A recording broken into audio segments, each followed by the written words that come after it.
Good morning. I'm now ready to rule on the question of privilege raised on October 5th and on October 16th, 2023 by the member for Calgary-Nose Hill concerning the government's response to order paper questions and the Speaker's decision to recuse himself from this matter.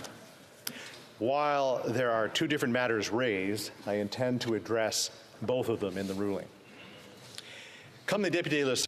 As members know, to avoid any appearance of a conflict of interest, the Speaker recused himself from this affair. The Deputy Speaker is vested with the powers granted to the Speaker when he is not in a position to exercise them. I would therefore like to inform the House that neither the Speaker nor his office have had any involvement in the preparation, discussion, and decision-making for this ruling. The findings are entirely my own, based on my own assessment of the arguments and facts, as well as the precedents that have been brought forward. Begin by summarizing the arguments raised chronologically, and then I'll address the recusal matter before turning to the question of privilege. In her intervention on October 5th and October 6th, the member for Calgary-Nose Hill argued that the government misled the House by withholding information in its responses to order paper questions Q1417 and Q1582. Citing a media story, the member asserted that the financial costs for the Prime Minister's personal travel were in fact greater than what was indicated in responses. The member emphasized that information appeared to have been hidden on purpose. According to the member, the incomplete nature of the information provided in the responses was misleading and therefore made it impossible for her to discharge her duties in holding the government to account.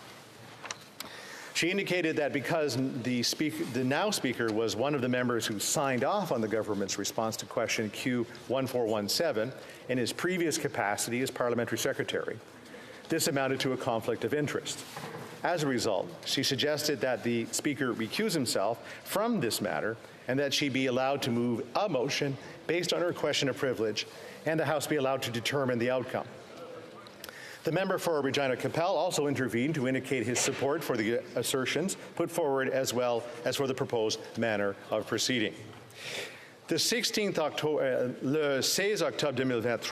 On October 16, 2023, the member for Calgary-Nose Hill raised another question of privilege, this time regarding the way the Speaker communicated his recusal from this matter to the House. The member asserted that, under the usual convention, such a decision should have been formally communicated to the House first, not disclosed by email or through the media. She concluded that these actions were an affront to the dignity and authority of Parliament, and that, in the circumstances, the Chair should once again refer the matter to the House for a decision. The member for New Westminster Burnaby agreed that the Speaker should recuse himself from any involvement in this question of privilege. However, he did take issue with how the recusal was made public. When addressing the first question of privilege, the Parliamentary Secretary to the Government House Leader argued that the government had no intention to mislead the House in providing the responses to order question Q1415 and Q1582. He maintained that the government answered the questions in a straightforward and truthful manner, based on his understanding of the information sought. He argued that this amounted to a dispute as to the facts, and as such is not a question of privilege. Le 17 Octobre. On October 17, comparing the two aforementioned questions to a previous one, the member for Mégantic-l'Érable indicated that the government had included different categories of information in response to nearly identical written questions, and that the Parliamentary Secretary had therefore misled the House. Let's address the matter of Speaker's recusal from the question of privilege and the matter in which he made known his intention to recuse himself. The member for Calgary-Nose Hill argued that in a circumstance in which the Speaker was able to rule on a question of privilege due to a conflict of interest, he should instead let the House come to the decision on the matter. The Chair has some difficulty with the contention that the matter should be treated as if it were a prima facie question of privilege, regardless of its merits, only because of this conflict of interest. In fact, the House has provided, in its rules and in law, for someone else to act on the Speaker's behalf when he or she is unable to do so. The Deputy Speaker is elected by the House to fulfill this role and may exercise all powers of the Speaker, including, I would pose it, delivering rulings on questions of privilege. In this case, as the Speaker has decided to recuse himself, it falls to me to examine the matter. As the member for Calgary Nose Hill pointed out, the premature disclosure of information can give rise to prima facie questions of privilege. In this regard, the premature release of a committee report or bill has previously been judged sufficiently serious to take precedence over all House business. However, in other cases, the Chair has ruled that sharing certain information about a bill before it is introduced, without revealing confidential details, does not constitute a prima facie question of privilege. Additionally, the Chair has found that some House practices are not matters of parliamentary privilege, but are instead political conventions. Furthermore, decisions must be rendered in the House, as I am doing right now. The recusal of a Speaker from a matter and the announcement of that decision to the House are rare, if not unprecedented, events. At this time, no formal process seems to exist. Yes, the Speaker's recusal was initially disclosed outside the House, and it would certainly have been preferable for all members to have been advised first. If this situation arises again, I believe it would be appropriate for an announcement to be made in the House first if it is sitting. If a recusal is necessary during a period of adjournment, the Chair should formally and promptly notify the Clerk of the House in writing, who would then share this information with members. No details about the potential findings of the decision on the substance of the matter were shared with the media or with the member herself. What was communicated outside of the House was the process for rendering the decision. Therefore, I am not of the view that announcing a recusal impeded members in carrying out their duties. Nor can I find that this action disregarded or attacked the rights, powers, and immunities of the House and its members. Accordingly, I cannot find in this case that a breach of parliamentary privilege occurred. I will now address the complaint relating the government's responses to written questions. I have carefully examined the arguments raised by the members, and I will also have been guided by precedents from past speakers who face concerns or complaints to the completeness of responses to order paper questions. In a ruling on an analogous matter, Speaker Milliken stated on February 8, 2005, in pages 3,233 and 3,234 of debates the following, quote, "Any dispute regarding the accuracy or appropriateness of this response is a matter of debate. It is not something upon which the Speaker is permitted to pass judgment," unquote. Par ailleurs.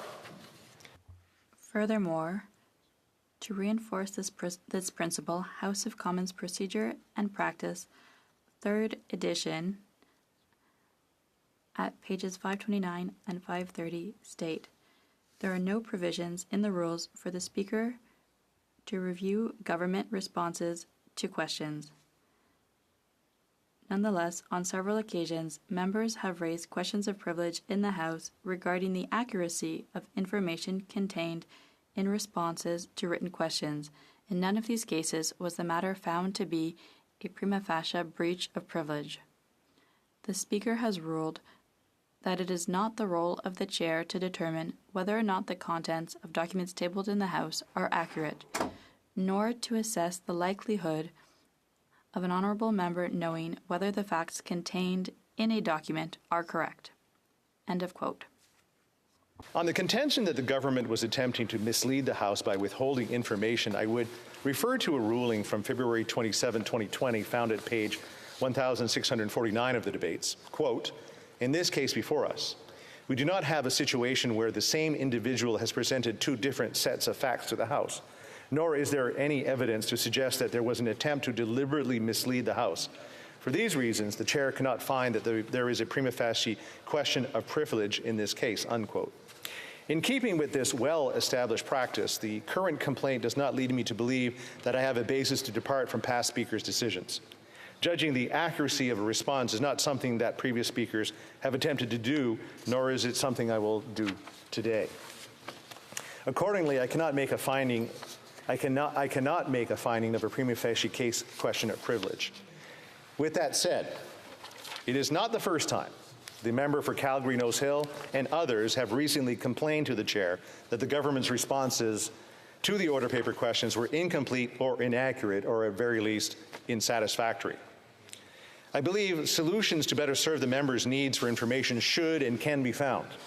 For example, it might be valuable for the government to indicate in its responses what is or what is not included when tabulating information in order to avoid these sorts of understandings.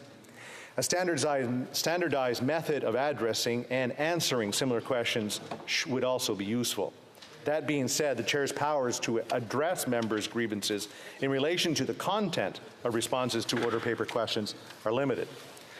I therefore encourage a constructive dialogue between government and members to find a way to seek and provide useful information through order paper questions.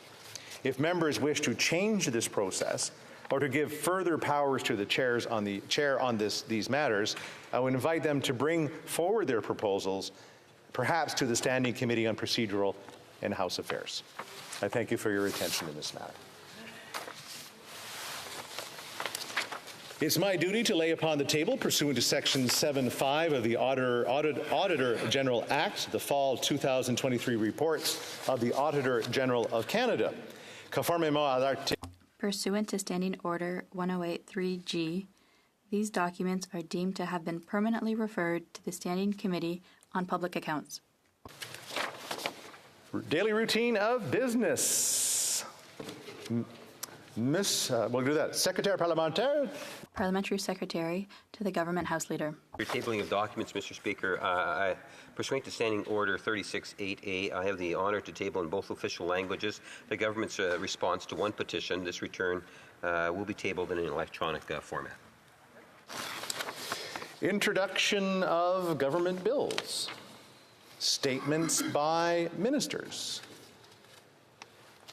Rapport de délégation interparlementaire. Reports from interparliamentary delegations, presenting reports from committees. De projet de loi. Introduction of private members' bills. Motions. And presenting petitions. The honourable member for Yorkton Melville. Thank you so much, and good morning, Speaker. I'm really pleased to bring this to the House's attention today, and really do appreciate the concerns that are being expressed in this petition. And I'll just simply read it. We, the undersigned citizens of Canada, draw the attention of the House to the following. Whereas freedom of choice in health care is becoming increasingly curtailed and further threatened by legislation and statutory regulations of the Government of Canada, it's a fundamental right for individuals to be able to choose how to prevent illness or how to address illness or injury in their own bodies.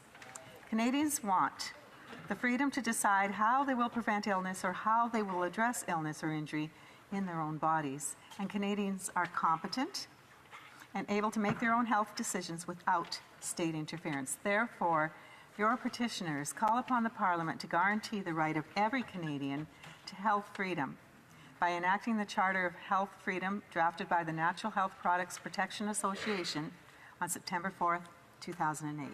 Thank you, Mr. Speaker. Presenting of petitions, présentation de pétition, the honourable member for Port Moody Coquitlam.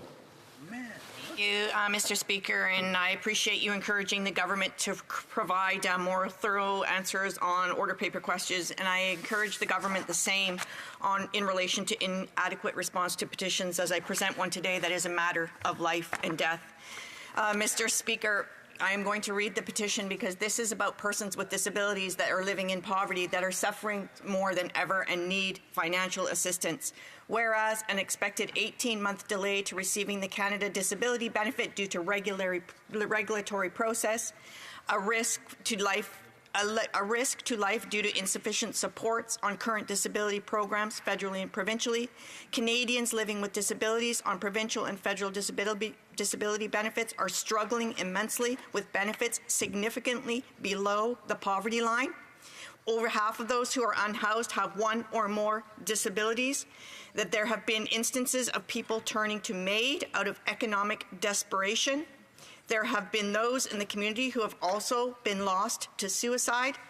People are desperately awaiting the Canada Disability Benefit.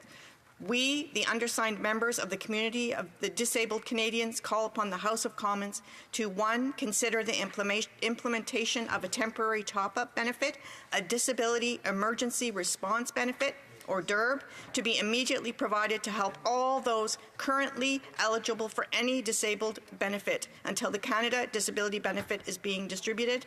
And 2, consider the Disability Emergency Response Benefit to fill the gap and make a difference in the many lives desperately needing support now. Just a reminder to all members, when we present petitions that we try to keep as succinct as possible so we can get as many of these in as we possibly can. Presenting the petitions, the Honourable Member for Dauphin Swan River Nipawak. Hey. Mr. Speaker, I rise for the 14th time on behalf of the people of Swan River, Manitoba, to present a petition on the rising rate of crime. I was just in Swan River when I listened to more pleas for help to tackle the out-of-control crime wave. I was shown a repeat offender, armed with an axe, cut through a roof of a local liquor store. While it is October, and this may sound like somewhat of a horror film, I can assure you that this has become a grim reality for so many business owners in Swan River. We need bail, not jail, Mr. Speaker. And petitioners are calling on this Liberal government to end their catch and release policies before the damage to this community is beyond repair. Mr. Speaker, the people of Swan River demand that this Liberal government repeal their soft on crime policies that directly threaten their livelihoods in their communities. I support the good people of Swan River.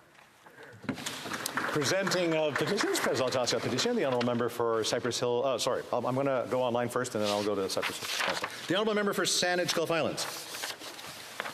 Many thanks, Mr. Speaker. Good morning. I'm honored to rise virtually this morning to present a petition from constituents who are very concerned about the galloping climate crisis. The particular approach of these petitioners, physicians citing the health impacts of the climate crisis, wish to draw the attention of this House to the scientific consensus as represented in the Paris Agreement that global emissions must be rapidly reduced if we're to hold to less than 1.5 degrees Celsius global average temperature increase, and to make the cuts that are necessary before the year 2030. Petitioners direct the House to the finding of the World Health Organization that the climate crisis represents the single largest threat to human health of the 21st century. They call on the government to act rapidly to reduce the health threats, which they cite and they list, and I will only summarize, Mr. Speaker, but the impacts from wildfire smoke, the impacts on lungs, the increase in insect-borne diseases such as Lyme disease, the threats created by heat domes in heat-related illnesses and death. They call on this House to act rapidly to complete the end of dependence of our economy on fossil fuels and take necessary steps to move rapidly to a not just net zero, but zero carbon green energy future. Thank you, Mr. Speaker. Questions and, sorry, it's too early this morning.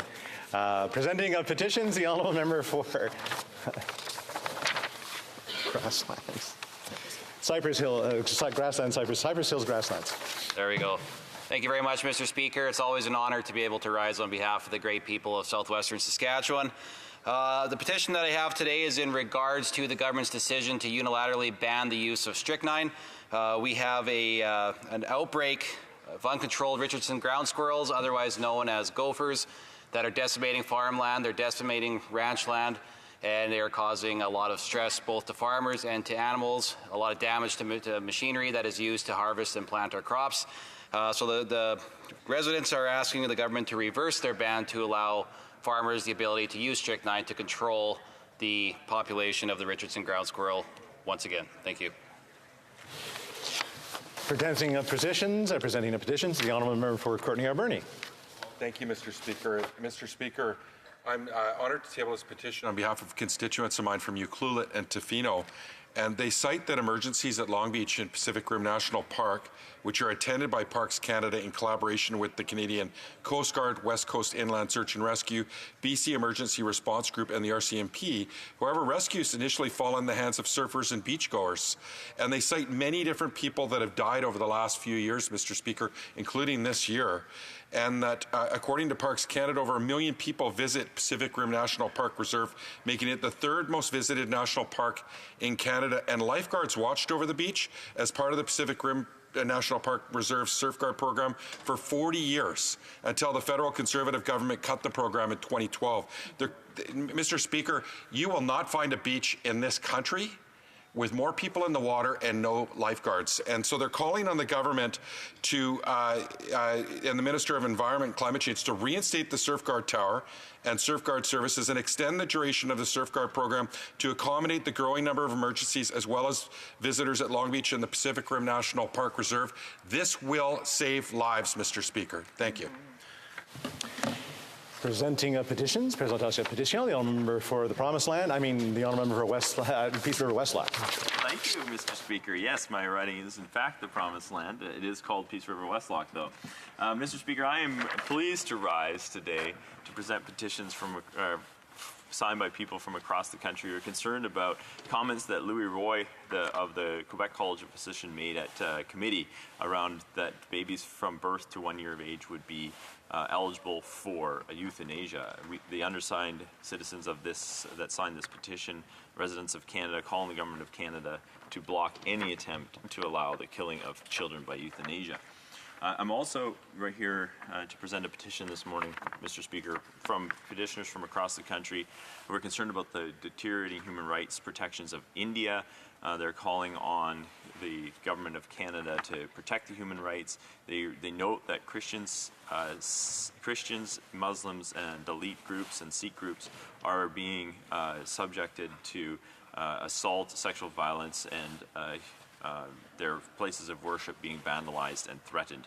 The petitioners are asking that the government of Canada ensure that all trade deals with India are premised on mandatory human rights provisions and that extremists are sanctioned, and that the government promote a respectful human rights dialogue between Canada and India. Thank you, Mr. Speaker. Presenting petitions, Présentation Petition, the honourable member for Sherwood Park, Fort Saskatchewan. Thank you, Mr. Speaker. I'll be tabling 2 petitions today. After 8 years, it's clear that the Prime Minister is not worth the cost and his priorities are not aligned with that of Canadians. According to these petitioners, certainly, the petitioners, in particular, in this first petition I'm tabling, raise concerns about the government prioritizing spending on bureaucracy, consultants, and waste over a vital area of need for Canadians, that is supporting women's shelters. Petitioners identify the fact that women's shelters are sadly seeing increased demand, and that the high cost of living and the housing crisis have made it harder for women and children fleeing a violent home to find a safe place to live. Petitioners note that at a time when the Liberal government is dramatically increasing spending on bureaucracy and on consultants, they are in fact cutting $145 million of funding for women's shelters. The undersigned petitioners call on the Government of Canada to restore funding for women's shelters. Mr. Speaker, the second petition that I'm tabling deals with instances where the Prime Minister in particular have tried to interfere in areas of provincial jurisdiction that also relate to the rights of parents to make decisions and be involved in conversations about important aspects of their children's lives. We've seen in particular this area attempted interference in the case of New Brunswick, where the leader of the opposition, Conservative leader, called on the Prime Minister to butt out of decisions that should properly be made by provinces and parents. Petitioners note that in the vast majority of cases, parents care about the well-being of their children and love them much more than any state-run institution. The role of government is to support families and respect parents, not to dictate how they make decisions for their children. The undersigned call on the Government of Canada to butt out and to let parents raise their own children. Thank you. Presenting of petitions, présentation de pétition. Moving to questions on the order paper, the Honourable Parliamentary Secretary to the Government House Leader. Thank you, Mr. Speaker. I would ask that all remaining questions be allowed to stand at this time, please. Okay. Orders of the day. The Honourable Government House Leader.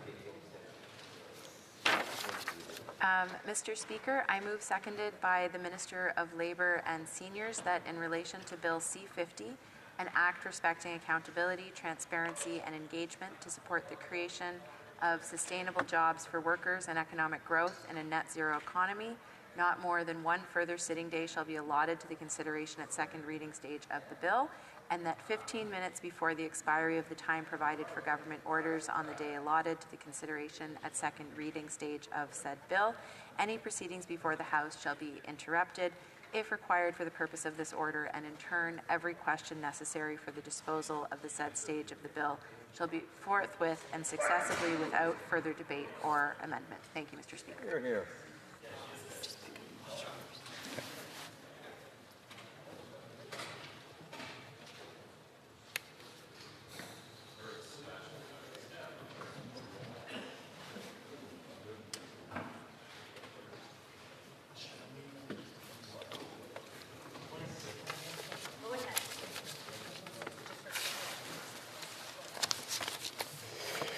Ms. Gould, seconded by Mr. O'Regan,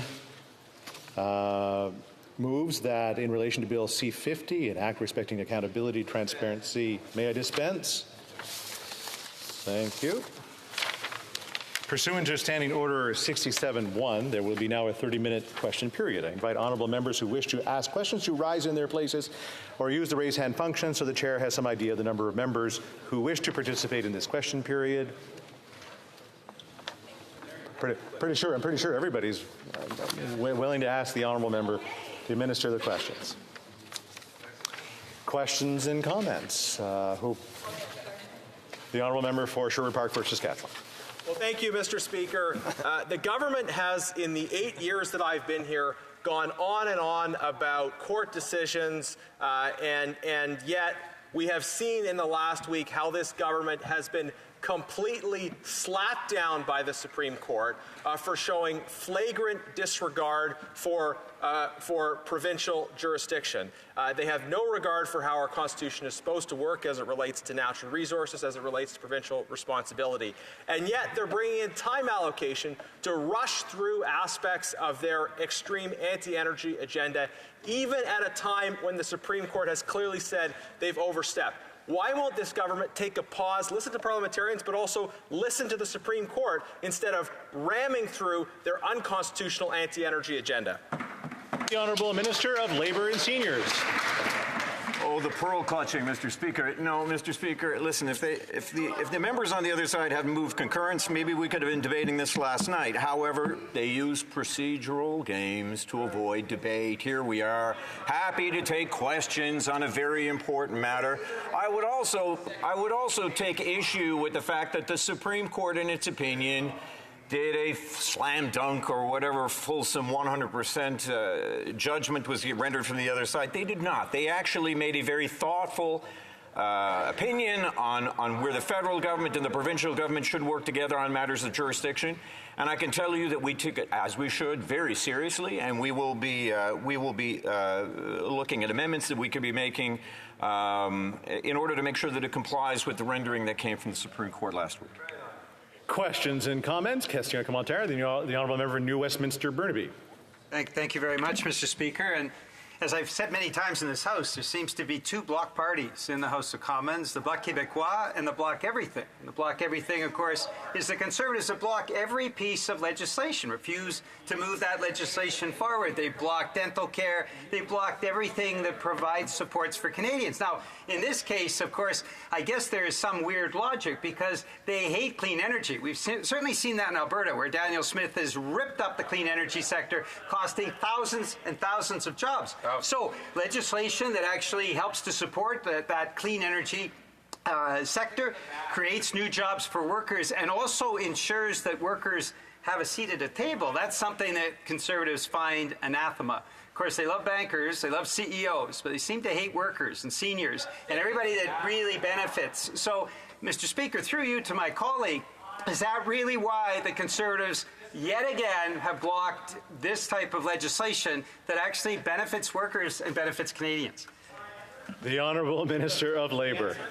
Oh, I don't want to enter into the psychology of the Conservative Party, but I thank the honourable member for the question, but I will refuse the attempt. Let me just say this. I'd like to his last point, if I could, Mr. Speaker, and that's really what is at the heart of what we are proposing to do here. Energy workers, oil and gas workers, should not just have a seat at the table, they should be leading that table. The problem is, for far too long, concurrent governments, and I would argue ours, has left them out of the debate. They need to not just be part of that debate, they need to lead it. I've got skin in the game. My constituents are oil and gas workers. We have built a very proud industry in our offshore, off the coast of Newfoundland. And when they hear talk about change and tumult, and then they hear talk about things, and then they're exaggerated on social media like there's some master plan that's being made up in some star chamber, they get nervous, necessarily. What we are saying with this legislation is we are putting you at the table as decisions are made to best prepare you for a future that is happening now. Questions and comments? L'honorable député de Avignon-Métis-Matane-Matapédia. Merci. The honourable member for Avignon. Thank you, Mr. Speaker. I wanted to rise today to speak to Bill C-50, which is an important piece of legislation. It should be called the Fair Transition Act. I don't know why, but I get the feeling the government's afraid to use that terminology, in spite of the fact that that's an internationally recognized term. It was created by unions, and it's been approved by the International Labour Organization and other UN agencies and the European Union. Everybody uses that expression. They talk about transition and protecting biodiversity and so on. So the Bloc had the opportunity to speak only once to this bill. This is the second day of debate. And I'm wondering, why does the government want to stop us from debating C-50? The Honourable Minister. To the honourable member's mention of just transition, there's a very simple reason why I don't like using the phrase just transition. It's because workers hate the phrase just transition. And I do recognize that the International Labour Council, ILC, they created it, and I understand that it did come from the labour movement, but it does not speak to the people who I represent. And it does not speak to the people who work in the oil and gas industry or the energy industry as a whole. It doesn't speak to them. And here's the thing. We need these workers on side. We need them to lower emissions in the oil and gas industry because they're the only ones who know how to do it. We need them to build the renewables because they're the only ones who know how to do it. And if there are certain phrases or whatever that get in the way of them doing that work or continuing the work in that industry, building those things and doing those things is way more important than me complying with the conjecture or the phraseology of Geneva.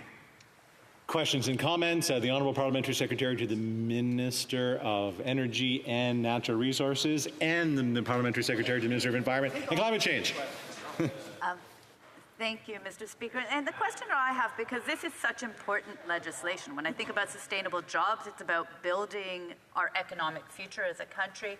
And I was wondering if the Minister of Labour would be able to talk to us a little bit about the importance of making sure that workers are at the centre of the work that we're doing, and how we have made sure through this bill and through the work that we've been doing generally with Labour to make sure that workers' voices are being heard and listened to and included in the work that we're doing.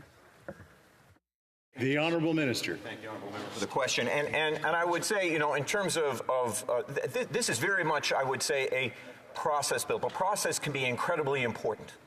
I don't want to presuppose what workers are going to say about how they want to get this done. I mean, I talk to a lot of oil and gas workers because that's my constituency, and in my time as Natural Resources Minister, even through COVID, I still spent a lot of time talking to oil and gas workers in Alberta and Saskatchewan, even if it was by Zoom. They all said the same thing. There was a great nervousness about, you know, plans being made and them not being at the table.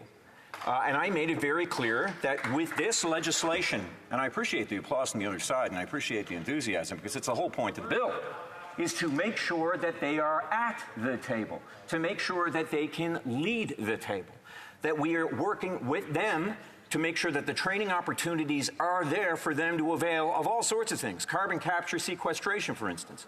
You know, within the oil and gas industry, even on pipelines themselves, it's so important that we know where and when to tighten the nuts and bolts on a pipeline in order to make sure the methane doesn't leak. These are all very important things. These are the only people who know how to do this work. And concurrent governments have spent too much time putting them in the margins of this debate, putting in the margins of the hard work that needs to be done when they have to be at the center of it because they're the only ones who know how to do it. Questions and comments? Question commentaire. The honourable member for Cypress Hills Grasslands. Well, thank you very much, Mr. Speaker. One thing after 8 years that's abundantly clear is that this government loves to build bureaucracy but not actually build jobs and build options for workers, right? I mean, we look at this bill here, we've got a Sustainable Jobs Partnership Council, we've got a Sustainable Jobs Secretariat, and then the third part of it is the Sustainable Jobs Action Plan. And we lost a couple of years because of COVID. The government did nothing with that. But what we see in this bill is that all they're going to do is create another process where they can reward some more of their friends with these positions on these fancy titled councils and secretariats, and it's not actually going to be people that are working in Coronach, Saskatchewan and Rock Glen, Saskatchewan. People are going to be working in Kindersley or in Alberta, in the places that actually matter, where they're actually going to be impacted and affected by this. So what assurance is the government actually going to give people that they're going to get it right and actually make sure it's only people in the sector and not people from the Laurentian elite or the downtown Toronto core that are going to be sitting on this secretariat? The Honourable Minister of Labour. Oh, let me tell you, Mr. Speaker, when I look at the other side, we look at the kings of red tape when it comes to energy production. One of the first things I was so happy to do was to make sure that exploratory well environmental assessments on our offshore off Newfoundland, which were at 300 days per exploratory well until they got in power and somehow magically found a way to triple that time to 900 days. To make an exploratory well that is a simple drill that goes into the seabed to see if there's oil there, they put it in the same category as Hibernia, as Hebron, as full platforms. They didn't even get time to amend it. I don't know, maybe they didn't care. We didn't want mistakes like that. Let me tell you something. One of the best parts of this much maligned environmental assessment agency is that they're able to do regional assessments. We were able to do one for the Newfoundland offshore, and we were able to reduce that time as the result of looking at the entire basin, reduce it from their 900 days to our 90 days, as it should be. That's because we paid attention to what people are doing on the ground. And it's one of those few occasions where from 900 to 90 days, we actually increased the environmental oversight because we were looking at the entire basin and not just one after another, concurrent, duplicative red tape that they managed to put in the way of our offshore. Point of order from the honourable member for King Vaughan. Motion. Mr. Speaker, on October 5th, 2023, for the second reading of Bill S-12, an act to amend the Criminal Code, the Sex Offender Information Registration Act, and the International Transfer of Offenders Act, I voted on the voting app. The voting app sent me a confirmation, whereas the picture had not gone through. Therefore, I ask the House to give anonymous consent to vote yea. Unanimous consent. There you go. All those opposed to the honourable member moving the motion, please say nay. Agreed. The House has heard the terms of the motion. All those in favour or all those opposed to the motion, please say nay. It is carried. There you go. Questions and comments? Questions et commentaires. L'honorable député de Jonquière. The honourable member for Jonquière. Thank you, Mr. Speaker. I can't believe what I heard from the minister. He answered my colleague, that workers didn't want to use the term just transition. And that comes from unions. I've had tons of meetings with unions, and all they talked about was just transition. The people who speak on behalf of workers want to use that term, but the minister says workers themselves don't like the term. I think it's the government that doesn't like that term.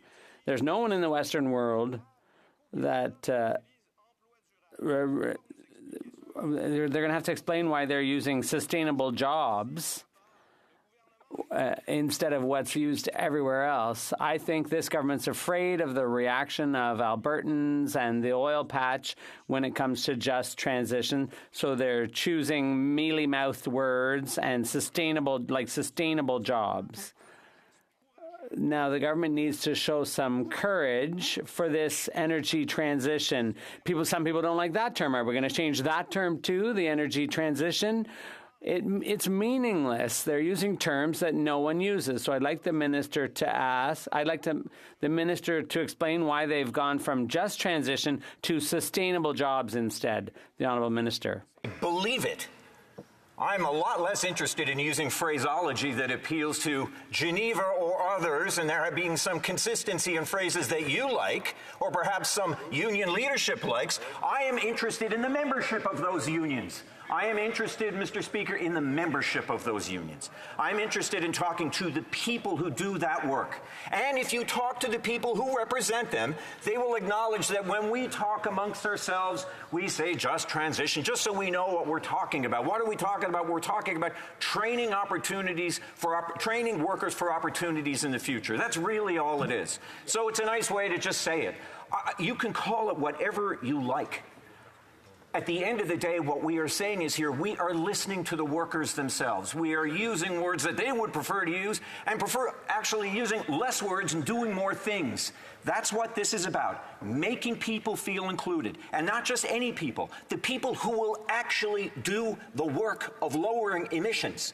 The point is not the verbology, the phraseology. I don't care about that, Mr. Speaker. What matters is that workers are given the dignity for the work that they do, for what they have done, for what they have built, what they are building, and what they are about to build for all of us. I just want to remind folks to, stand up when I call the questions and comments, because I've seen a lot of people standing up. I don't know, maybe they just want to move around and get some stuff going on. I know, it's exciting times. Questions and comments? The honourable member for Courtenay Alberni. Mr. Speaker, where I come from, in my riding of Courtenay Alberni, we see it as a duty and responsibility to build a diverse economy and build resilience in our communities. Think about the Port Alberni Port Authority wanting a floating dry dock, or Coulson Enterprises, that are a global firefighting leader in firefighting aviation, wanting to expand and do more work here, or Nova Shellfish in Barkley Sound wanting to expand there, or Taloquid that are building run-of-the-river projects and clean energy. We see it as a duty. We would see it as irresponsible to not be fighting for the creation of more jobs when it comes to clean energy. Does the minister not see that this is a duty of all members of this House to build resiliency, build a cleaner future, more sustainable future for workers especially that have been advocating for this very bill to see through? Thank you. Honourable Minister. Thank you, honourable member, for the question. No, I mean, indeed, B. Brusk, is the president of the Canadian Labour Congress, said that this is a big win for workers, that workers have raised their voices and helped make the Sustainable Jobs Act a reality. We didn't just, come up with the, writing this off as committees. These are things we developed after a great deal of consultation with workers themselves. So these are the mechanisms that give them a voice, a mechanism that is legislated through this place and has the authority of this place. So it carries not just the weight of what is in here, but of this House saying to workers firmly, you are in charge of this. We are going to figure this out together. Questions and comments? The honourable member for Saanich Gulf Islands. Thank you, Mr. Speaker. And the honourable Minister of Labour, I'm afraid that his speech would have been well informed if there had been some reference to broken promises to workers in the fossil fuel sector already. So when we talk about how workers don't like to hear this language, I was in Paris with his friend and predecessor, the Minister of Environment at the time, Catherine McKenna, was working with Canadian labor unions in working hard to get the language of exactly, quote unquote, just transition into the Paris Agreement. But at that point, she came back to Canada and put in place a task force on coal sector workers. They actually went into every coal sector worker community in Alberta and Saskatchewan, co-chaired by the head of the Conservation Council of New Brunswick and co-chaired by the then head of the Canadian Labour Congress, now a senator. And they went into every community and they listened to coal sector workers. And they came up with 10 key principles that should be followed. They are gathering dust, these principles, under the title of Just Transition for Coal Sector Workers. And now, this morning, of course, this debate isn't about the bill itself. It's about everybody's right to speak to it. And here I am as leader of the Green Party of Canada. First chance to speak to the bill is on the question of shutting down debate before we even talk about the work that is important to do and using language, not phraseology, not minimizing it and ridiculing it, but it was hard work to get it in a legally binding agreement to which Canada agreed, signed, and ratified, uses the language just transition, because the emphasis there is not just on the transition, but the justice of it, which the workers who gave and the communities that gave their time in full faith that their report would go somewhere and not just gather dust on a shelf. I see you want me to hurry up, Mr. Speaker, but I've had it. I've had it with being hurried up and shut up and kept off the floor because this bill is important, and now we're going to have time allocation. I don't know that I'll get to speak to it. All right, dear friend of mine, Minister of Labour, please don't use time allocation every single bill. It's insulting to democracy, and it makes a mockery of the work to review important legislation in this place. I'm just trying to keep people to the topic at hand and make sure that everybody gets to participate. The Honourable Minister of Labour. Mr. Speaker, I would say, look, time is of the essence here. The Inflation Reduction Act has passed in the United States. It is the single greatest, perhaps, industrial policy, and probably the single greatest piece of legislation that's been passed in any democracy in the world on the issue of energy transition. We got to move. And the way in which we move will determine whether or not how we move is sustainable and competitive in drawing investment. And we want to do it right. We want to do it with workers on side. If I, on the issue of time allocation, please tell me in here what is so bad about including workers in decisions. Just if you could tell me, if there are larger issues that are unresolved as they are in this House on issues of energy transition, but on the issue of whether or not workers should have a role here, let's get to work at it. There's about 11 minutes left, or 10 minutes and 46 seconds, so just make sure we keep concise in our questions and comments. Questions and comments, the honourable member for... I know, it's sort of like flipping a coin at this point. Souris Moose Mountain. Thank you, Mr. Speaker, and thank you for your great peripheral vision. Mr. Speaker, as we stand here today and we look at this flawed bill, which is a bill to basically create a committee to create a committee. And we talk about that committee, and there's no assurances within this committee that 15 positions that are going to be in there, other than bureaucracies, are going to actually represent those workers. They're not going to represent that dragline worker that's on the dragline at Westmoreland Coal in Estevan or Beanfate, Saskatchewan. It's not going to have that person in there. It's going to have a bureaucrat or a union person who is focused on that aspect of it as opposed to knowing exactly what that job is. On top of that, you talked about wanting to listen to the workers, and I quote you on that. You want to hear from them themselves. Where in this legislation does it say we're going to have that worker there?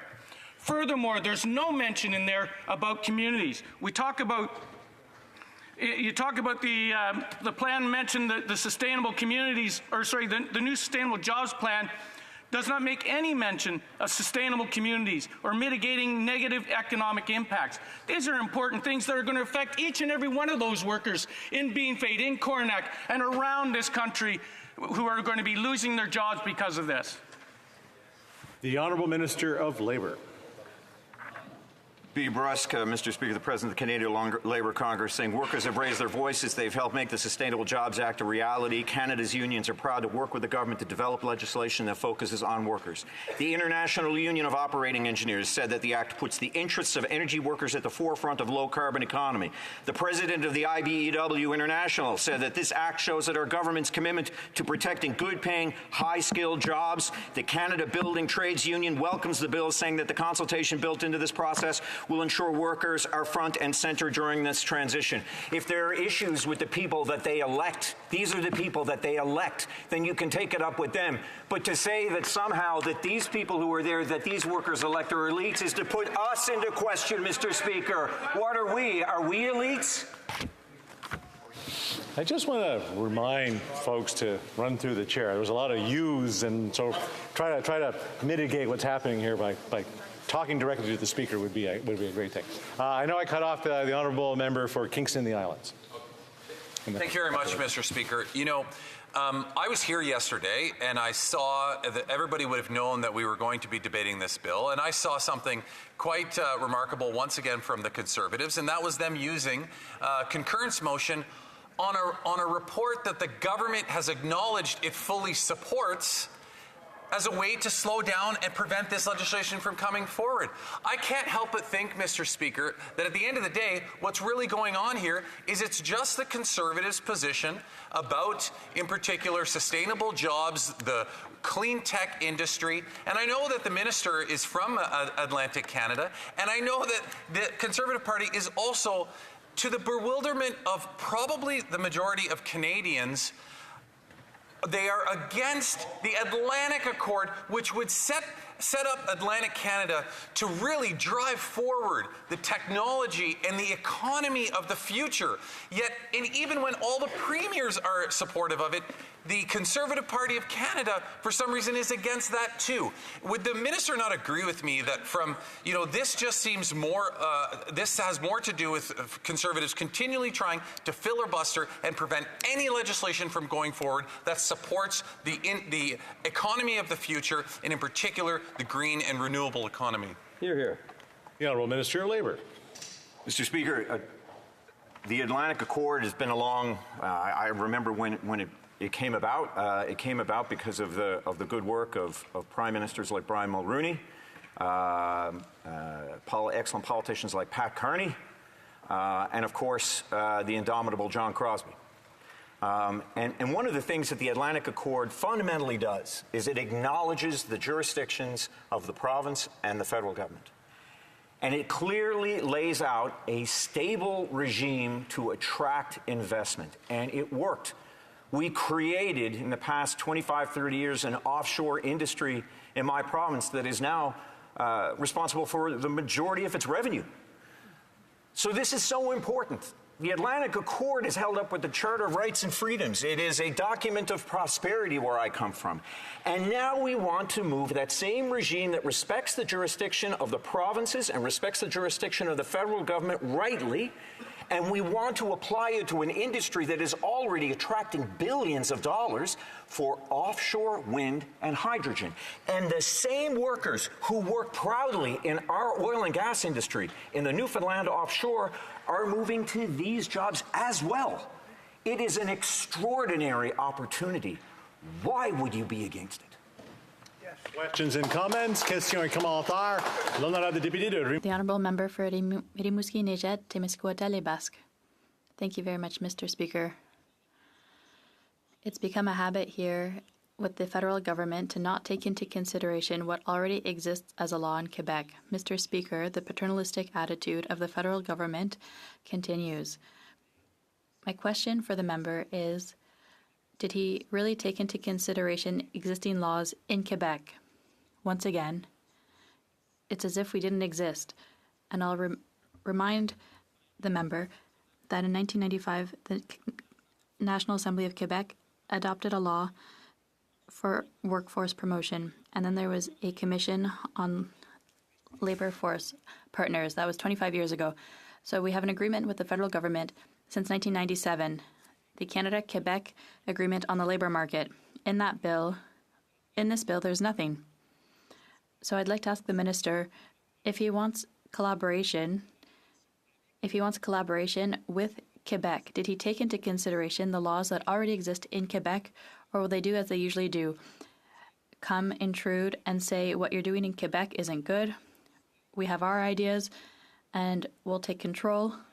So once again, Mr. Speaker, I invite the member to answer honestly. Did he take into consideration this reality in his bill? Otherwise, will he correct things and ensure there's an agreement with Quebec that respects the laws of the National Assembly that are already in place, that work well? That's the question I have for the minister, Mr. Speaker. The Honourable Minister of Seniors. Speaker, I don't find anything particularly paternalistic about this government or any government talking directly to workers, and I don't need anybody to tell me that I can't do that. nor do I find it necessarily duplicative because some other government has spoken to them as well. We need to speak to them. More importantly, we need to listen to them, I think. And I think that the important thing about this is it also builds on an important policy coming out of NRCan, which are regional tables, because this country is big. It is different. Our politics and our economies are different. We come together in this place to find commonalities. But at the end of the day, we have to embrace those differences. My province and its use of energy and its development and production of energy is very different from Quebec, and in some ways very similar on issues of hydroelectricity. But on issues of oil and gas, and right now at least on issues of hydrogen, and on issues of offshore, very different. So we have to take particular views of each part of the country in order for each part of the country to not only be acknowledged, but to prosper. Questions et commentaires? Questions and comments? Comments of the Honourable Member for London Fanshawe. Speaker. I'm really glad that we're moving forward on this bill. The NDP worked very, very hard to ensure that workers were in fact at the table for this conversation and part of this legislation. But I wanted to ask, the Biden administration has moved on an all of government approach and is looking to make these really progressive changes on clean energy. And I think that it's really important that our government is keeping pace with one of our largest partners in terms of the economy and what have you. This legislation is essential for moving beyond the promises of just investments and tax credits, and I would like to hear about how this legislation can put us on that world stage as we need to move forward with it, and we need to do that very quickly. Thank you, Mr. Speaker. The Honourable Minister of Labour and Seniors. I thank the Honourable Member for the question, and I would say it is a huge competitive advantage to make sure that workers are not just at the table, but they are helping us lead these decisions. That in itself is a competitive advantage. It is a competitive advantage when we put in place those mechanisms to make sure that they do have that voice, that it is heeded, and that they lead. Because we do not have all the answers in this place. The heads of the companies do not have all the answers by any means. And I would argue, and I've been told this by them, not all the heads of the union leadership have the skills necessary to be able to do what we are talking about. We are talking about the workers on the ground. We are talking about them. It is a competitive advantage as we look at some of the phenomenal things that are happening in the United States, and particularly with this president and the Inflation Reduction Act. But I think this, at the heart of it, is our competitive advantage in this country, putting workers at the center of this. Yes. Let's have a quick one. The Honourable Parliamentary Secretary of the Government House Leader. Yes, thank you, Mr. Speaker. I'm wondering if the Minister can just provide, in essence, in looking at this legislation, it is so important that the government be able to pass legislation, and it would appear based on yesterday's filibuster that the Conservatives don't want the legislation passed, and without time allocation, we won't be able to get it passed, and why, from his perspective, that it's so important that we get it passed. Minister, in 5 seconds. We have an opportunity with this legislation, Mr. Speaker, to make sure that workers are at the center of the most important decisions and the biggest challenges facing this country today. It's my duty to interrupt the proceedings at this time, put forth with the question on the motion now before the House, and the question is as follows. Madame Gould, appuyée par Monsieur O'Regan. Ms. Gould, seconded by Minister O'Regan, moves that Bill C-50, an act respecting accountability, transparency, and engagement to support the creation of sustainable jobs for workers and economic growth in a net zero economy, have one further day of deliberation at second reading stage of the bill. The expiry of the time provided for government orders on the day allotted to the consideration at second reading stage of the said bill, any proceedings before the House shall be interrupted if required for the purpose of this order, and in turn every question necessary for the disposal of said stage of the bill shall be put forthwith and successively without further debate or amendment. If a member participating in person wishes that the motion be carried or carried on division, or if a member of a recognized party participating in person wishes to request a recorded division, I invite them to rise and indicate it to the chair. The Honourable Member for Flamborough-Glanbrook. Thank you, Mr. Speaker. I would request a recorded division. Call in the members.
The question is as follows.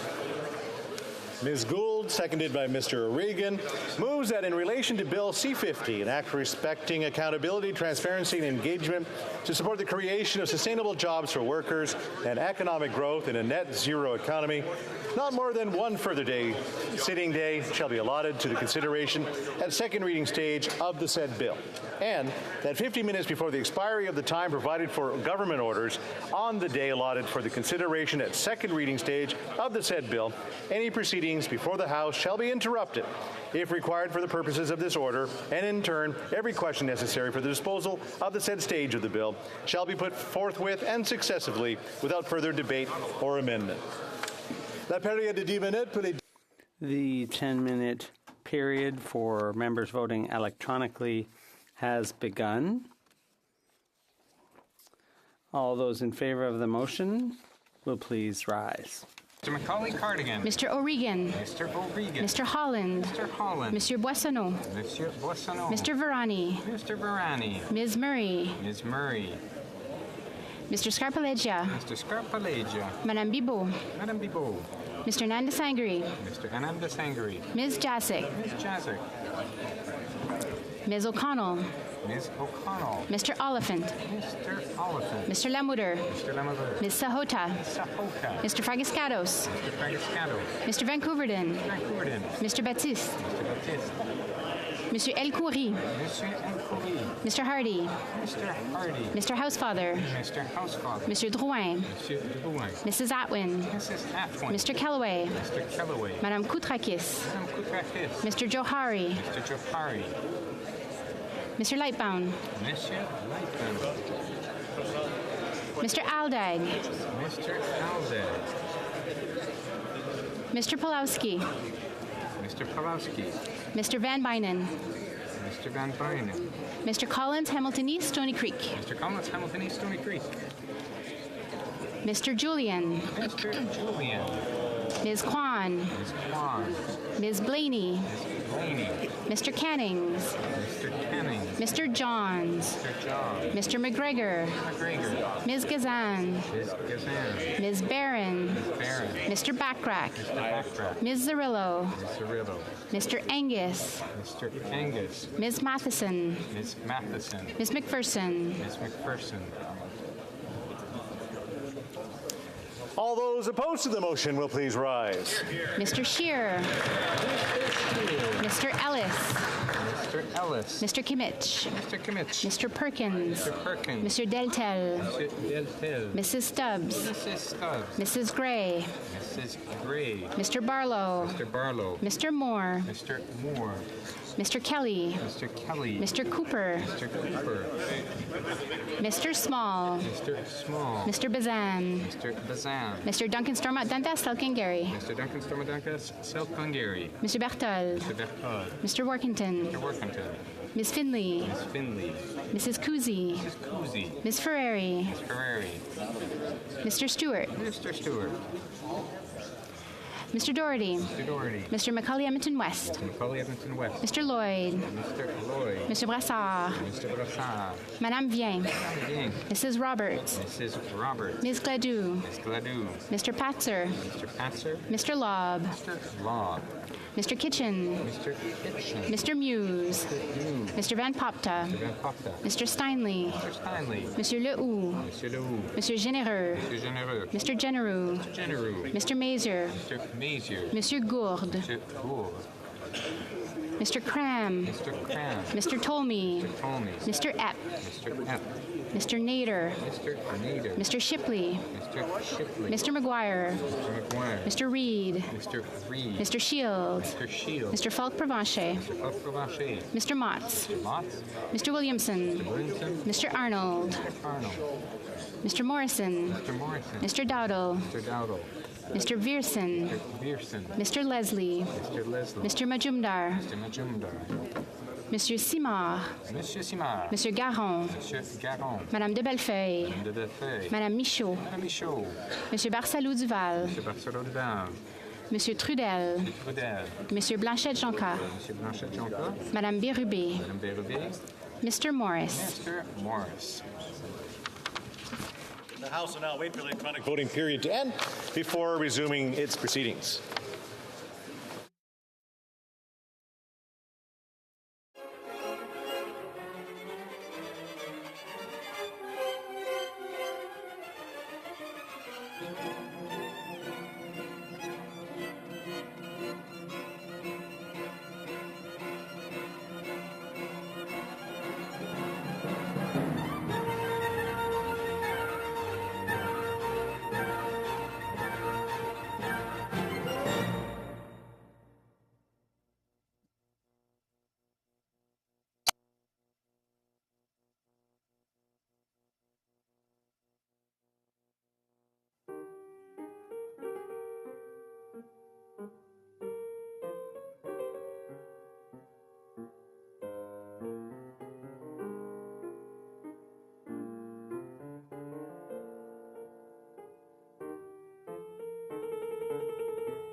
I wish to inform the House the electronic voting period has ended. If members were not able to vote due to technical difficulties, they may use the raise hand function, and the chair will recognize them. Then I will recognize people in the chamber that might be having trouble as well. The honourable member for Sandwich Gulf Islands, Madam May.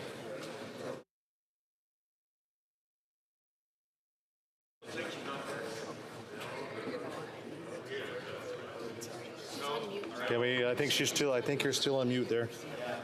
No, don't encourage her. Don't encourage her. No, can't hear you at all. I'm sorry, Mr. Speaker. Yes, I was having difficulty with the mute button, as I'm also having difficulty in remote voting.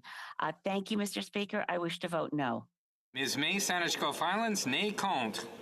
Mr. Morrissey.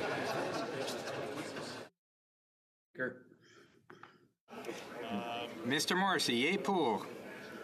There we go. Okay, and I believe we have somebody in the thing. Ms. Sachs. Mr. Speaker, I had technical difficulties with my camera on my phone. I wish to vote yes. Sachs, yea pour. And anybody else? We're good. The table will now compile the results of the vote.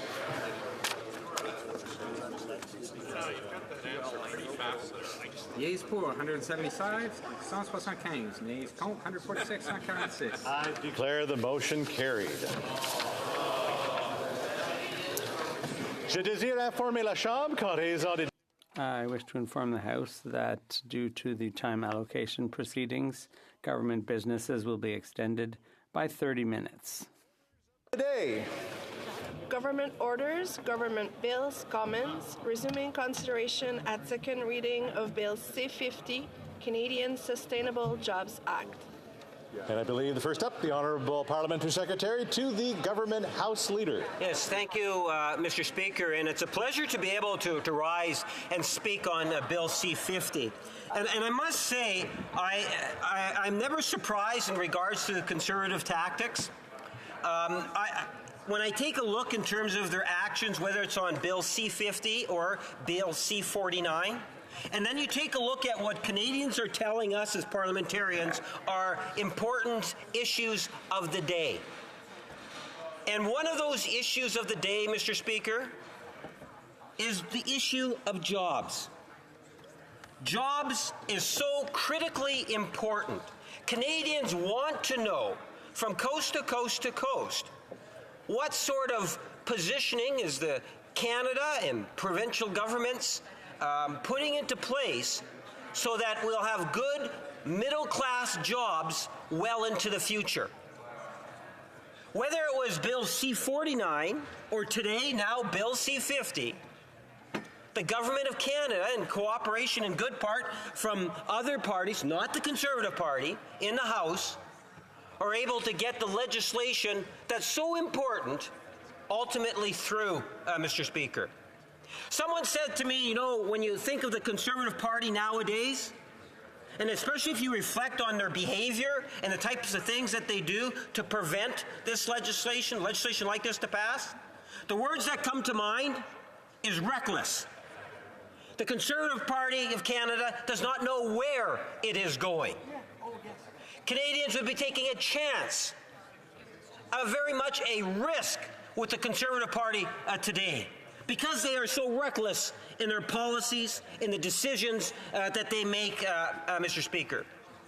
And we seem to see that more often.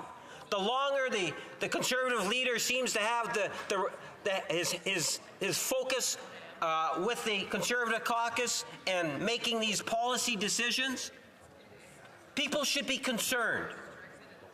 They should be concerned about those middle-class jobs and where it is the Conservative Party wants to take the country. Another issue is the issue of the environment. This legislation deals specifically in dealing with the environment and the need for us to be in a position to be able to build a healthy, strong, net zero economy. Something in which most parties inside the chamber are in sync with, Mr. Speaker. They understand that that is also a priority of Canadians. Canadians are concerned about the environment, the global environment, what's taking place in Canada today. The number of forest fires, storms, floods, there is a direct correlation to our environment, Mr. Speaker. Canadians are aware of that. So when they see legislation like the government brought forward a few years back talking about targets that will get us to net zero, Mr. Speaker, I believe that's the type of legislation that Canadians can get behind and support. Today, C-50 not only talks about that net zero economy into the future, but it also talks about the issue of jobs and transition, ensuring that we have strong, healthy, middle-class jobs well into the future, Mr. Speaker. Clean energy is something in which is being looked at in a very serious way around the world today. And where are the Conservative Party? You know, they, as I made reference to the word reckless, and I think we should maybe emphasize that fact. At the end of the day, Mr. Speaker, we saw where the Conservative Party was when they stood up and they voted against the Atlantic Accord. And they don't know what they're talking about, Mr. Speaker. You know, we had Liberal Atlantic Caucus members stand up one after another. Order. One of us, someday I'll get back to my Nova Scotia riding in West Nova. The Honourable Parliamentary Secretary. Yes, thank you, Mr. Speaker. You know, you can't make this stuff up. When I say that they're reckless, I'm serious, Mr. Speaker. You know, take a look at Bill C-50, Bill C-49, which the two of them are fairly close in terms of when you think of the environment and jobs. Both C-50 and C-49. What did the Conservative Party do? We had in the Liberal caucus many of my Atlantic colleagues stand up and talk about how important the passing of C-49 was for Atlantic Canada. We had progressive Conservative premier. We had Liberal premiers, both Newfoundland, Labrador, and Nova Scotia, talking about how important this legislation was, Mr. Speaker. We heard very clearly from the Liberal caucus members from Atlantic Canada who stepped up and made sure that that legislation would pass, because it was all about the future energy transition and so forth, Madam Speaker. It was all about coastal waters and future billions of dollars of investment. Provinces were waiting to bring in mirror legislation, but need this legislation to pass. C-49 in this particular situation, Mr. Speaker. And what did the Conservatives do? Well, they were prepared to filibuster that bill also, indefinitely. They were prepared to say no to Atlantic Canada. I don't know what they have against Atlantic Canada, Mr. Speaker, but they were prepared to say no to Atlantic Canada, and it doesn't matter if you're a progressive Conservative premier. After all, they're the right of the right in the Conservative Party here, Mr. Speaker. But I can tell you what ends up happening is that if we didn't bring in time allocation for C-49, it would not be going to committee. We had to bring in time allocation because the Conservatives made it very clear that they were going to debate it and never let it pass the House, the Chamber in second reading, Mr. Speaker. Well, fast forward to today. Here again, we're talking about jobs. We're talking about the environment. You know, C-50, read the title, Canadian Sustainable Jobs Act. It's focusing on building a net zero economy, looking at jobs for middle class well into the future. And what is the Conservative Party? How are they reacting to this legislation?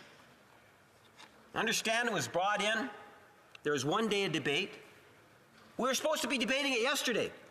I was supposed to be giving my speech yesterday on this, Mr. Speaker, and I was actually looking forward to being able to speak to it yesterday. But in the wisdom of the reckless Conservative Party of 2023, they've decided, no, we don't want to debate it. Now we know why. Because this is yet another piece of legislation that the Conservatives do not want to see get out of second reading.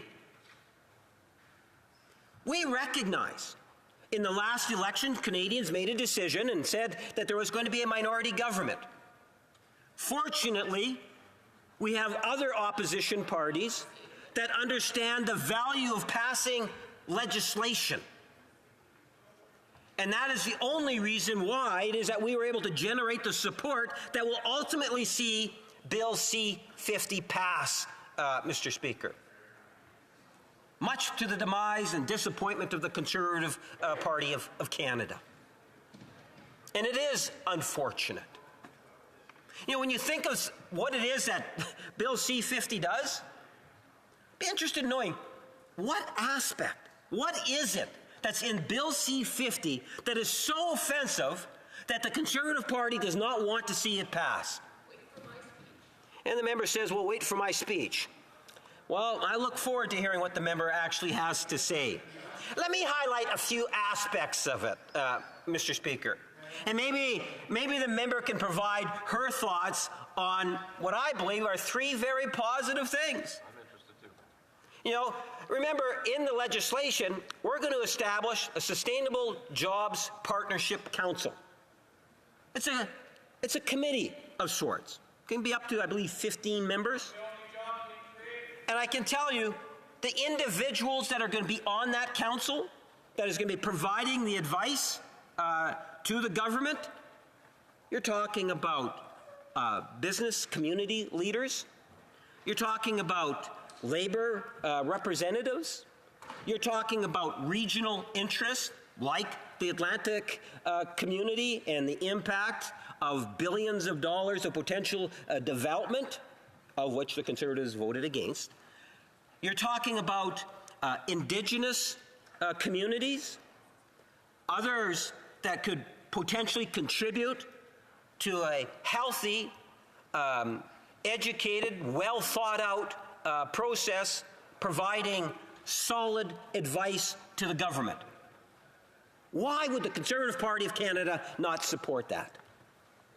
What do they have about getting good ideas brought forward to the government so the government can actually be in a position, whether it's developing a report or taking an action? Well, the Conservative Party, apparently. But we'll wait till the next speaker comes up and maybe she will say something positive about the council. I won't hold my breath, Mr. Speaker. Another thing that the report, the legislation does, is it puts into place a Sustainable Jobs Action Plan. Remember, I talked about the council.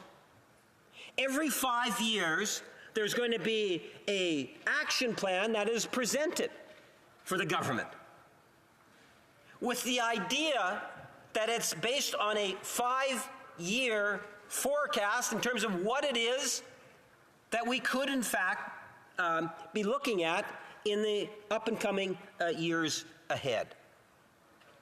The first report will come out in 2025. I see that as a positive thing, Mr. Speaker. Here we have a government that says that, look, we want to share with Canadians a plan that can build confidence. Confidence for industries, whether you're an investor or whether you want a sense in terms of what direction you might want to go in terms of a job career if you're a young person. What's wrong with having a 5-year plan? That's something that's within the legislation, Mr. Speaker. Again, I see that as a positive thing. Another issue that it brings up is the Sustainable Jobs Secretariat. Government is big, and developing and having a secretariat, I believe, will make a significant difference Imagine, if you will, you have this advisory council which generates ideas, and you have a reporting mechanism, and you also now have a secretariat that is there to ensure that there's some sort of coordination and some sort of action that is taking place. That is also incorporated into the legislation, Madam Speaker. Again, I would suggest to you that that is a good thing. When I look over the legislation, the three things that I just finished highlighting is the real basics of the framework that we're talking about. The legislation puts into place a framework that is going to make a positive difference. It will have a positive outcome for Canadians from coast to coast to coast. We have said from the very beginning, back in late winter of 2015, this government's focus will be on Canada's middle class and those aspiring to be a part of it. Whether it's that time, at that point, Madam Speaker, or today, when we're standing up and we're talking about future jobs. The future jobs that we're talking about is to support Canada's middle class and those that are aspiring to be a part of it, Mr. Speaker. We are looking to build support. Take a look what happened yesterday, Madam Speaker, when we brought forward the legislation. Day 2, I believe it would have been day 2. Don't quote me on it, Madam Speaker, but I believe it would have been day 2 in terms of actual debate time. That's when members opposite, including the member who says that she has something to say after me, would have had her opportunity to speak on this legislation. But as she knows, that didn't happen. Why didn't it happen, Madam Speaker? Because instead of talking about jobs, and I made the reference to this yesterday, what the Conservative Party wanted to do is they wanted to continue the personal attacks. Something that I've referenced as character assassination. Because they believe that as long as they focus on that, stay away from the issues, just focus on their character assassination, that's what all Canadians will focus on. And that's what they push. And all one needs to do is take a look in terms of what they actually did yesterday. Instead of talking about jobs, they brought forward a motion for a concurrence report. And when you bring in a motion for a concurrence report, what you're really looking at is you're wanting to see the House pass a report by having a vote that we, in essence, agree to it. Typically, that's usually the desire. But then they move an amendment, Madam Speaker. And the amendment is to have a standing committee deal with it. Now, you're going to find the relevance to this really quick, Madam Speaker, because the motion to actually defer it to a committee could have been done in a standing committee. Members could have raised the amendment that they had and tried to put that on the agenda of a standing committee. But they chose not to do that. Why, Madam Speaker? Why did they choose not to do that?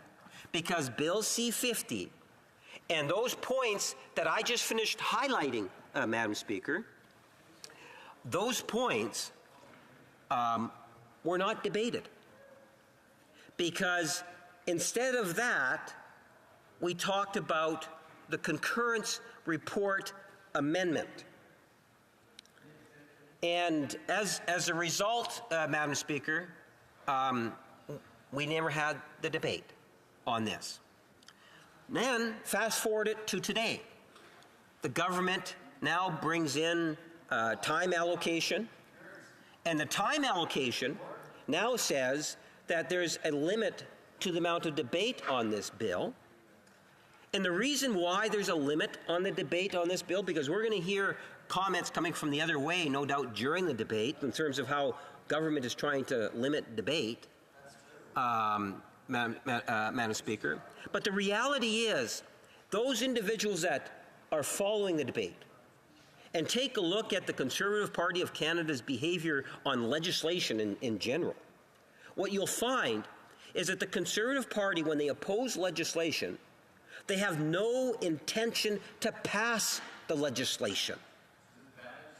What they will do, Madam Speaker, and it doesn't take much, you can give me, a dozen grade 12 students from Sisler and Maples High School in my community, or R.B. Russell, or Children of the Earth, and I could prevent legislation from passing if they were members of Parliament. You just got to put them up to speak. Because we all know there's a limited amount of time to be able to speak, Madam Speaker. So all you have to do is put up one speaker after another speaker after another speaker, and then maybe move an amendment, and then you can repeat it, and it never gets voted on. Unless, of course, you bring in a closure motion or you bring in time allocation. And the Conservatives made it very clear yesterday. I honestly didn't know how they were going to be voting on C-50, but now I've come to believe that they're going to be voting against C-50. And that is one of the motivating reasons why they didn't want the debate to occur yesterday, because government only has so many hours of debate in any given week. And take a look at the number of times that the Conservatives kill that time as much as they can.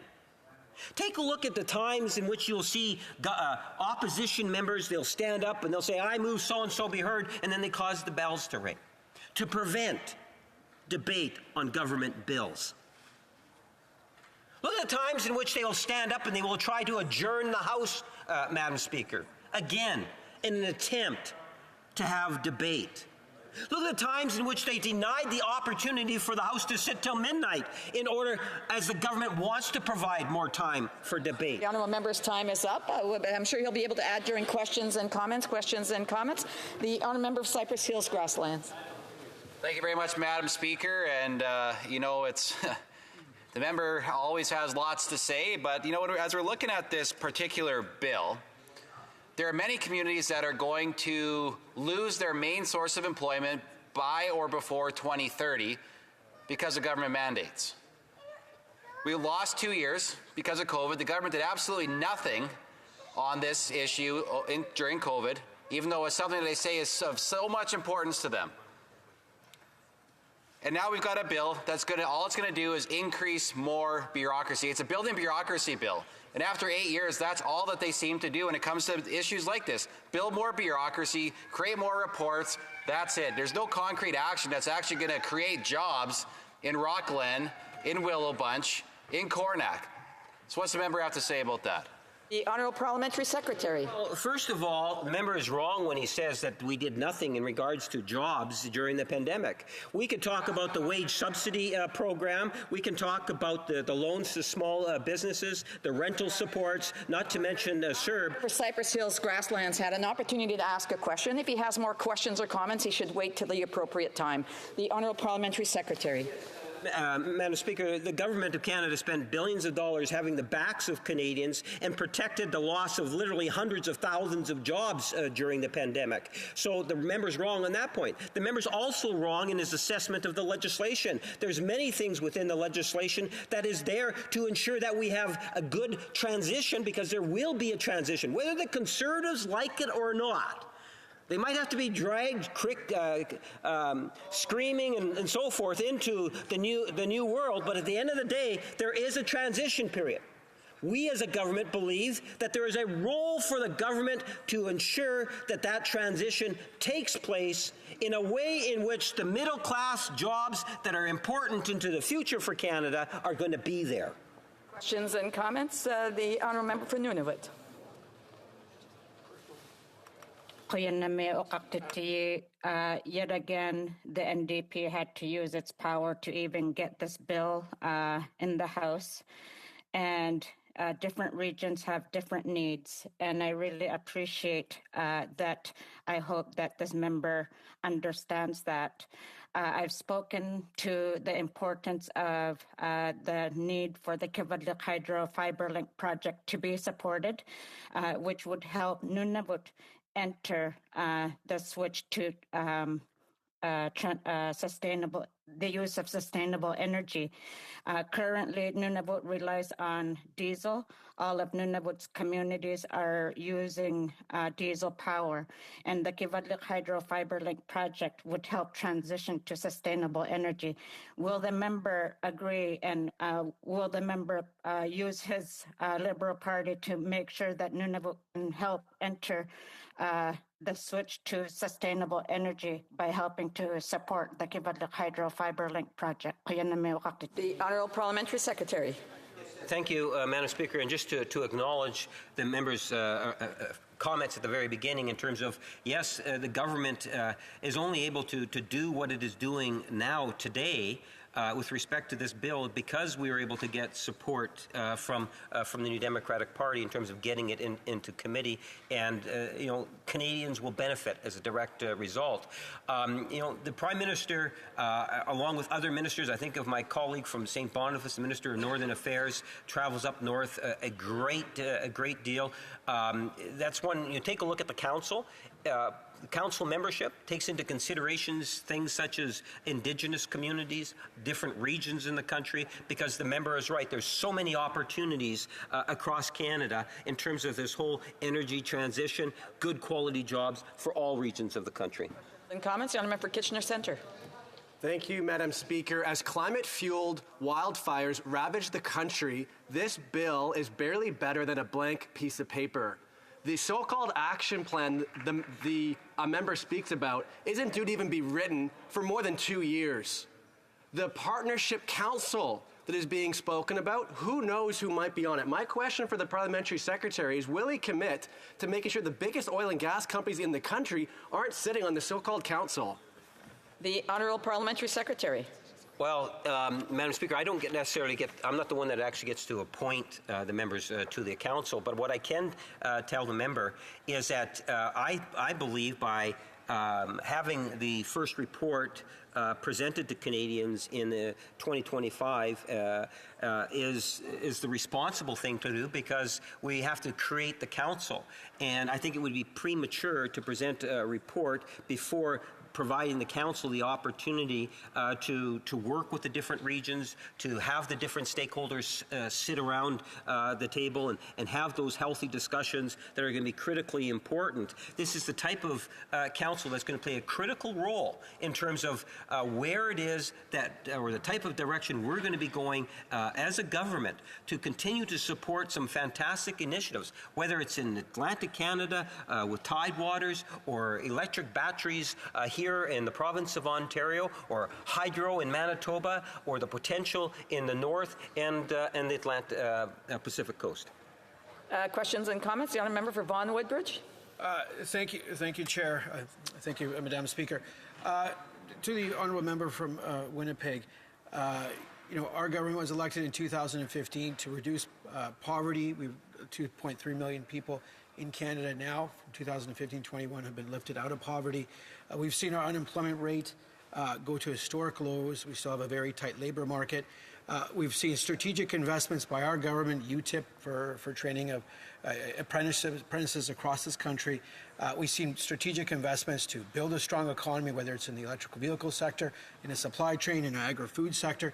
And C-50 is just another step, another layer of the foundation to continue to build a strong, robust, and growing economy. And I'd like to ask the member how he sees C-50 benefiting workers in his home province of Manitoba. The Honourable Parliamentary Secretary. So thank you, Madam Speaker. And the member raises a good point that I would like to emphasize one aspect, and that is that if you take a look over the last number of years, Pre-pandemic, I believe what was created by the government working with the different stakeholders and Canadians, small businesses and big alike, we generated somewhere in the neighborhood of just over 1 million jobs. And that would be from the 2000, let's say 16 to pre-pandemic. And then because of the support programs and working and having a Team Canada approach going through the pandemic, Madam Speaker, that we were one of the fastest countries to restore the jobs that were lost during the pandemic. So the government has been very much focused on job creation. This legislation even goes further than that. It's recognizing that, in the future, as we get closer to that net zero economy, Madam Speaker, the types of jobs in the future, we need to focus a lot more attention on it, and that's why we're creating the council. That's why we're having the secretary. That's why there's a need for the strategic plan. And this is a government that's going to get the job done. Questions et commentaires. The honourable member for Sarnia-Lambton. Well, thank you, Madam Speaker. And the member opposite would have us believe that C50 is about creating sustainable jobs, when in actual fact, this is not even a plan. It's a plan to get a plan. It's the typical Liberal tactic of saying, let's get a bunch of well-paid Liberal insiders to be on a council to advise the government on what the plan might be, and then let's pay another high-paid Liberal insider to be the secretariat so that 2 years from now, when they figure out what the plan is, that it'll happen. But nothing says they don't have a plan like a bill that says it's a plan to get a plan. And would the member admit that they don't have a plan for sustainable jobs? Parliamentary Secretary. Madam Speaker, it's a bit much hearing from the Conservatives about a plan. And we don't have a plan when we're still waiting for Conservative policy on the environment. I remember the plan. Remember the plan that Conservatives had on the price on pollution? They call it the carbon tax, and I've highlighted it before. That's their plan, and they advertised it to every Canadian. It was the election platform where they said, we support a price on pollution. Remember that plan? Well, what's happened to that plan? Today, the Conservative Party, en masse, has had a conversion. They now say, we don't support a price on pollution. The only consistency is that the Conservative Party continues in a reckless fashion, and people need to be aware. The people are taking a risk when they talk to the Conservatives. If you want to focus on middle class and growing Canada's middle class, take a look at what C50 is doing. It's creating opportunities for good, solid middle class jobs well into the future. Resuming debate, the honourable member for Calgary Forest Lawn. Thank you, Madam Speaker. Madam Speaker, before I start, I just want to say I'm going to be splitting my time with my good friend, great colleague, the great member from Foothills, who's from the great province of Alberta. And before I get started, let me give another shout out to another fellow Albertan, another colleague in this House that has done incredible work on this unjust legislation, the member from Lakeland, who's just been an absolute advocate not only for our province, but also for our energy sector, our world-class and world-leading energy sector, I should say. Madam Speaker, the world needs more clean, responsible, low-carbon energy. And not only does the world need Canada's world-class energy, but Canadians need it too. They need it not only just to heat their homes and keep the lights on and to fuel our vehicles, but for the economic benefit that it brings along. After 8 years of this incompetent Liberal NDP government, they're just not worth the cost for Canadians or our resource sector. Canada is last among developed countries for GDP per capita growth. Canadians are suffering with the worst GDP per capita growth rate since the Great Depression, Madam Speaker, since the 1930s. GDP per person in Canada today is just under what it was halfway through 2018. That means Canada has had 5 years' worth of economic productivity wiped out. According to the OECD, Canada will remain last amongst developed countries for GDP per capita growth through 2060. This government has been doing one thing very well, chasing investment out of our country. And like our leader once said, all of our exes are running away to Texas. This costly Liberal NDP coalition has been chasing not just investment, but jobs and people and talent out of our country as well. People do not want to move to this country because they don't see a future here anymore. When my family came here as immigrants, there was a hope in Canada that if you put in hard work, you would be able to see the fruits of that labor. But after 8 years of this Liberal NDP Prime Minister, all that hope has been wiped away by bad economic policy that's told the world Canada is not open for business anymore. And this unjust legislation will further hurt Canada's economy and reputation on the world stage if this Prime Minister's reputation already hasn't damaged Canada enough. The Coalition of Concerned Manufacturers and Businesses of Canada was formed just a few years to advocate against this government's anti-competitive and anti-worker policies. Now half of their manufacturer members have already moved or are moving their operations out of Canada. The green industry in Canada won't even make a dent in the kind of economic development and growth that is needed for recovery. In 2007, the clean tech sector was 3% of Canada's GDP. Today, even after billions and billions of tax dollars in government subsidies and billions more in private sector investment, it is still only 3% and 1.6% of employment. Despite the anti-energy agenda by this Liberal NDP government, the unconstitutional No More Pipelines Bill C-69, the tanker ban C-48, cancelling Energy East, cancelling Keystone XL, and not building any of the 18 LNG projects proposed when this Prime Minister took office, Canada's energy sector still represents 10% of our GDP, and with the related manufacturing that comes with it, contributes over $120 billion to our economy. Canada needs our energy sector to be strong to attract businesses, investments, and jobs in Canada, to get our economic growth and productivity back on track. This Liberal NDP government loves nothing more than to vilify profit or the success of large Canadian industries. When it comes to Canada's energy sector, it's like a sport for the left to see who can hate it the most. And there is a big cost to these failed Liberal NDP policies, these anti-energy, anti-Canada policies. These attacks will throw at least 170,000 people out of work across the country, many of them in my home province of Alberta and many in my riding of Calgary-Forest Lawn. It will displace another 450,000 workers and risk the livelihoods of 2.7 million Canadians in all provinces, sectors, and regardless of whether you are working class or middle class. We know that people will lose jobs with this unjust transition the left is proposing. We saw it already in Ontario under Kathleen Wynne. With the Green Energy Program, it killed off nearly 100,000 jobs directly, and the 50,000 green jobs those Liberals promised to create, they never materialized. In Alberta, the Rachel Notley NDP in 2015 implemented a just transition, and in small mining towns like Hanna, just north of Calgary, workers were promised new green jobs once their coal mining jobs were wiped out. Just like in Ontario, over 1,000 workers left town because the jobs that had been promised just weren't there. This is in a town of just under 3,000 people, and they drove 1,000 people out of work and out of that town. The sheer number of job losses we are talking about on a national scale is devastating, especially at a time when Canadians face a cost of living crisis. 60% of Canadians are choosing cheaper, less nutritious food because they can't afford healthy options. Millions of Canadians are visiting food banks as families choose between keeping a roof over their head or food on the table.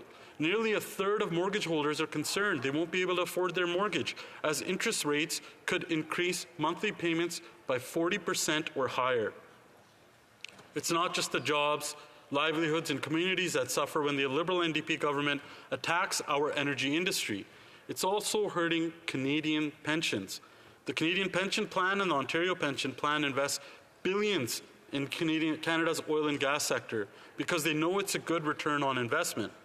In fact, 7 of the largest pension funds in Canada remain invested in Canadian oil and gas. By firing energy workers and attacking our world-class energy sector, the Liberal NDP coalition is attacking the retirement security of Canadian seniors and workers. And there is a huge impact of this unjust transition on communities and Canadians. There's nothing fair, equitable, or remotely just in this blatant anti-energy attack. This Liberal NDP government and their war on Canadian jobs and paychecks is not worth the cost. Canadian energy companies provide good-paying jobs, even good union jobs for Canadians. As an example, the Keystone XL pipeline, the project was to employ 1,400 direct and 5,400 indirect jobs in Alberta alone. The province and TC Energy partnered with Natural Law Energy, an Indigenous-led and run company. Many of the Canadians who worked on the project were Indigenous. The economic benefit for Albertans in surrounding rural communities kept people employed and businesses running. Canadian energy companies are also leaders in the investment and development of clean technology. 75% of private sector investment in clean technology comes from the oil and gas sector.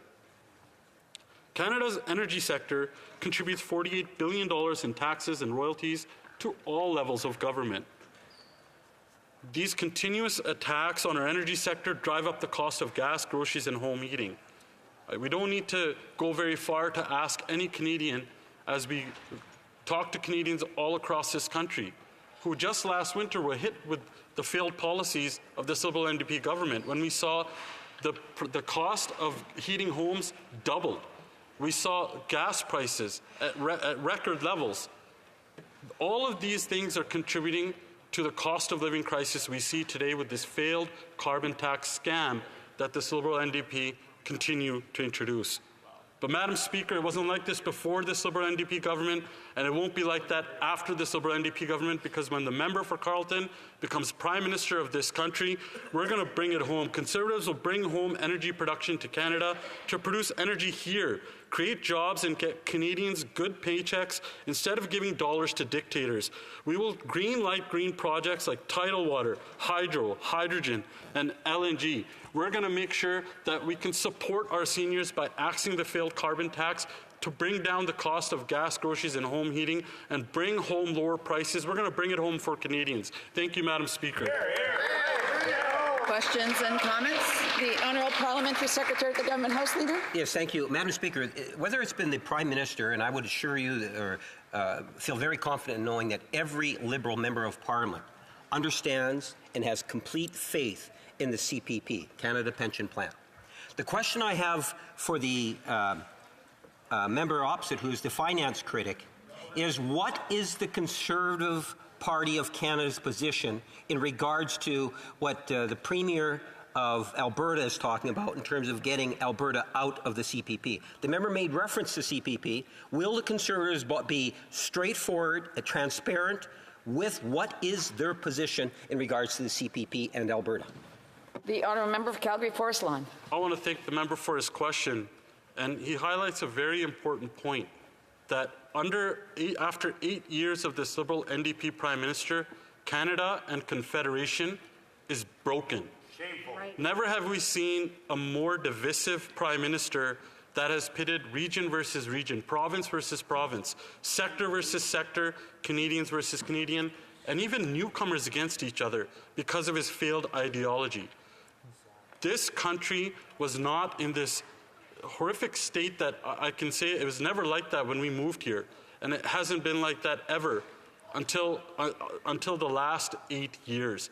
And it's because this Prime Minister wants people to be divided, wants to make sure that he is the guy that's seen as the giver. And he wants to turn this country into a place where newcomers can't exist or survive. Thank you, Madam Speaker. Questions et commentaires. L'honorable député d'Avignon, la Métis Matane Matapédia. Merci, Madame la Présidente. Thank you, Madam Speaker. I thank my colleague for his speech. Earlier, I had the opportunity to ask the Minister of Labour why the bill was called a bill on sustainable jobs, rather than simply talking about the just transition, a term recognized internationally. Unions created that term. It was later approved by the International Labour Organization, for instance. It's used in the United Nations and the European Union. At COP26 in Glasgow, I met unions, and during international meetings, they are encouraging Canada to get on board with the transition. So why is the government using sustainable jobs? Some people are saying that that workers don't want this, but who's representing the workers? It's unions. About this legislation, and when they're throwing at least 170,000 people out of work across the country and displacing 450,000 workers and risking the livelihoods of 2.7 million Canadians and damaging the industry that's literally holding the country up, there is nothing just about that. I wish the Bloc would understand how much this industry can contribute to bringing down world emissions and taking dictators' dollars away and making strong, powerful Canadian paychecks instead.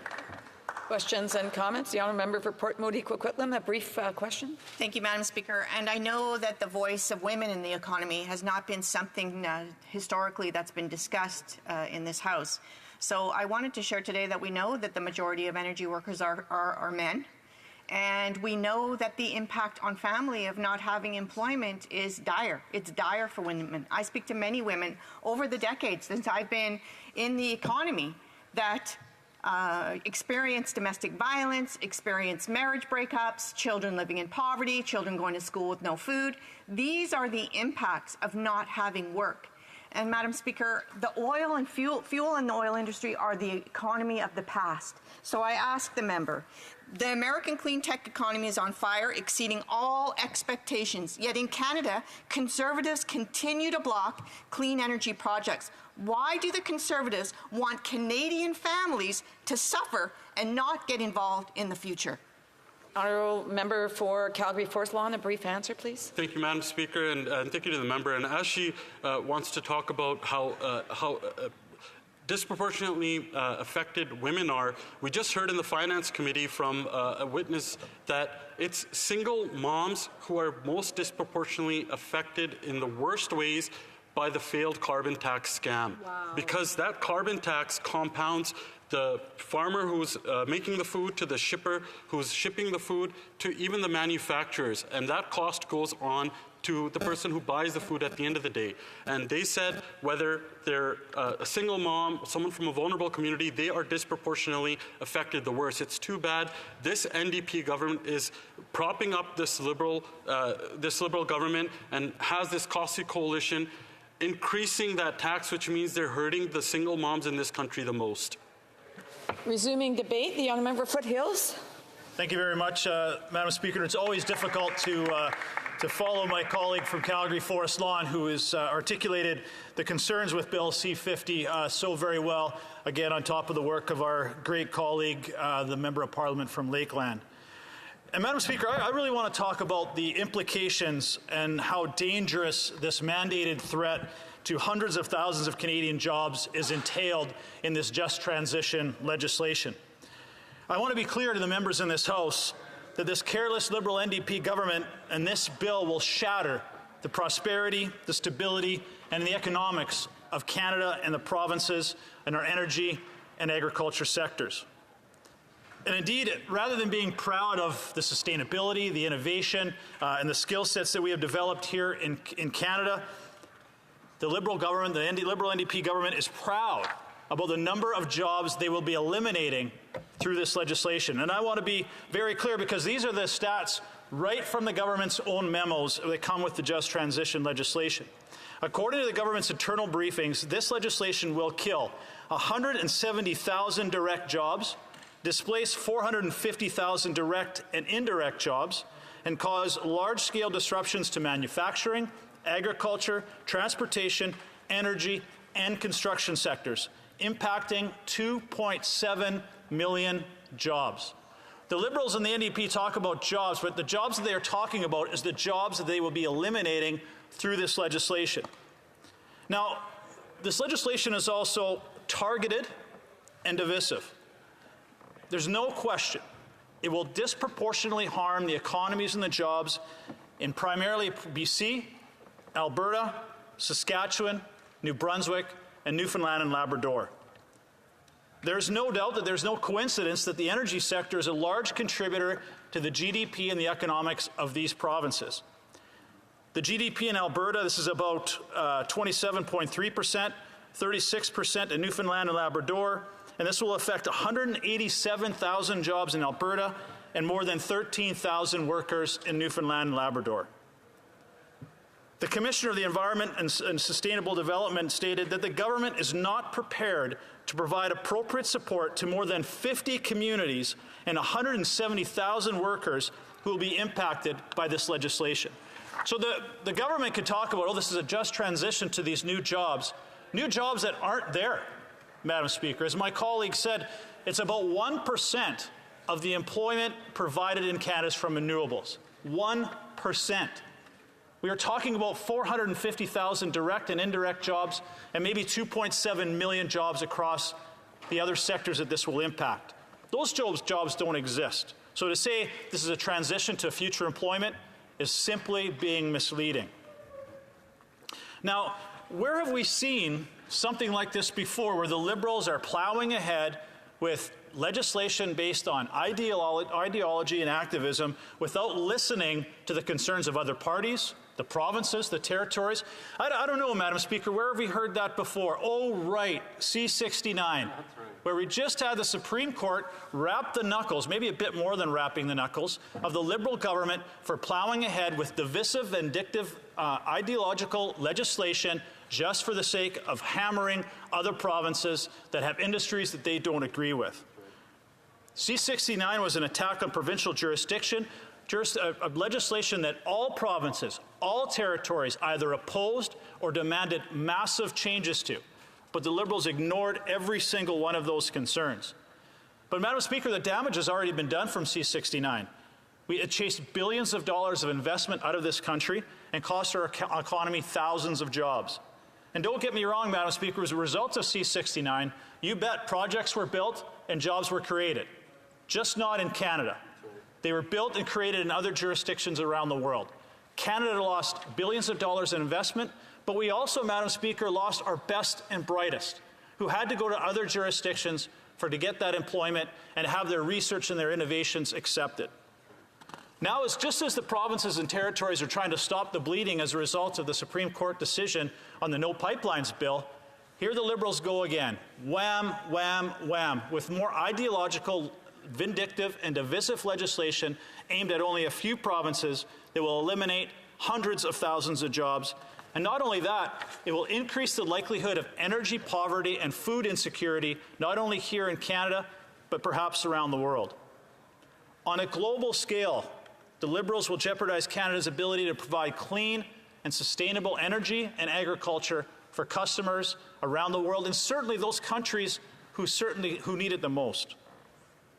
Bill C-50 plans to phase out the oil and gas sector, and it will have harsh and real consequences that should not be taken lightly. I can't be more clear, Madam Speaker. This unjust transition legislation will leave Canada in economic shambles. Now, today I want to highlight something specific which I think has not been given enough attention. This half-baked legislation from the NDP Liberal government will certainly increase the cost of living for Canadians, and it ignores our world-class energy and agriculture industries.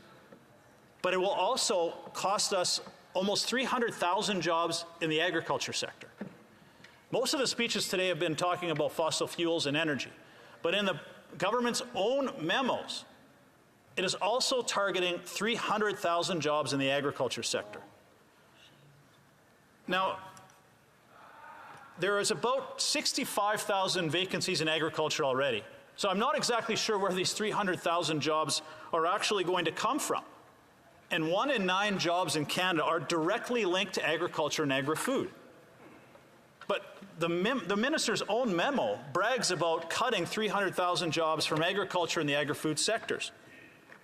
When globally, food security and food affordability is one of the top priorities.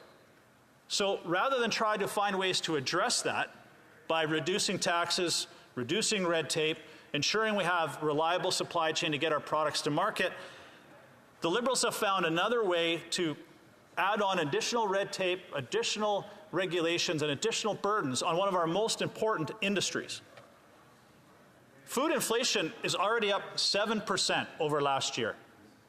And the government has made these ideological promises that we've met with the grocery. We have done, as the industry minister said yesterday in question period, we have done what no government has ever done before. We called the 5 grocery CEOs here to Parliament and give them a little what for.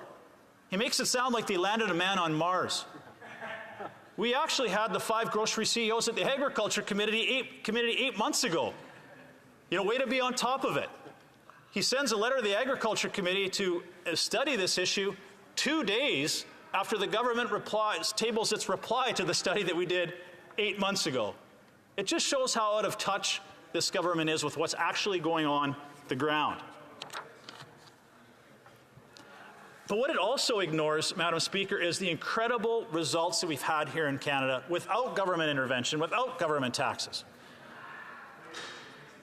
If Canadian energy was exported around the world, as should have happened with Japan and Germany, who came to Canada to access our LNG, and the Liberals said no.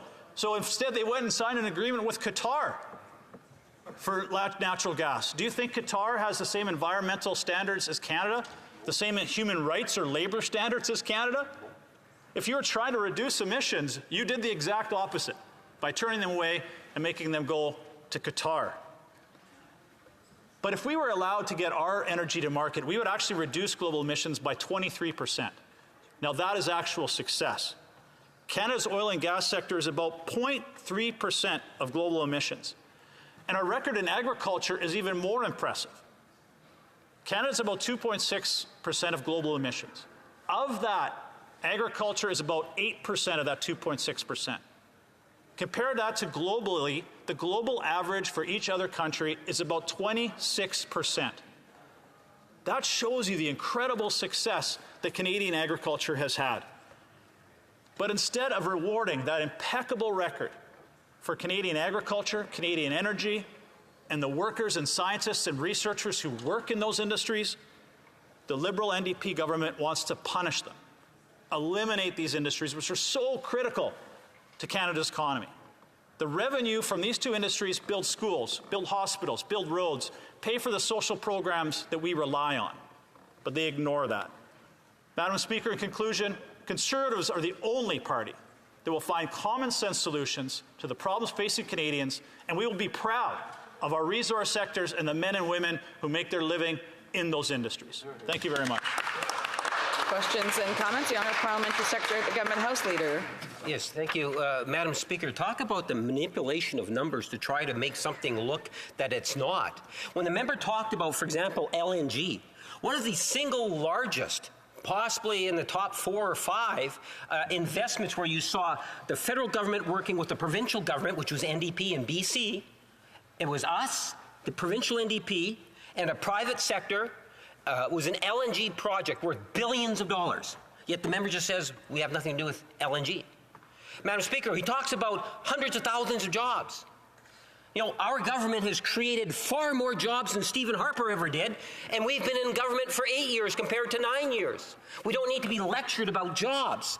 The question I have for the members, why does the Conservative Party not recognize the value of the transition to ensure that we have good, healthy, net zero type jobs into the future for Canada's middle class? What's he got against the Canada's middle class jobs?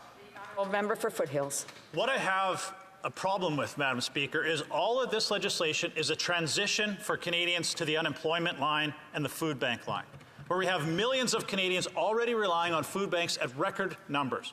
And he talks about LNG. There were 18 LNG projects on the books ready for construction that have been cancelled. You can't be proud about one. You can't be proud about one. We also had 4 pipelines ready to go in Canada. Do you know how many of those have been built? 0. So they can't talk out of both sides of their mouth saying we support these industries when the actual fact is they do everything they can to suppress them and kill them, which is exactly what this legislation is doing. Questions et commentaires. L'honorable député de Longueuil. The honourable member for Longueuil-Saint-Hubert. That's scary. It's scary listening to my Conservative colleagues fighting climate change is one of the major issues of our times, and Canada's one of the worst countries in the world when it comes to that fight. And the Conservatives are useless. The Liberals are doing nothing. We've been fighting for years to get them to react and stop investing in the oil patch. But listening to the Conservatives, they're recommending that we do even less, that we be even worse. There have been fires all over the place. There's an urgency. The planet is burning, literally, and the Conservatives. There's a group in my riding, a bunch of groups, actually. I spoke to them last week. They cleaned up the shores of the St. Lawrence, and they came to see us, and they said that what the Conservatives were, they looked at the polls, and they said, please tell us the Conservatives are not going to get elected. Well, what am I supposed to tell those people? They're worried. For Foothills. Thank you very much for the question. We're not saying to do less. We're actually wanting to say things that actually have results. The carbon tax, which the Bloc wants to radically increase, has done nothing. The Liberals haven't met a single emissions target they have set. Flooding is still happening. Forest fires are still happening. Taxes are not the answer. Research, innovation, and new technology will be the answer, which industry has been doing for years. We will get there. We want to get there. But we also have to be realistic about how we get there. And to say we are going to end all fossil fuels tomorrow, when 3% of our energy comes from renewables, let's be realistic. Where does the other 97% come from? That is what we are saying. We need to support these industries that are world-class, world-leading, the highest standards on the planet. That is how we will get there, not being ideological and shutting down these critical industries. And for a brief question, the honourable member of London Fanshawe. Across to be able to point out to where in the bill does it say that we will end all fossil fuels tomorrow immediately. Thank you, Madam Speaker. The honourable member for Foothills. I love the question and the fact that they are trying to be obfuscating that that is not their end result or their end game.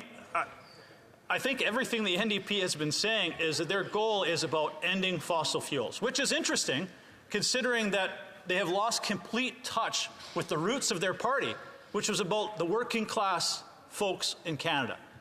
Pipe fitters, welders, carpenters, longshoremen, people that want to work. But everything that they are professing to do in the NDP party is going to ensure these people don't have jobs, which is very well highlighted in the Just Transition legislation. 450,000 indirect and direct jobs, up to 2.5 million jobs will be lost. I wonder how many of those folks used to be NDP supporters, but will now be supporting the Conservative Party of Canada. Resuming debate, the honourable member Vaughan Woodbridge. Thank you, Madame la Présidente. To start off with, I'll be sharing my time with the honourable and esteemed member from Whitby. I do want to begin my remarks, Madame la Présidente, because this is the first time I've had an opportunity to rise in this House this week. I was traveling earlier on this week, and I do want to just to comment before I speak about Bill C-50, which is a bill that puts us in a positive step towards the future for Canadian workers from coast to coast to coast. Is obviously, just for 1 minute, colleagues, if you bear with me, obviously the events of October 7th, where over 1,400 Israeli citizens were killed by a terrorist organization.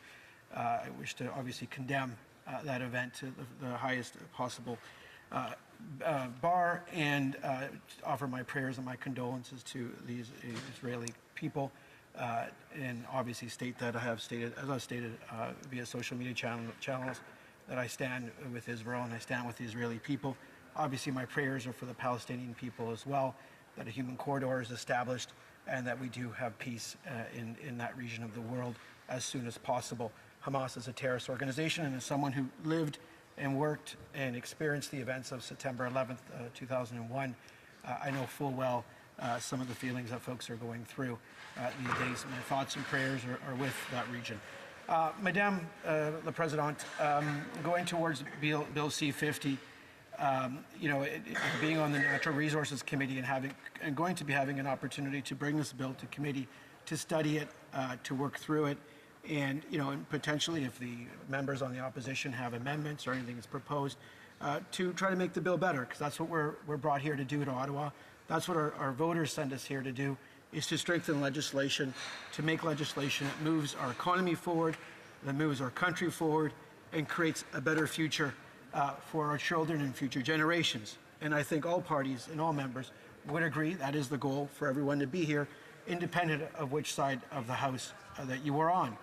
I would like to say, Madame la Présidente, since day one, our government and since 2015 has been laser focused on Canadians, helping Canadians, strengthening our middle class, working hard, ensuring those Canadians working hard to join the middle class have that opportunity to do so. And earlier today I was just looking at some of the statistics that we like to talk about, and I, as an economist, like to say, and I believe it's 2.3 million Canadians have been lifted out of poverty since 2015 to 2021, including over 653,000 children and about 500,000 individuals that you would identify as being disabled Canadians. That is work, and we've cut the poverty reduction rate, I believe, from about 14.5% down to about 7%.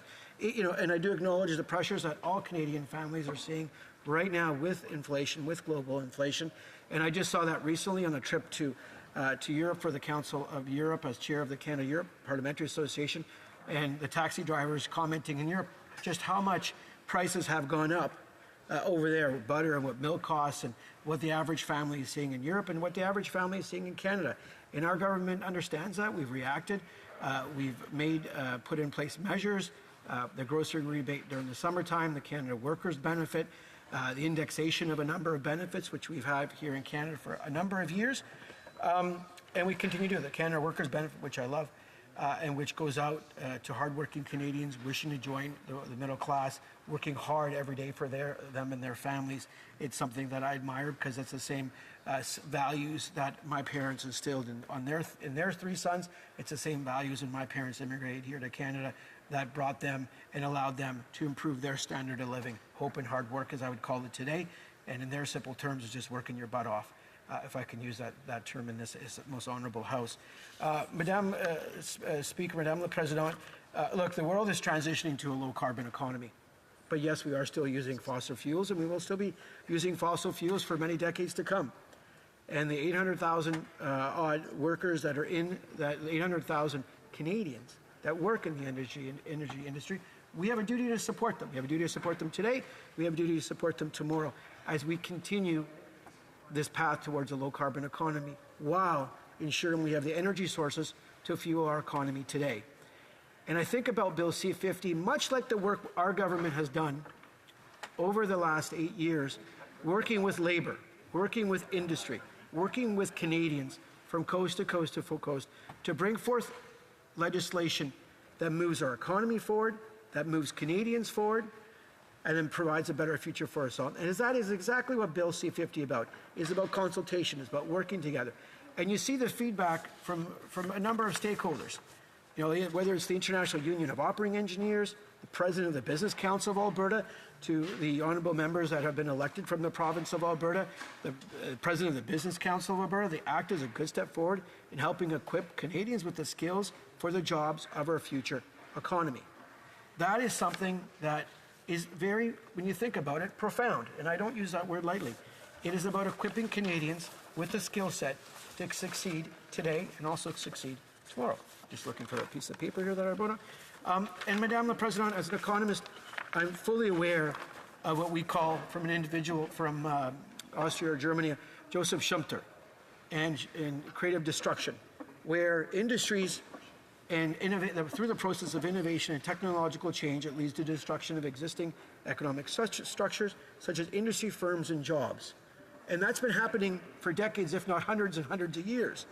But we also know when that happens, Canadians, individuals in our country, need to have the skill set to ensure that they have the skills to go to that new job, to go to that new profession, or to move up the value chain in that profession that they've chosen, or in that sector they're doing. It happens naturally, Madame la Présidente, and we must ensure that Canadians have the skills to do that. I do want to give a shout out to the Canadian Building Trades Union. I do work with them closely. I do work with them with a number of their organizations member organizations, including LIUNA. And as the CBTU says, it welcomes Bill C-50, aimed at addressing Canada's transition to a net zero economy, which brings forth key aspects involving the creation of a Sustainable Jobs Partnership Council to provide meaningful consultation during this period. Madam the President, we need energy today. We'll need energy tomorrow. But we also know the world and the private sector, and I love the private sector, is creating the wealth, is investing in renewable energy sources around the world. We've seen it through the United States and the Inflation Reduction Act. We're seeing it here in Canada with the ITC, the investment tax credits that we announced in our budget, very prudent, fiscally prudent measures, strategic measures to grow our economy, help those Canadians wanting to get good jobs, help those Canadians wanting to join the middle class, because that's what we're about, Madam President, providing good futures in an environment that fosters wealth creation through investment and obviously creating jobs with that investment from the private sector at most. When I think about C-50, I think about what we're doing here in Canada for the electric vehicle sector. I think about the investments we've made with a progressive conservative government in Ontario for Stellantis, for the thousands and thousands of jobs that are being created down in the Windsor region, Windsor-Essex region, with Stellantis with their electric vehicle plant, electric vehicle battery plant. Then I think about what we've done with Volkswagen. And I know one of the members opposite, the member from Elgin, Middlesex, London, was there that day when we announced the Volkswagen investment. And that member, the most honorable member, was so happy, and her mayor was so happy, who I believe is a former Conservative Party member of Parliament here and sat in this most honorable House. And that investment, that $7 billion investment by Volkswagen, again, positions our electric vehicle sector and the whole supply chain for growth, for wealth creation. And I love wealth creation, and for jobs, to create good, middle-class paying jobs with good benefits. And we just saw it in the province of Quebec with Norfolk. We saw it with that investment. Again, we're the province of Quebec and the federal government working in partnership with labor and business. We saw it just in Kingston, where the member from Kingston and the Islands announced, along with the federal, another strategic investment. Madam the President, we need to support Canadians. We need to support Canadian workers. I know my time is just finishing up here in a second. I look forward to questions and comments. And Bill C-50 is part of that support. We will be there for Canadians to ensure we invest in their skills. They can get better jobs, higher pay, better benefits, better futures today, and better futures for tomorrow. Thank you, Madame la Présidente. Questions and comments? The honourable member for Barrie Innisfil. Thank you, Madam Speaker. And it may surprise you that I, too, am looking forward to a just transition. I'm looking forward to the Liberal Party just transitioning up by the interpreters after the next election. Madam Speaker, here's the problem. Qatar, right now, the U.S. and other nations are filling in the void of the natural gas requirements of Europe, the Netherlands, France. We've heard deals that have been struck recently, Qatar, with less environmental standards, less labor standards, less human rights standards, a known supporter of the terrorist group Hamas. Meanwhile, in Canada, we are strangleholding our natural resource sector and our ability to supply natural gas, clean Canadian energy, to the rest of the world. It's unconscionable, the impact that that's going to have on families, on our economy. How can the member justify Qatar supplying natural gas when Canada can't? The honourable member for Vaughan Woodbridge. I think the honourable member from Barrie Innisfil, who I consider a dear friend and a close friend in the years that I've known him, look, we here in Canada need to supply the world with the energy we have.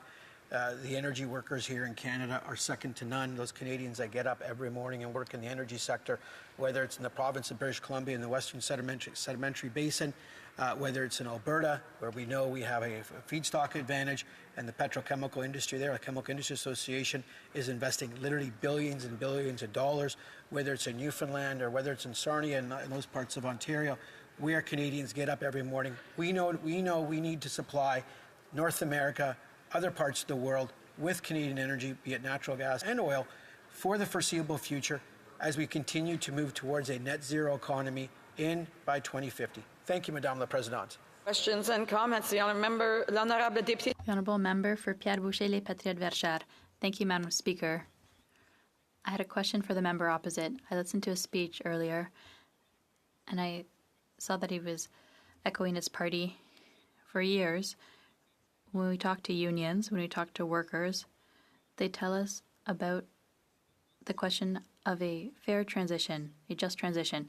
So having a transition that takes into account workers so that we can have them head towards a job in the net zero economy. But now the government has changed its vocabulary, probably under pressure from the oil companies because they spend so much on them every year.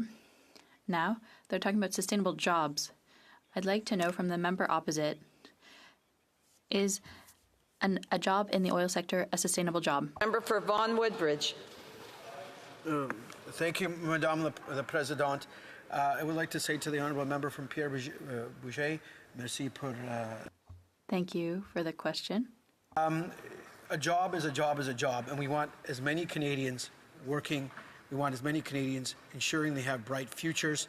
If someone getting up to go to work in Alberta or British Columbia or Newfoundland is working in the energy sector, that is a good job paying them and their families, ensuring that they can put food on the table to make sure that they have good futures for themselves and their kids.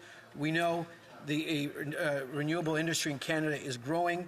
Investments in the renewable industry, whether it's solar, wind, hydrogen, along the spectrum, nuclear, which is a big energy source here in the province of Ontario, are making those key strategic investments as we continue to grow our energy sources, but we also see for the years to come, continue to utilize other forms of energy. Thank you, Madame la Présidente. Brief question, the honourable member for Nunavut. I'd like to thank the member for his intervention. I'm going to ask him a similar question that I asked a previous Liberal MP. Nunavut continues to be excluded from so many investments, and this Liberal government has an opportunity to support sustainable development in Nunavut. As I mentioned earlier, Nunavut relies on diesel in all 25 Nunavut communities. There's been great work to make sure that we could help transition to clean energy by the Kivadlik Hydro Fiber Link project. I wonder if the member can commit with this government that they will work towards supporting the Kivadlik Hydro Fiber Link project so that Nunavut milk can get off diesel. Brief answer from the member for Vaughan Woodbridge.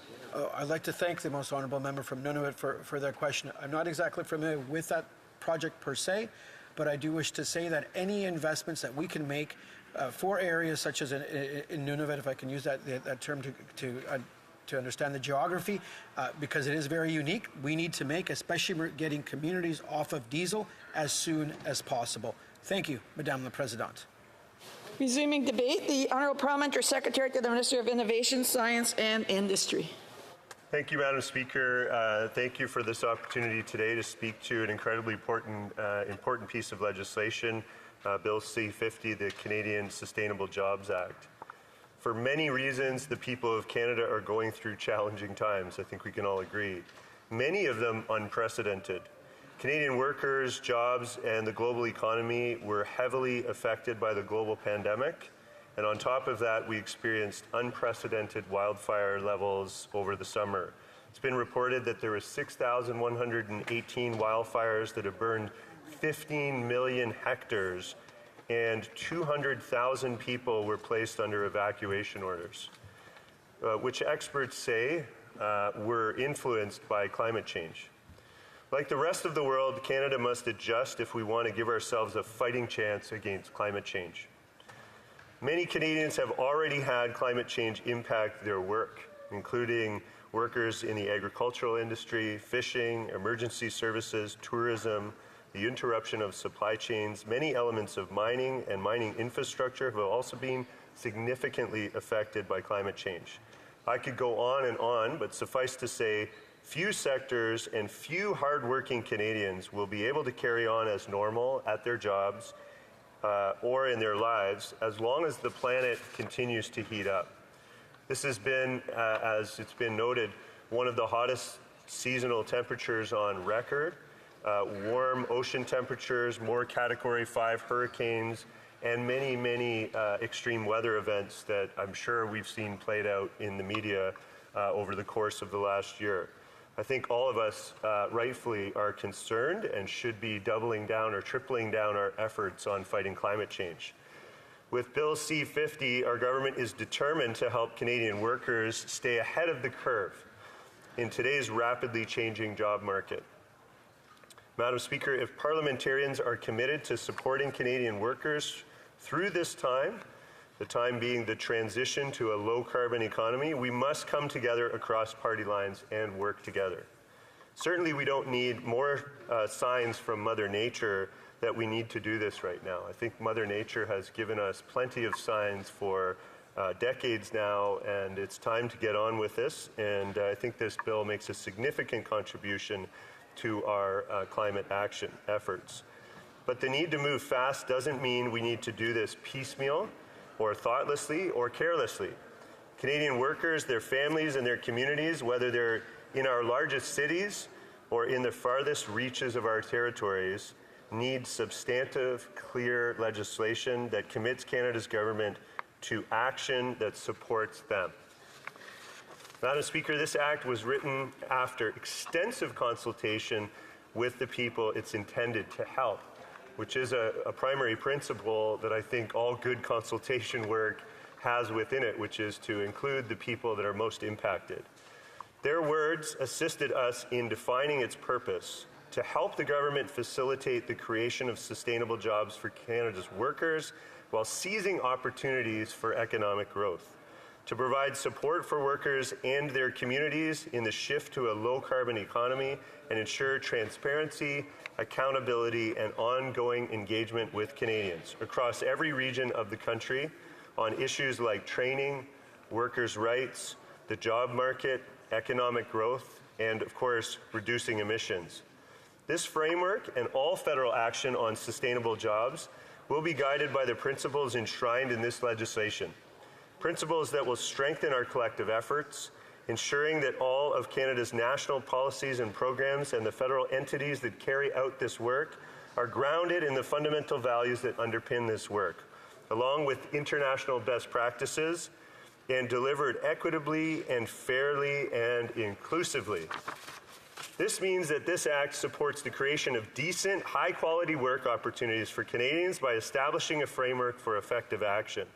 Through this framework, we will be better positioned to address the barriers that have it difficult for some to join the workforce. This legislation has 4 guiding principles developed in consultation with Canadians, built on guidelines adopted by the International Labour Organization and tailored to fit with what Canadians value. The first principle reflects the need for adequate, informed, and ongoing social dialogue between government, workers, and industry. Social dialogue is a term used by the International Labour Organization to describe all types of communication that help build understanding and consensus about issues impacting the workforce. The government believes that this is a must if we want to shift to a low-carbon economy to succeed for Canada's workers, their families, and their communities. The second guiding principle of this legislation is that the policies and programs that are put in place should support the creation of decent work, meaning good-paying, high-quality jobs, including union jobs. It's work that's productive and delivers a fair income. It's work that gives workers a voice in decisions that affect them. Madam Speaker, labor policies and programs influenced by this legislation should consider job security and social protections to reduce and prevent poverty and vulnerability among Canada's workers, as well as ongoing social dialogue. We also need the policies and programs associated with sustainable jobs to recognize local and industry-specific needs.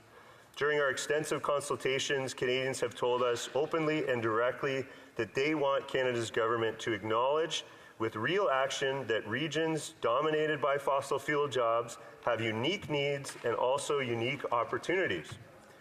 They told us that our policies need to reflect the fact that workers in high-emitting industries need pathways to low-carbon industries as the world shifts to different sources of energy. I can assure the members of this House that we hear those concerns. Closely related to that is the need for our policies and programs to reflect workers' cultural values, strengths, and their potential, while we create an environment where workers, businesses, investors, and consumers can create sustainable, inclusive economies and societies. The third guiding principle in this act recognizes that shifting to a low-carbon economy presents an important opportunity to improve the diversity of Canada's workforce and address barriers to the participation of marginalized and underrepresented groups in the labor force. Let me use the mining industry as an example. The industry's need to hire more workers is an opportunity to diversify its workforce. Women and people who have been granted permanent resident status in Canada are vastly underrepresented in mining, making up only 15% and about 7% of its workforce, respectively. And while mining is the second largest employer of Indigenous peoples in Canada, accounting for 12% of the upstream mining workforce, the data shows us that Indigenous peoples overwhelmingly hold entry-level manual jobs. We can and must unlock the potential of Canada's underrepresented population groups if we are to have enough workers to fill all of the jobs that expect to be created over the next 2 decades. And it is a significant number of jobs, Madam Speaker. RBC has reported by the end of 2030, so in the next decade or before the end of the next decade, this could create as much as 400,000 jobs in Canada. Madam Speaker, because the need to fight climate change and expand sustainable employment is a global issue, the last guiding principle in the Sustainable Jobs Act is international cooperation. Canada already works routinely and extensively with other countries, and we're proud that international cooperation is widely considered to be one of our strengths. Canada is playing a leadership role on the international stage to promote an inclusive and people-centered, and I would highlight and underline and emphasize people-centered approach to the clean energy shift or transition, leading on a range of initiatives to advance sustainable jobs while promoting diversity and inclusion of marginalized groups in the clean energy sector. Notably, Canada is leading the Equal by 30 campaign, which encourages voluntary commitments from both public and private sector organizations to work toward equal pay, equal leadership, and equal opportunities for women and other marginalized groups in the energy sector by 2030. And Canada co-leads the Clean Energy Ministerial's Empowering People initiative with the United States and the European Commission, which brings together like-minded partners to advance people-centered transitions. There's more collaboration I could mention, but in the interest of time, I'll stop there. Madam Speaker, in our extensive consultations with Canadians, we were told to bring our people-centered approach to our international work, and we agree wholeheartedly. People-centered legislation makes it easier for our policies to remain coherent at every level of government. But more importantly, it's critical to ensuring that Canadians have equal access to a variety of social supports or job training and to job opportunities. Thank you, Madam Speaker. Time is up. Questions and comments? Questions et commentaires. The honourable member for Battle River Crowfoot. Thank you very much, Madam Speaker. And certainly, what would this member tell the thousands of my constituents who will lose their jobs because of this so-called just transition, certainly that has no justice in it? And before he says that the opportunities and whatnot, and there are many, and my constituency is seeing some of those opportunities through wind and solar and other clean investment, what would he tell the people of Hannah that face the consequences of a coal transition where they promised to be there, but they failed every step of the way? And Madam Speaker, we saw absolute devastation in one of the communities in my constituency. So they talk big about this. Yet when it comes to results, how does he defend to my constituents that will bear the brunt of this? How do they defend themselves on a record that is so poor that it will leave literally people on the street? The honourable member, the honourable parliamentary secretary. Well, Madam Speaker, obviously my colleague across the way doesn't truly understand the gravity of the situation of a global climate crisis that we're in. Obviously, the transition of workers from one industry to another, from high-emitting to low-emitting industries, is going to require a significant transition of workforce But that's exactly what this legislation aims to do, which is to make that transition as equitably, fairly, and inclusively as humanly possible, and to ensure that all partners across Canada are involved, especially labor organizations are involved, industry partners and Indigenous groups are all involved in making those decisions. Thank you, Madam Speaker. Questions and comments? The Honourable for Courtney Alberni. Madam Speaker, I thank my colleague for his speech. And Madam Speaker, we've been hearing from clean tech businesses that the investment tax credits that were announced in the spring still aren't accessible. Here we are in October, Madam Speaker, and there's been huge delays. This uncertainty for business is a big problem, especially those that are looking to make investments in the clean tech economy. I guess, when is the government going to roll out these programs? And also, like, we've seen the delays in applications, even for people like personally that want to work with the Canada Greener Homes Grant, and the delays and failures to get back to people and get a response to people. It's just unbelievable the amount of time. And this is a disincentive for people that we want to get in place to make decisions to help kickstart the Canadian clean tech economy. Thank you. The Honourable Parliamentary Secretary. Well, I mean, RBC has said that there's over 400,000 jobs at stake by the end of 2030. So over the next 7 years, I think really what this legislation is looking to do is ensure that we create more jobs in Canada. And I think the member opposite rightly points to the fact that the investment tax credits that our government has introduced and is working on rolling out are going to play a key role in incentivizing the sustainable investments that we're going to need across Canada to see the growing industries in renewables and other facets of the energy transition that are going to create those jobs for people to transition to. So I welcome that work, and I'm sure we'll be able to keep the member updated as that work gets to a point of conclusion. Questions et commentaires. L'honorable député de Jonquière. Merci, Madame la Présidente. Thank you, Madam Speaker. I just want to point out to my colleague that if we want to create jobs in renewable energy, we're going to need to be brave, which means leaving fossil fuels behind, which means investing most of our resources. I don't know if the Liberal government has that courage today. If we're going to talk about a just transition, well, the Liberal government has taken a step back and instead talked about sustainable jobs. We're the only country that's talking about this. We're afraid of Alberta's reaction instead of talking about a just transition. Does that not undermine the courageous measures we could be taking? Is it not a real problem? Is it not just a matter of not having the amount of courage? Madam Speaker, and thank you to my honourable colleague for the great question. I know that the language shift or the lingo and the way that we're talking about this has evolved. I think that evolution in language and talking about sustainable jobs is a part and parcel of working with labour leaders across the country, and I believe that it actually reflects the language that they would like us to use and the framing that they would like us to use, because, I mean, I think the evidence shows that there's a lot at stake here. There's a lot of investment and potential economic growth. There's a lot of jobs at stake, and those jobs are truly sustainable jobs. They'll be with us for generations to come as we make this green energy transition. Thank you. Resuming debate, the Honourable Member for Battle River Crowfoot. Thank you, Madam Speaker, and let me start by saying that I will be sharing my time with the member from Sarnia-Lambton. And, Madam Speaker, I would just, before I get into the substance of Bill C-50, state unequivocally how important it is to acknowledge the conflict that is taking place in Israel and Gaza, and how, as Canadians, to stand with Israel in the right for them to defend themselves, and, of course, looking out for the many victims of this conflict, but to ensure that Israel has that support. Madam Speaker, here we are.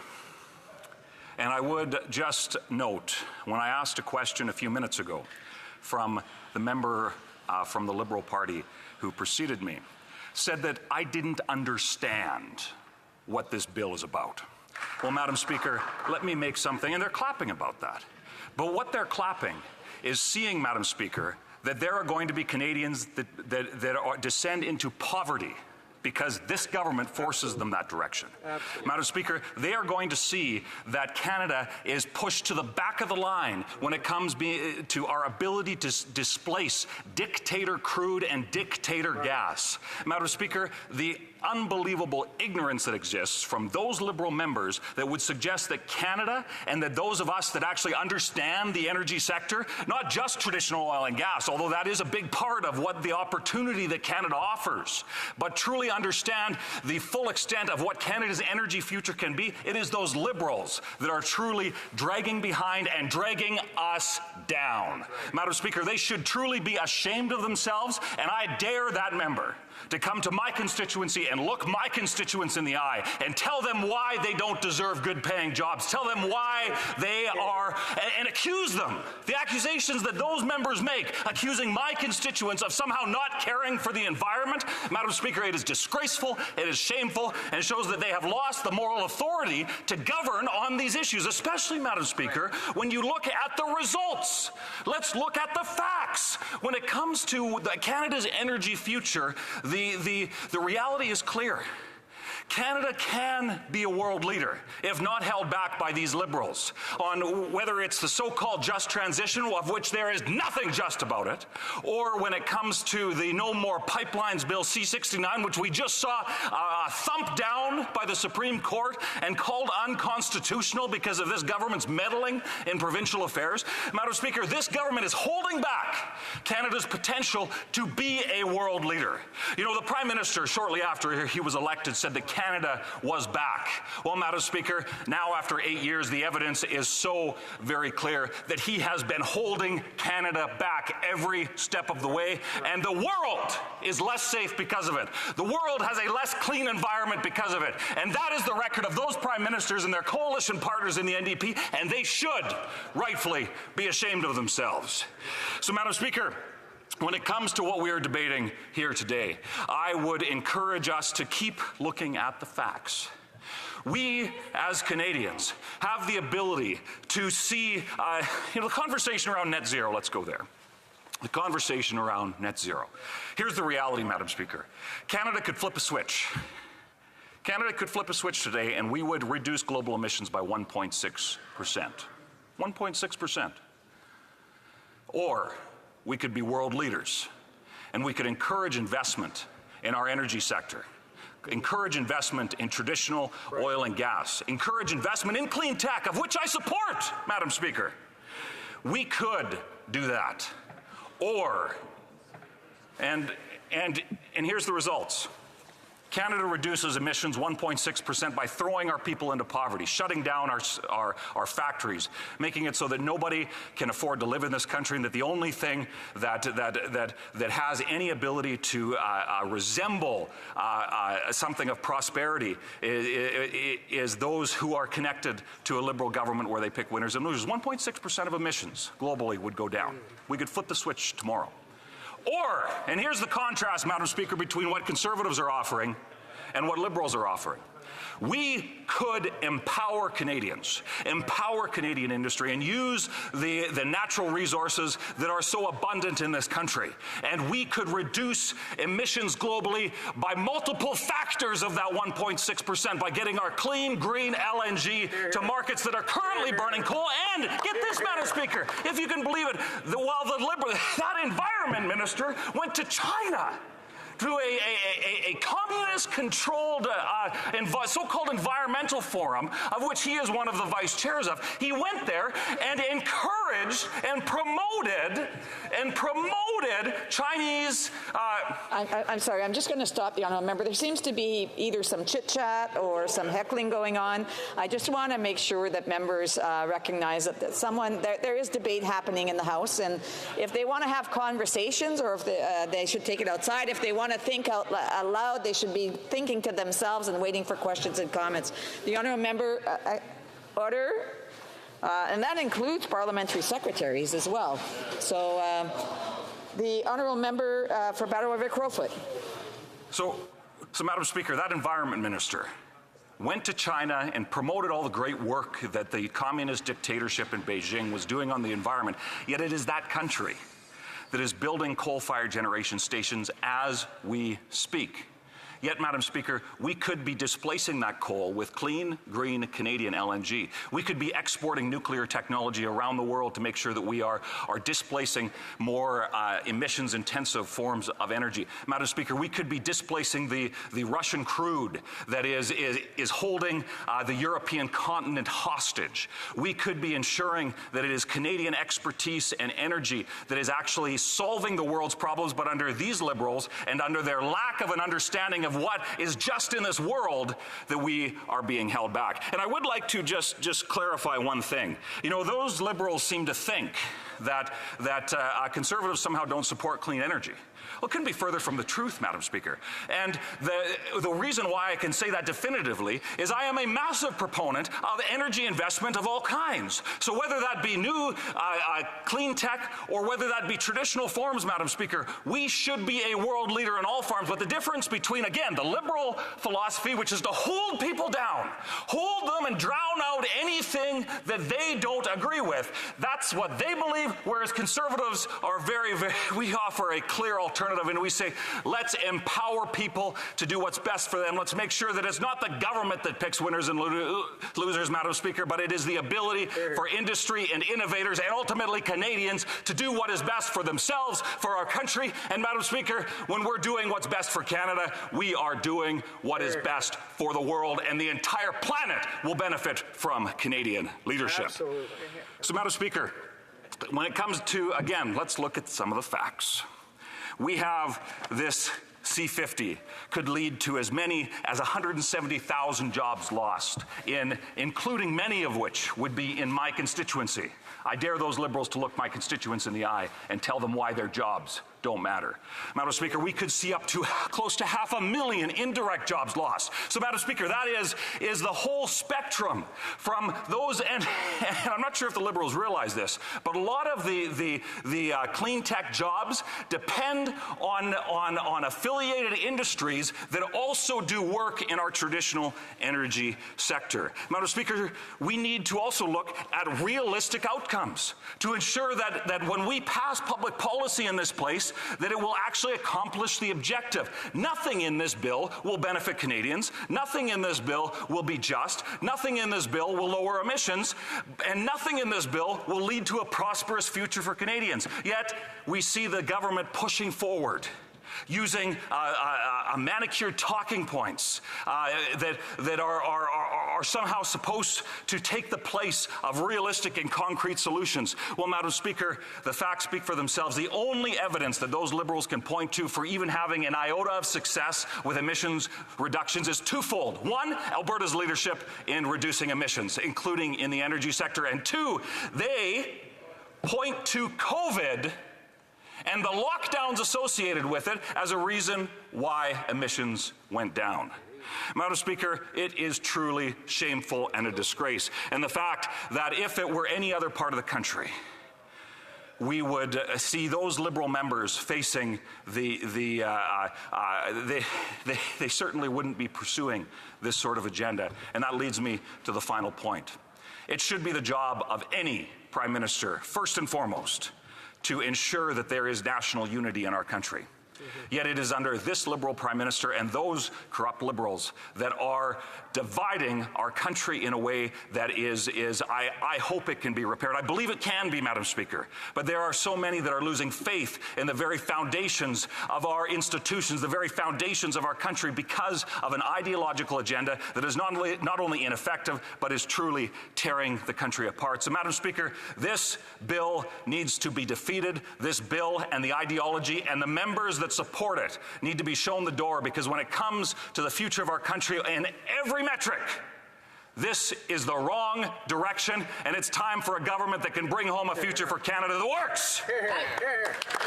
Questions and comments? The Honourable Parliamentary Secretary at the Government House Leader. Yes, Madam Speaker, in one word, I guess I would use the word wow.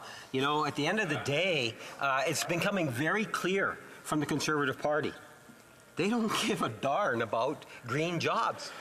They don't recognize that there is value to green jobs.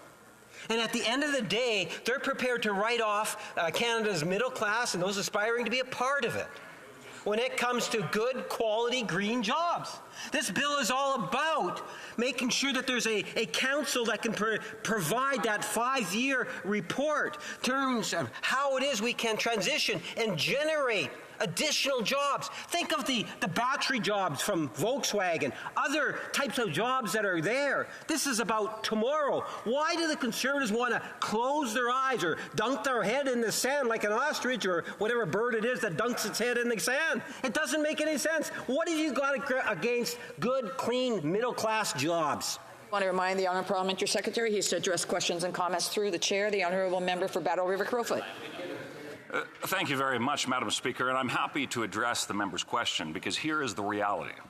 The only party in this country that supports clean, green, sustainable jobs is the Conservative Party of Canada. And we believe in an economy that allows for the prosperity of all industries. So whether that's mining in Northern Ontario, whether that's oil and gas in Alberta and across the prairies, whether that be tidal energy, which they have ensured is not affordable in the Maritimes. Madam Speaker, there's one party in this country that truly wants to see prosperity for all, lower emissions, and a future that works for Canadians, and it's the Conservative Party. So when that member stands up and spouts off the same tired talking points that have been tearing this country apart, well, Madam Speaker, he can be held accountable as they not only fail on the environment, but they fail on the economy, and Canadians are getting sick and tired of it. Séance des commentaires. L'honorable député de Jonquière. Merci, Madame la Présidente. Thank you, Madam Speaker. I congratulate the member for the intensity of his speech, but I have some concerns for his health. If he's shouting like that, it's dangerous for his health. I would like him to take care of himself. I understand that he's passionate about oil, and that's fine. I'll grant him that.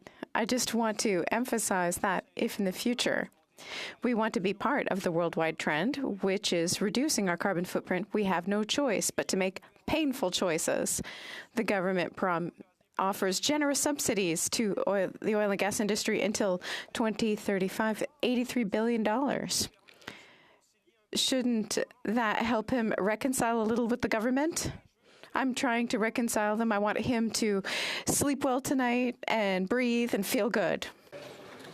You know, I appreciate the member's concern for my health, but Madam Speaker, I can assure you that I and so many Canadians will sleep better when that Prime Minister and his coalition partners are drummed out of office and we can see a Canada that actually prospers again, whether that's in Quebec and the many industries that benefit from investment in all types of energy. And why doesn't he go speak to the manufacturers that some of their largest customers in probably his riding come from my province? Madam Speaker, the disconnect that exists from the ideology that is purported and supported by every other political party in this House and the reality that exists on the ground here in Canada is so unbelievable. And Madam Speaker, the future is built on a clean economy, absolutely. And you know how we ensure that? We allow investment and prosperity in the ingenuity of Canadians to ensure that that happens. And Conservatives are the only party that's what we're offering.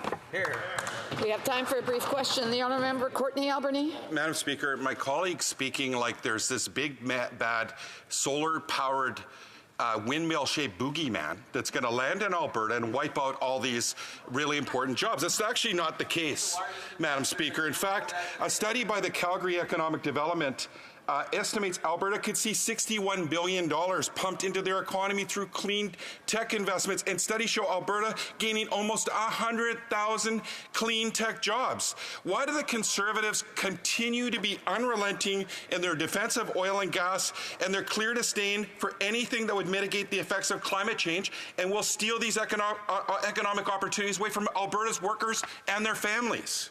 Answer from the member for Battle River Crowfoot. The only thing that's being stolen from this country is the prosperity that should be given to Canadians. And it's that member's disconnect with reality that is on full display here. Madam Speaker, I can see windmills from my house. I drive by solar farms on a regular basis. So for that member to somehow think that you have to pick one or the other shows an absolute disconnect with the reality of how we solve what is a developing global energy crisis. Let's build in this country. Let's ensure there's clean tech. Let's ensure that when it comes to traditional energy, we continue to move move towards that lower emissions path, and let's ensure that it's Canadians that lead the way as opposed to being held back like they are under that coalition. Resuming debate, the Honourable Member Sarnia Lambton. Well, thank you, Madam Speaker. And I'm rising today to express my serious concerns about Bill C-50. Now, this bill is called the Sustainable Jobs Act, and this is typical of what Liberals do. They pick a name that sounds good. I mean, who doesn't like sustainable jobs? I like sustainable jobs. I think all Canadians want sustainable jobs. So it sounds really good. But the problem, Madam Speaker, is that in this bill, there's no plan to create sustainable jobs. This is a plan to get a plan.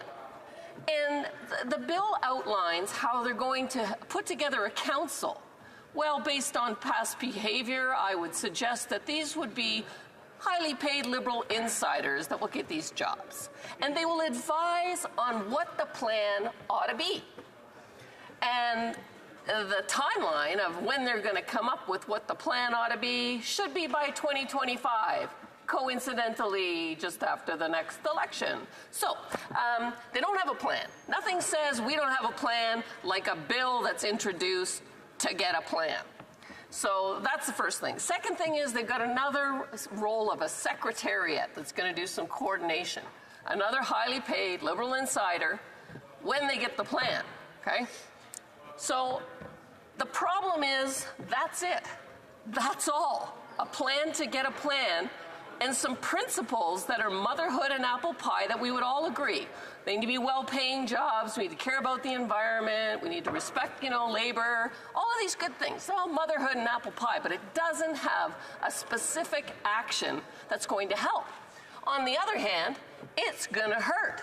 So the analysts of this very government have said that as a result of Bill C-50, it will kill 170,000 direct Canadian jobs. It'll displace 450,000 workers directly and indirectly working in the energy sector. And it'll risk the livelihoods of 2.7 million Canadians across all provinces.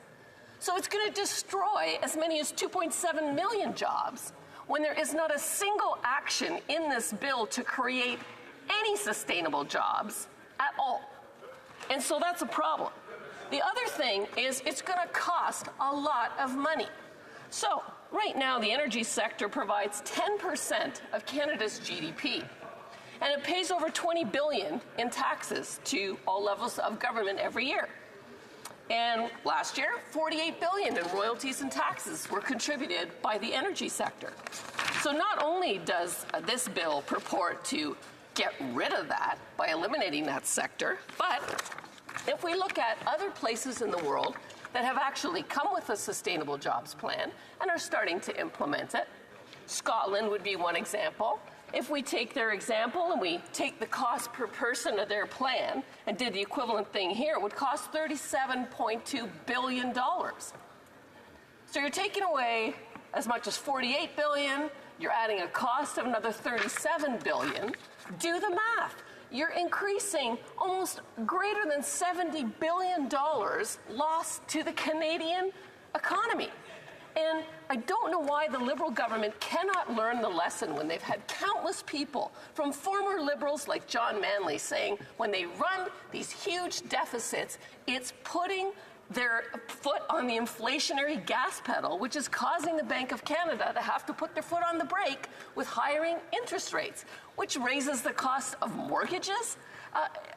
Canadians are suffering from coast to coast. So definitely, not only is the bill not going to create jobs, but it's going to come with a huge amount of cost. And Madam Speaker, it's not like this is the first time that there's been an attack on oil and gas in the energy sector. This is a continual theme from the time I got elected in 2015. Let's start with the tanker ban, Bill C-48. Keep Canadian oil from getting out there when everybody else's ships are out there full of oil.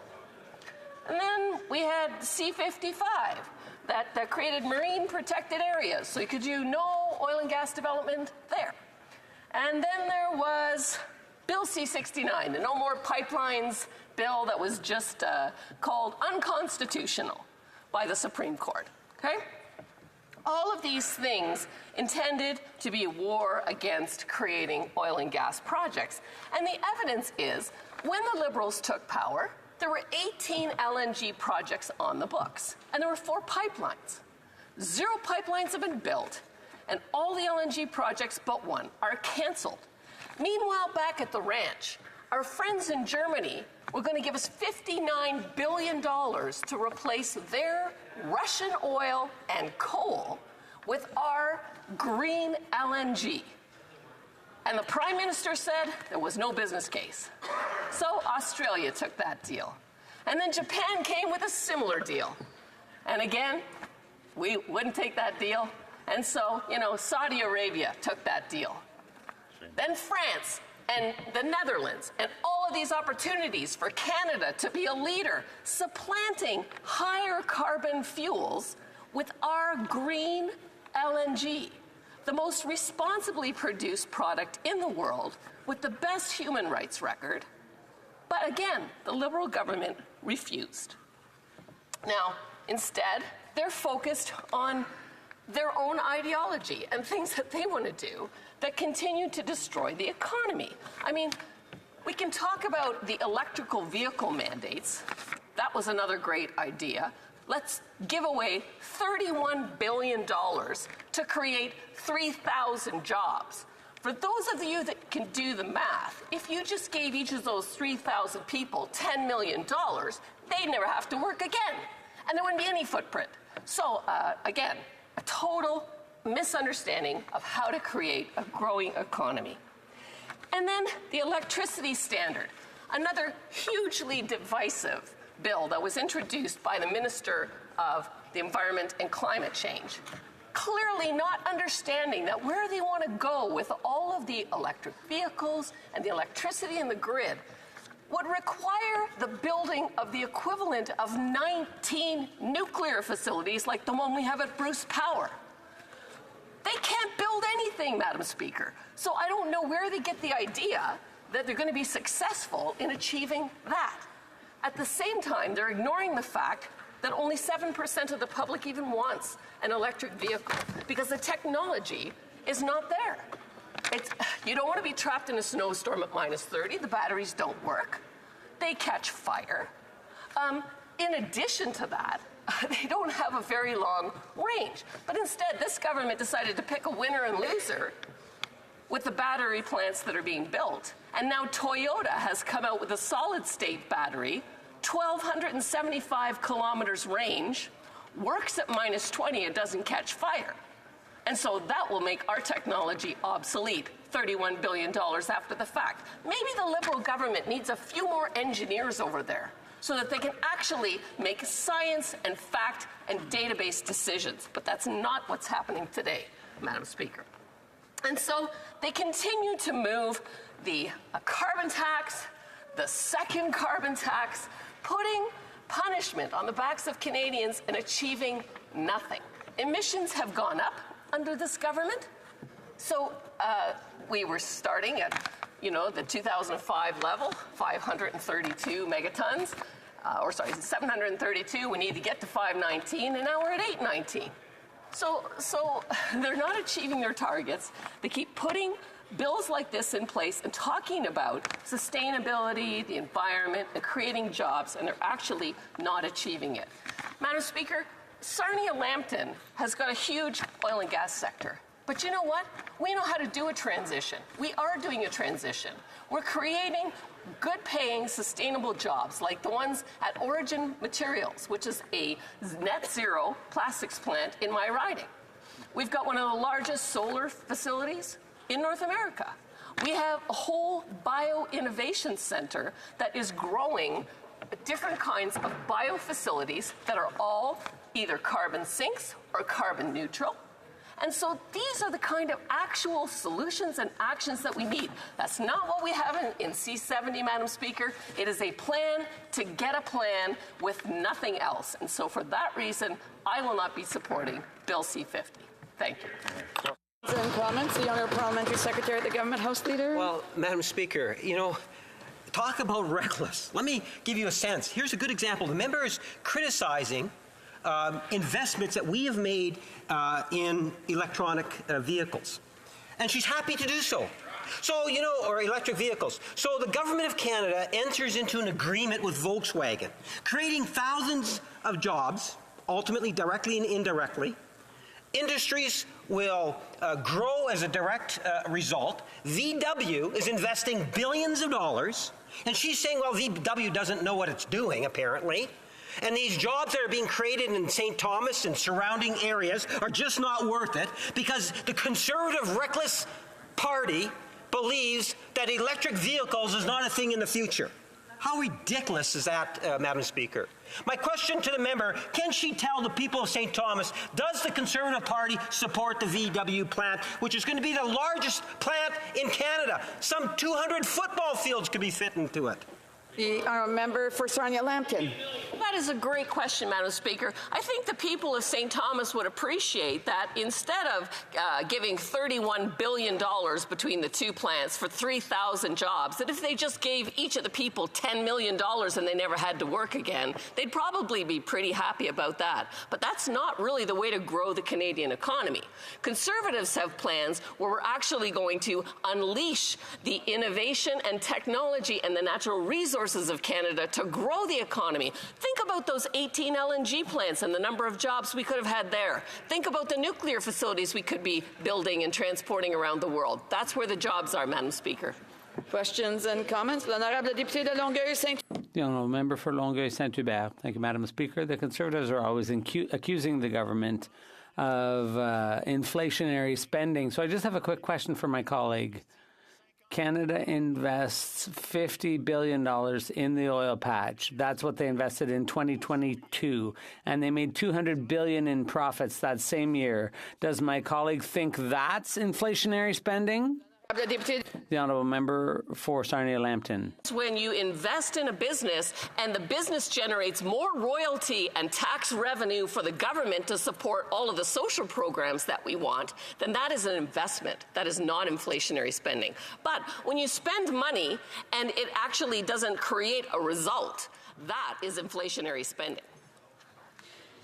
Questions and comments? The Honourable Member Timmins James Bay. Thanks. I always get a great kick listening to Conservatives talk about environment and economy. It's like looking in a distorted funhouse mirror.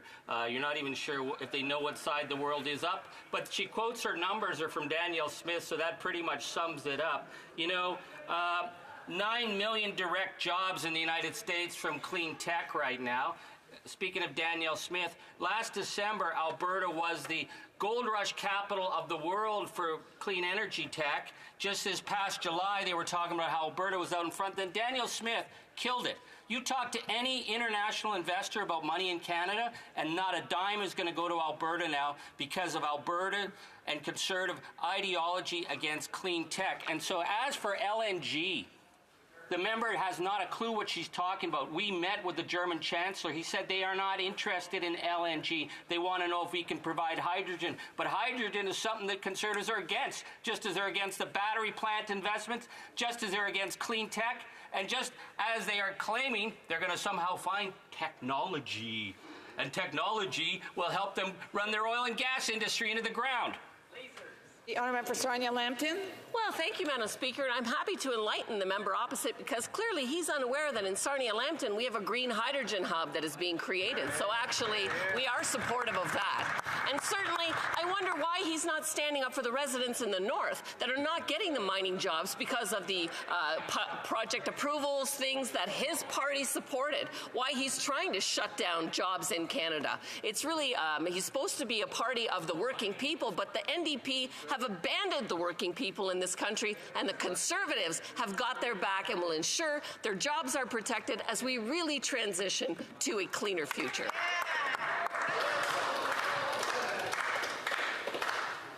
So there seems to be some discussions going on in the House while others are trying to participate in the debate, and I would just ask individuals to take those out, and I would just ask members to be mindful of the words that they use within the House as well. to make sure that it is actually respectful. Resuming debate, the Honourable Parliamentary Secretary to the Minister of Labour and Seniors. Thank you, Speaker. I'll be sharing my time with the member from Labrador. Speaker, I'm delighted to be standing here today to discuss C-50, a bill that will help ensure Canada's workers are equipped with the skills and training they need to help our country seize the economic opportunities ahead of us. The fact is that as the world advances towards a net zero future, we need to skate where the puck is going. I'll give you a good example in my riding. The Government of Canada invested to help Algoma Steel, the second largest steel producer in Canada, bring its operations into the next era by phasing out their thermal coal furnaces and putting in place electric arc furnaces. This means more clean air in my community. It's the equivalent to taking nearly 1 million gas-powered cars off the road. It's amazing. It means a healthier workplace for our steel workers as well. Like the Sustainable Jobs Act, this investment was about creating new, good-paying jobs that benefit our economy. People in the community have started calling this investment generational. I've talked to steelworkers, and they know that if their grandkids choose to work in the steel industry in Sault Ste. Marie in the district of Algoma, they can because of this investment. There are industrial facilities like Algoma Steel in many parts of our country, from material to energy to manufacturing. Investors want to power their plants with clean energy while minimizing emissions and maximizing their high-quality material production. But don't just take it from me. The president of the Business Council of Alberta said, I quote, "The Sustainable Jobs Act represents an important opportunity for Canada to shape our future and create jobs by providing the resources that the world will need, including energy, food, and minerals," end quote. Clearly, it is imperative that we advance technology and skills to get good projects built while fighting climate change. On the investment and research side, we are working hard to make sure that Canada is at the front of this global race for clean technologies. The Government of Canada is approaching this thoughtfully through measures like our hydrogen strategy, the Clean Electricity Vision Paper, and our recently released carbon management strategy that will help us secure sustainable jobs in sectors like cement and steelmaking. As we work to become leaders in clean technology sector, we also need to make sure that our people are equipped to lead as well. Within the Canadian Sustainable Jobs Act, this government is creating a future where the Canadian workforce will thrive as it meets the world's growing demand for low-carbon energy, resources, and solutions. It's a future where the challenge won't be finding good, well-paying jobs. Instead, the challenge will be keeping up with the demand for skills development and training programs to help Canadians fill them. Bill C-50 provides an important opportunity to create a legal framework for action that fosters the creation of sustainable jobs for workers and economic prosperity across Canada. This legislation already reflects the feedback we've received from workers, labor organizations, experts, Indigenous peoples, provinces and territories, and many other stakeholders. Speaker, this legislation helps us do two things that aren't negotiable. If we want workers to succeed in a low-carbon economy, job one is putting Canada's workers first. To put it simply, as the government invests in the growth of our energy sector and other low-carbon industries, this legislation obliges the government to bring Canada's accomplished and motivated workers along with us. We're starting this journey together in a good place. Workers in the conventional energy sector are already well positioned to succeed in growing clean technology industries like hydrogen.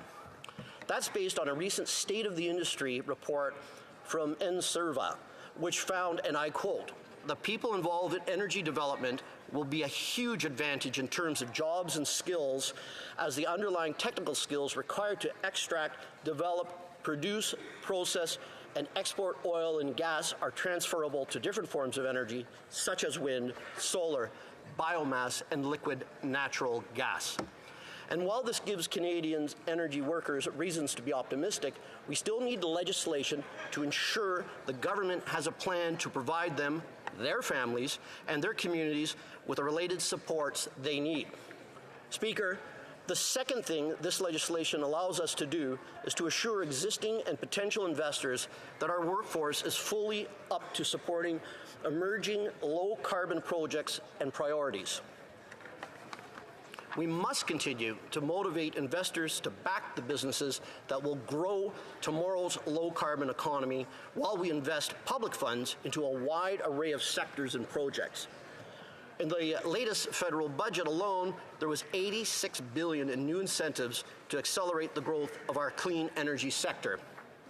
And that includes new or enhanced investments in tax credits towards generating clean electricity and hydrogen, manufacturing and adopting clean technologies, and advancing the viability of carbon management. This investment stands to help workers in very real ways, since the highest investment tax credits are reversed for the companies that offer the most competitive compensation packages. It's a win for investors, a win for Canadian workers, and a win for communities. Speaker, the legislation has been informed by many things. In 2021, the government released a discussion paper on sustainable jobs, and we invited all Canadians to have their say on it. This led to 18 months of public consultations, highlighted by 17 roundtables with a range of stakeholders and partners, including workers themselves. We also received tens of thousands. I do have to interrupt the honourable member, but he'll be able to continue the next time that this matters before the House. He'll have 3 minutes and 25 seconds. Statements by members, déclaration de député. The honourable member for Winnipeg North. Yes, thank you very much, Madam Speaker. At this time, I think it's important that we recognize that Canada's diversity is one of our greatest strengths. I reflect back in the month of June where we celebrated many different events of Canada's Filipino-Canadian heritage. And now fast forward it to the month of November. On November the 12th, we're going to be celebrating Diwali. Diwali is celebrated from coast to coast to coast as Canada's Indo-Canadian community will lead the way. Diwali is a celebration of good over evil. It's a celebration of light over darkness, knowledge over ignorance. Madam Speaker, this is a part of Canadian heritage. All of us should be very proud of the diversity that Canada has. And for those that are going to be celebrating Diwali on November 12th, I wish each and every one a very happy Diwali. Hear, hear. Thank you, Madam Speaker. The honourable member for Etobicoke-Mactaquac. Madam Speaker, on October 10th, Prince Edward Island and indeed all of Canada lost a distinguished citizen and public servant. The Honourable Jim Lee served as Premier of Prince Edward Island from 1981 to 1986. He saw many accomplishments during his time, including playing an instrumental role in the establishment of the veterinary school at the University of Prince Edward Island. He also was instrumental in the construction of the Delta Convention Centre, the amalgamation of the Charlottetown and PEI hospitals, and the construction of the Queen Elizabeth Hospital.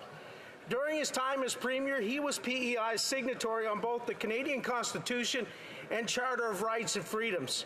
It was said by his son that his father never put a lot of energy into taking credit for the things he helped PEI achieve. He was an Islander who fought for the lovely island he called home and the people he represented. I would like to extend on behalf of Canada's Conservatives and His Majesty's loyal opposition our deepest sympathies to his family and friends. Thank you, Premier Lee, for making both Prince Edward Island and Canada a better place. Hear, hear. There is a bit of a hum coming up into the chamber, and I would just ask members to please recognize that individuals are making their statements at this moment. Statements by members, and the honourable member for Brampton East. Well, thank you, Madam Speaker. Over the past few months, as I knocked on doors in my riding of Brampton East, I've had many conversations about public safety. All levels of government have a role to play in keeping our communities safe, and here in Parliament, we are working together to further strengthen our criminal code. After consultation with all 13 premiers and police chiefs across Canada, our government has brought forward a reform bill, Bill C-48, which will help keep repeat violent offenders behind bars. I've had numerous discussions with the police chief, the mayor, and colleagues across all levels of government, and I'm happy to see this bill being supported by colleagues in this very chamber.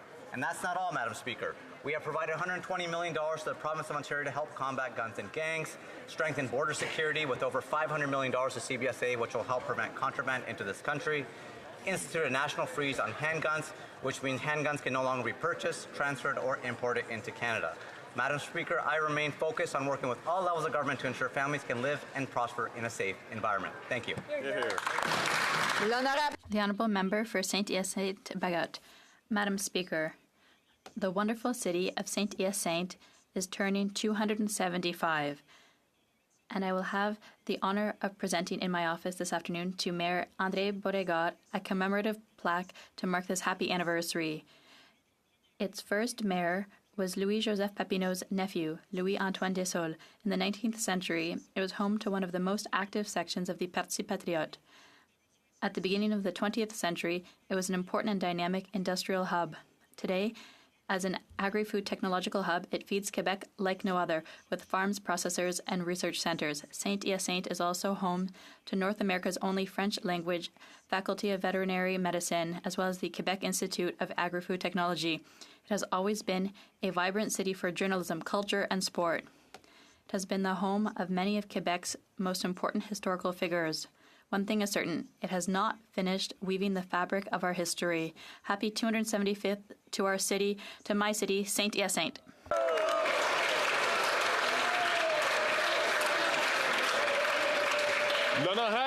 The Honourable Member for Sherbrooke. Thank you, Mr. Speaker.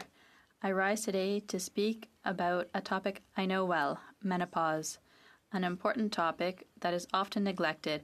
It affects many women in our society. Menopause is a normal part of a woman's life, but it can have serious repercussions on her mental and physical health.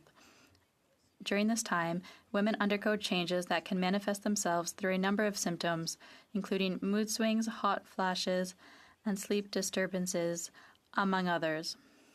These symptoms interfere with women's daily activities, leading to problems at work, in relationships, and with general well-being. It's essential that we offer women support and raise awareness in society by improving knowledge and encouraging open and honest dialogue about menopause. Mr. Speaker, women work hard. We need to support them through this new chapter in their lives and ensure that they continue to prosper within our society. The Honourable Member for Simcoe Grey. Mr. Speaker, after 8 long years, many Canadians have reached their breaking point. Seniors struggle to buy healthy food and to heat their homes. Middle-class families are using credit cards just to make ends meet. And our youth, well, they have given up of the dream of ever owning their own home. The inflationary tax and spending policies of this NDP Liberal government have destroyed small businesses in my community. They have gutted people's lives, and yet this government still doesn't have a plan to balance the budget. In fact, Mr. Speaker, Liberals will tell you things have never been better. But Canadians know the Prime Minister is not worth the cost. Fortunately, hope is on its way. Conservatives have a common-sense plan to axe the carbon tax, lower costs, balance the budget, and give people hope once again. It's time to get Canada back on track.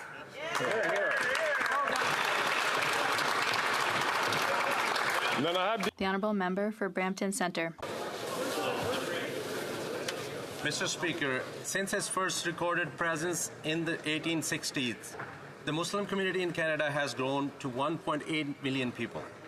October is celebrated as Canadian Islamic History Month in recognition of the significant contributions Muslims have made in the arts, sports, academics, literature, sciences, and in their communities. Hear, hear.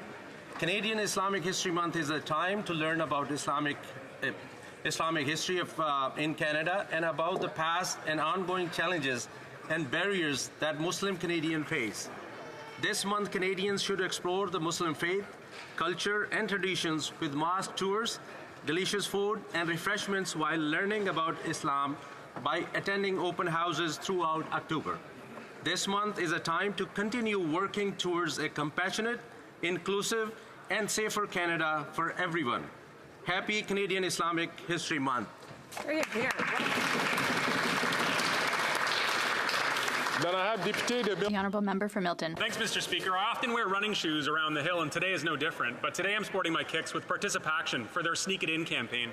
Everyone knows that being physically active is important for our physical and mental and social well-being, but for some people it can be more challenging to access some of those opportunities. I'm thrilled that our government is supporting organizations like Participaction who strive to motivate all Canadians to find ways to be more physically active and encourage us to make physical activity a part of our day and a part of the Canadian cultural trademark. Our government's funding through the Community Sport for All initiative has allowed Participaction, the Canadian Parks and Recreation Association, Kids Sport, Jumpstart, and many other committed Canadian physical activity stakeholders to provide grants to community groups and teams that deliver organized sports to Canadians who might need a little bit of extra support in trying out some new activities or adopting a more active lifestyle. Whether it's through our support for Participaction's Parks initiative, their National Community Better Challenge, Jumpstart's Champions of Community, Champions of Play initiative, or Kids Sport's mission to ensure all kids can play, or the CPRA's Community Sport Intervention, reaching each and everyone, our government is proud to accept the challenge to help Canadians be more physically active. And I'll do a jumping jack because I've got one more second left. No, we don't. The honourable member actually went over his time. The honourable member from Pitt Meadows, Maple Ridge. Mr. Speaker, after 8 long years of this Prime Minister, people are struggling. Tyler bought a home a couple of years ago, and since then his mortgage has shot up from $1,600 to $4,000 a month. He says he can no longer afford it, going to have to sell it and downgrade to make his life livable. Then there's Candace, who's also seen her payments double. She can no longer afford new clothes for her kids and has to take her kids out of sports in order to make ends meet. Shafi is a welder at C-SPAN Shipyards. His mortgage is $7,528. He told me he has no freedom because he's forced to work 7 days a week, 10-hour shifts. He can't give his body a rest because he'll lose his home. This Liberal NDP's government's out-of-control spending has led to spiraling interest rates. Tyler, Candace, Shafi are the ones suffering from their incompetency. Canadians can't afford this Prime Minister.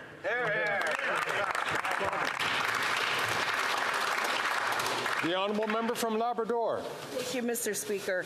October is Breast Cancer Awareness Month, an opportunity to raise awareness about the impact of breast cancer, celebrate the progress made against the disease, and support those who are impacted by it. Every year, nearly 28,000 Canadians are diagnosed with breast cancer, and thousands more are living with this disease. Breast cancer is most commonly diagnosed cancer amongst Canadian women. Mr. Speaker, I am so fortunate to be a 2-time survivor of breast cancer. First diagnosed at the age of 42, I know the importance for Canadian women to have the opportunity to be tested at the age of 40 and not have to wait until 50. I have advocated for the age reduction in Canada many times over the years, and I'm so pleased that this past June, the Government of Canada announced up to $500,000 in additional funding for the Canadian Task Force so we can update the breast cancer screening guidelines in Canada. I encourage all women to get regular mammography testing. It can save your life.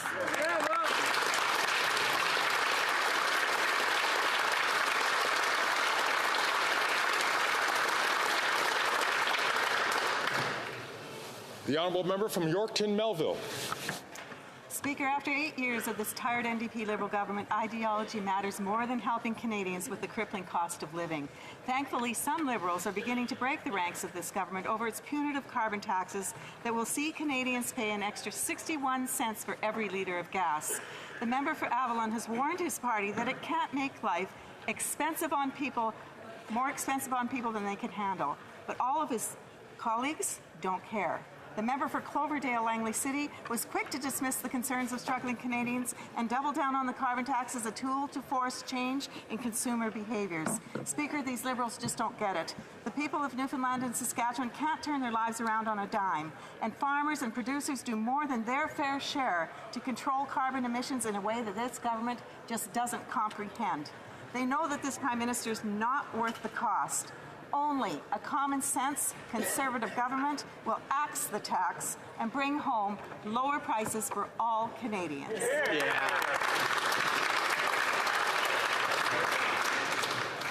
The honourable member from Prince Albert. Mr. Speaker, over the last 8 years, this government has borrowed, and borrowed some more. When questioning about their borrowing and the future impact of having Canadians, their answer was, don't worry, interest rates are low. Well, Mr. Speaker, the chickens have come home to roost. This NDP Liberal government has leveraged the future of Canadians, and with deficits and inflation that are most certainly not in control. The impact this is having on Canadians is unreal, Mr. Speaker. By continuing to borrow like this, the NDP Liberal government is mandating unaffordability. People can't afford the grocery bills, their rent, or their mortgage payments. Walking into a grocery store, Mr. Speaker, shouldn't be the cause of stress and anxiety. Mr. Speaker, the reality is this Liberal NDP government doesn't understand budgeting. When will this government realize this Prime Minister is out of touch with Canadians and not worth the cost? The Honourable Member for Orleans. Mr. Speaker, today I rise to honour the passing of a resident of Orléans, Jean Bélanger, who dedicated his life to championing sustainability and responsible practices in Canada's chemistry sector, earning the prestigious Order of Canada for his pivotal role in founding Responsible Care. Locally, Jean was also a community builder, serving as a board member on the Shepherds of Good Hope. Internationally, he was recognized on the Global 500 Honor Roll for environmental achievement at the UN. A highlight of his legacy is the development of Responsible Care, a Made in Canada initiative that has evolved into a global standards for environmental, social, and governance practices within the chemistry sector.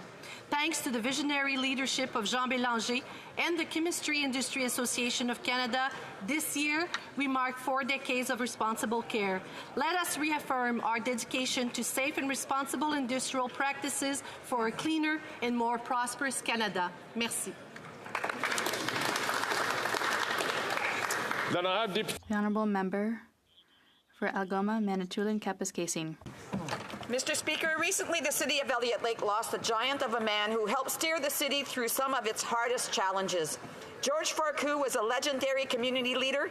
Born in Palestine and having spent his years in Beirut and Lebanon, he and his family moved to Canada in 1959, settling in Elliott Lake. While George and his wife Louise started their careers in Toronto, they eventually returned to Elliott Lake, where George became a pillar of the business community as owner of Algoma Chrysler. George was elected mayor of Elliott Lake in 1988 and led the city for a remarkable 17 years. His days as mayor was not easy. The closing of the uranium mines in the early 90s had a major impact on the local economy. But George saw a path to pivot the city from mining to retirement community. He fundamentally created an economic model transition that allowed it to not only survive, but thrive. A model that other cities going through a major economic shift can look to for guidance. George, I, along with all Elliott Lakers, owe you a debt of gratitude. May you rest in peace.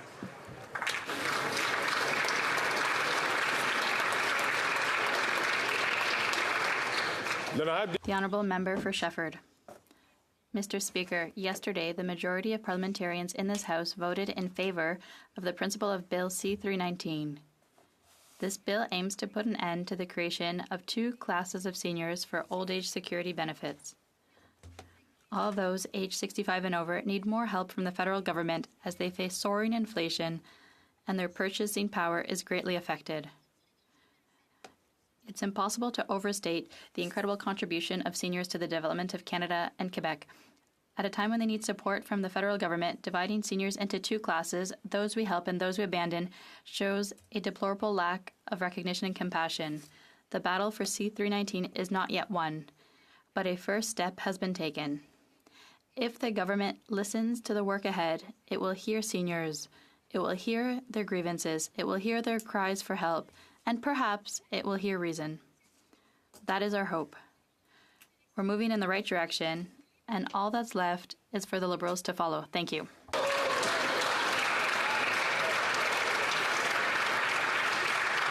The Honourable Member for Brantford-Brant. Speaker, this NDP Liberal government favours insiders and friends rather than transparency. The current international trade minister helped her friend receive government contracts with no oversight. The current public safety minister granted a license worth $24 million to a company linked to his wife's cousin. The former finance minister and this prime minister pushed through an untendered contract worth more than $540 million with their good friends at the We Charity. The list goes on and on. And now with the $54 million ArriveScan app that's under police investigation for criminal activity in the highest offices of this government. After 8 years of this prime minister, corruption has reached outrageous levels. And what's his response? Covering up the mess by hiding documents and making it impossible for the RCMP to properly investigate. He is not worth the cost, he is not above the law, and he must cooperate with the RCMP.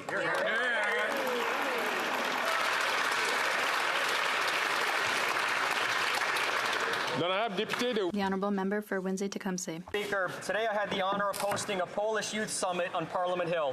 Over 30 young leaders from across Canada gathered to talk about issues important to Polish Canadians, to discuss strategies for getting more young people engaged in politics. There are 1 million Polish Canadians in Canada working hard to build communities that are vibrant, generous, and prosperous. For our Polonia, the torch is being passed to a new generation, and I am excited for what the future holds. Let us remember it was young people who peacefully drove the Solidarity movement that brought democratic change to Europe. And this week, 70% of Poland's young people turned out and voted in the national election. Young people have the power to change the world. And I want to thank the Canadian-Polish Congress, the Polish-Canadian Business and Professional Association of Windsor, and the Embassy of Poland for working together to organize this summit and to empower Canada's young eagles. Thank you, Mr. Speaker.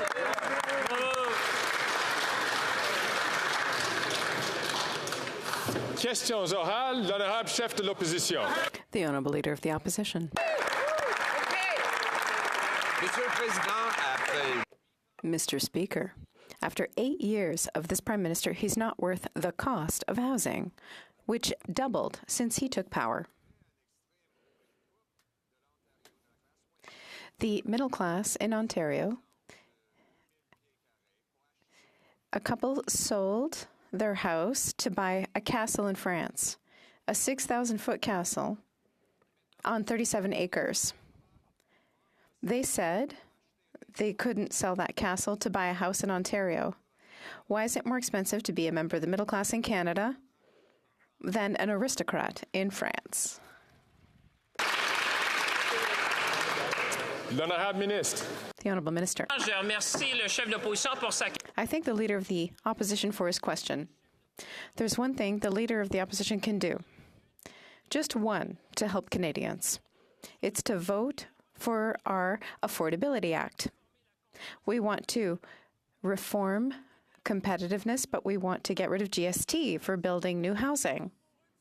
For once, finally, will the opposition vote for Canadians, yes or no? The Honourable Leader of the Opposition. After 8 years, this Prime Minister isn't worth the cost, and another law isn't going to change that. Yesterday, Conservatives raised a question with the Minister of the Environment.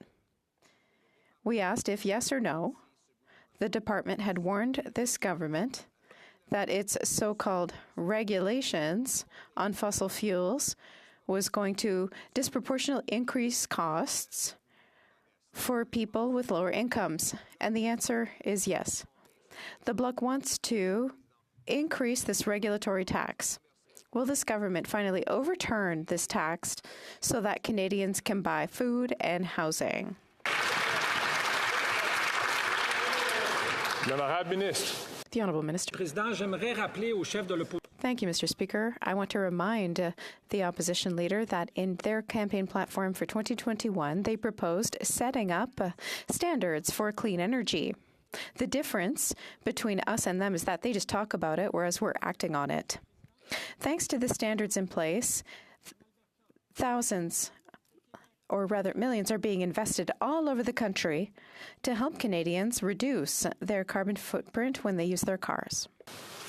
The Honourable Leader of the Opposition. We know that after 8 years, this Prime Minister is not worth the cost of housing, which has doubled since he took office. It's gotten so crazy that the cost of a house in Ontario means that one couple sold their 2,000 square foot home in that province and was able to buy a 6,000 square foot castle on 37 acres of land in France. They now say they could never sell the castle and afford to move back to Canada. Why does it cost more to be a member of the middle class in Canada than to be an aristocrat in France? Yeah.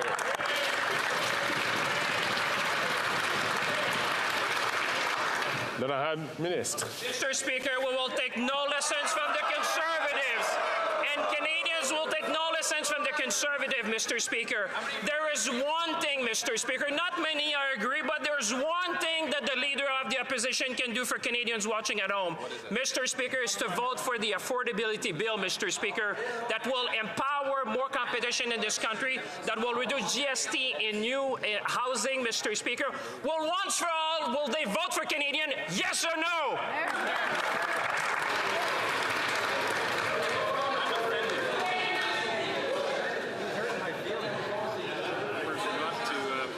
Mark. Then I have chef de l'opposition. The Honourable Leader of the Opposition. None of the bills are affordable after 8 years of this government. I asked, why is it that you can buy a castle in France for a lower cost than a middle-class home in Ontario? And his response was basically, let them eat cake, Mr. Speaker. The fact is, people can't even afford bread after 8 years of inflationary policies. Will they reverse their inflationary deficits and reverse their tax hikes so Canadians can eat, heat, and house themselves?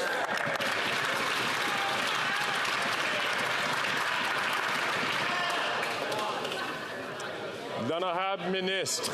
Thank you, Mr. Speaker. Again, the Leader of the Opposition refuses to explain to Canadians why he won't support legislation that is going to make housing more affordable, that's going to build more rental units for Canadians, that's going to make groceries more affordable. Mr. Speaker, it has been clear that for the past 8 years that they've been in opposition, they haven't done anything to support Canadians. What we do know is that they've constantly voted against measures that support Canadians, like childcare, like the Canada Child Benefit, and like this legislation that they have an opportunity to do the right thing and to vote for Canadians. Thank you, Mr. Speaker.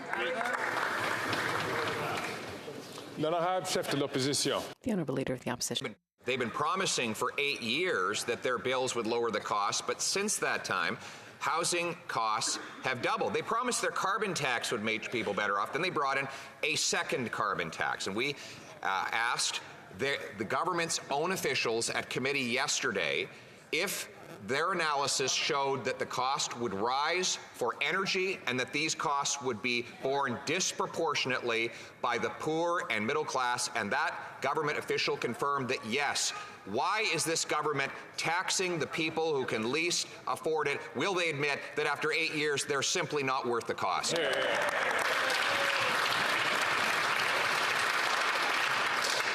Then I have Minister. Merci, Monsieur le Président. Thank you, Mr. Speaker.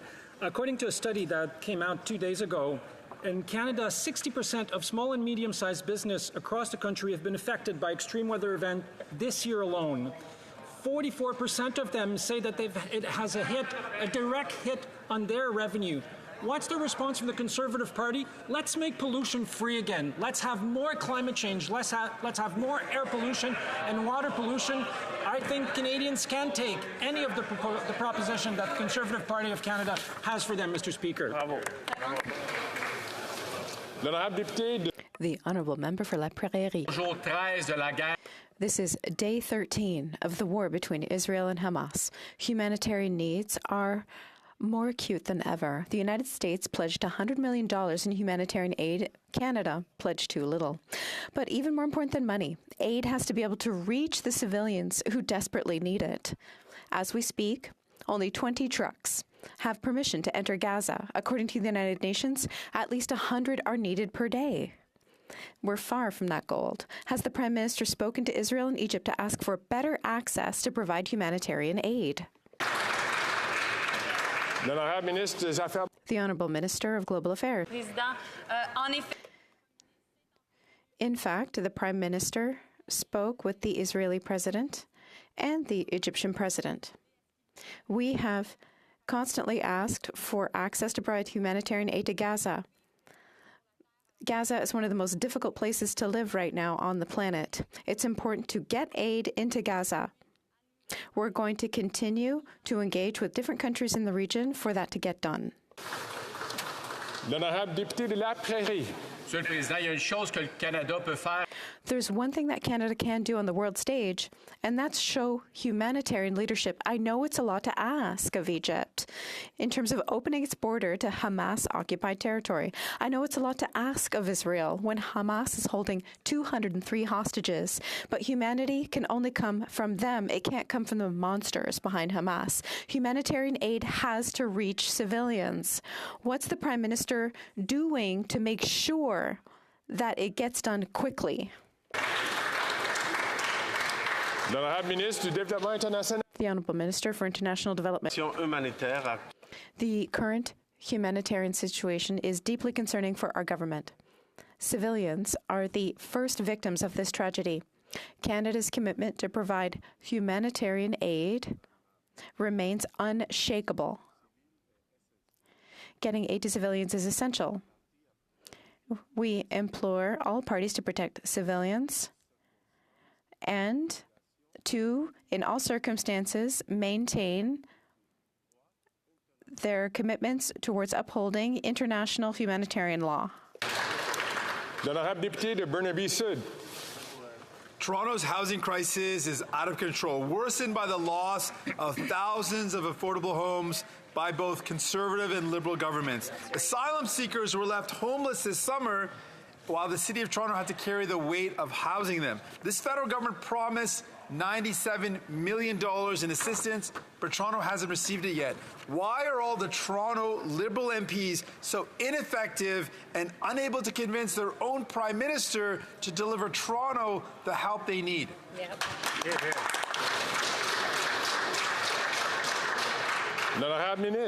Thank you, Mr. Speaker, and I've had the opportunity to speak to Mayor Chow to address the interim needs, obviously with winter coming, to make sure people have a roof over their heads. It's work we need to do with the Ontario government, with the City of Toronto, with the GTA generally, because we know that asylum seekers are being spread out into all those areas and they need to have a roof over their head for winter. But clearly what we need to see from the City of Toronto is the actual receipts. We've asked Mayor Chow for the receipts. We're glad to pay for those receipts once we receive them. Thank you.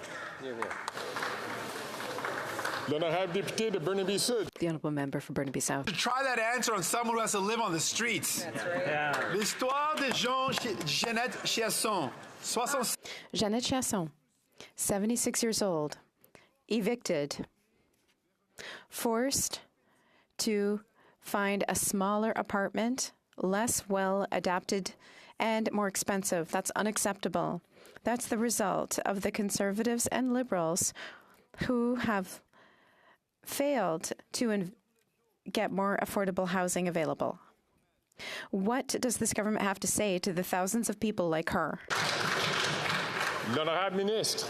The Honourable Minister. Merci, mon collègue, pour sa question. I thank my colleague for his question. One thing he could do to help Canadians, one thing, and that's vote for the Affordability Act. Why? Because not only will that change how competition runs in the country, it will remove GST for new housing builds. I implore the opposition, all members of this House, to vote in favour of Canadians, because Canadians really need it. L'honorable député de Calgary Forest Lawn. After 8 long years of this Liberal NDP government doubling the national debt, doubling mortgage and rental costs, Canadians could also see a 40% increase in their monthly mortgage costs. This Prime Minister is not worth the cost. 85% of variable rate mortgage holders believe they are worse off. Liberal inflation, fueled by liberal deficits, made the most rapid interest rate hikes ever. And now Canada's most at risk in the G7 for a mortgage default crisis. When will the Prime Minister rein his inflationary spending in so interest rates can come down and Canadians can keep a roof over their heads?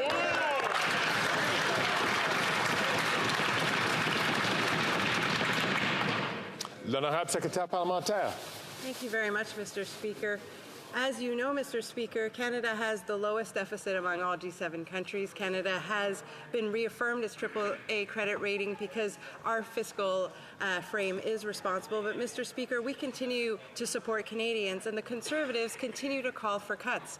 You see, Canadian families are relying on the supports that we provide, are relying on the Canada Child Benefit, are relying on their pensions, Mr. Speaker, and the Conservatives' plan is to cut all of those supports to Canadians who need them. That's right. Then I have Député de Calgary Forest Lawn. Responsible. This finance minister can't even drive responsibly, and they want us to believe that she's fiscally responsible. Many Canadians are uncomfortably close to broke, according to an MNP survey, with more than 50% of Canadians $200 away from insolvency. After 8 years of failed Liberal policies, they're just not worth the cost. There's young Canadians and fixed senior incomes living in their cars and under bridges in tents.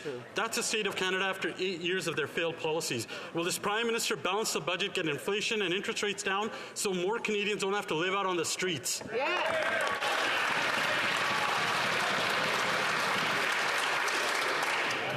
Then I have Député. The Honourable Parliamentary Secretary. Speaker, I've been a member of Parliament since 2015. From day one, that side has pursued an austerity agenda. Canada Child Benefit, they want to cut it. Supports for seniors, they've never been there. Supports for businesses during the pandemic and since, they've never been there. We brought down taxes for small businesses not once, but twice. They opposed it every single time, Mr. Speaker. We're helping cities with public transit, with other infrastructure. They are not there. They're not worth the risk, Mr. Speaker.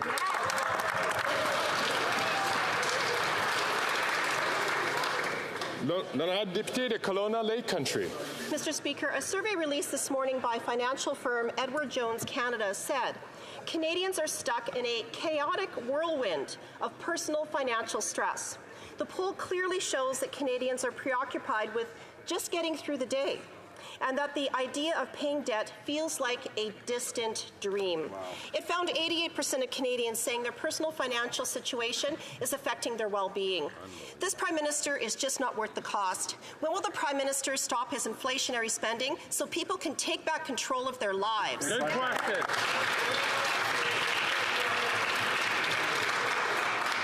Then I have Secrétaire Parlementaire.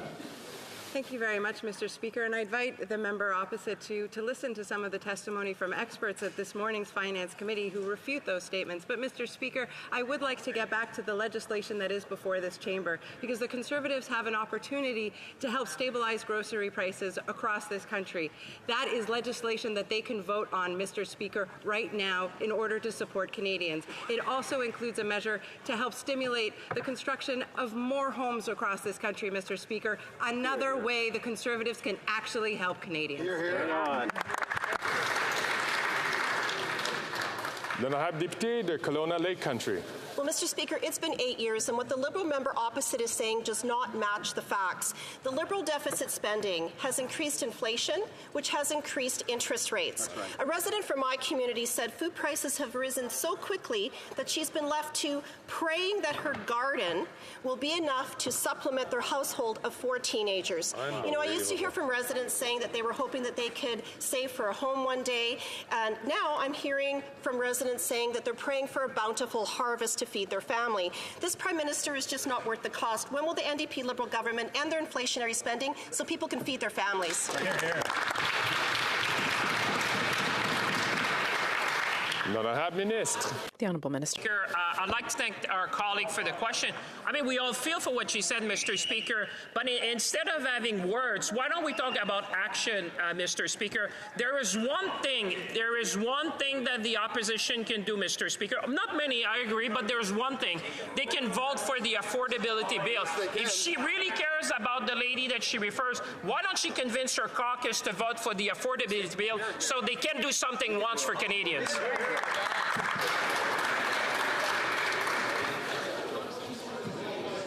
Then I have Député de Mégantic. The Honourable Member for Mégantic-L'Érable. After 8 years of inflationary Liberal deficits, cost of living is going up everywhere, but it's worse in Quebec. Nearly 5% inflation. That's the highest in Canada. Everything costs more. Interest rates going up. Young people are losing their dreams of owning a home. And you know what? The Bloc Québécois isn't helping either. They want to radically increase the carbon tax. It's expensive to vote for the Bloc. Will the Liberal government admit that it's time to stop taxing Canadians and Quebecers more? The Honourable Minister. Thank you, Mr. Speaker. I'd like to remind my honourable colleague that Quebec was the first to set up its own cap-and-trade system for carbon more than a decade ago, well before the federal government did it, well before the provinces did it. If my colleague has trouble understanding that system, I'd be happy to explain to him how Quebec's system is unique in Canada and one of the first in North America.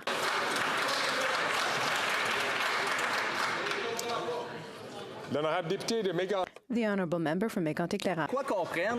You know what Quebecers understand? They understand that when they go to the grocery store and they pay 23% more for food than 3 years ago, they know, they understand, they see that the carbon tax has a direct impact on how that food is transported, how it's produced. They see the effect of the Liberal Bloc tax that they want to increase when it's time for them to pay for food at the grocery store. More and more Quebecers are going to food banks, and they are middle-class Quebecers. Are they not ashamed of this, or are they just going to keep taxing them?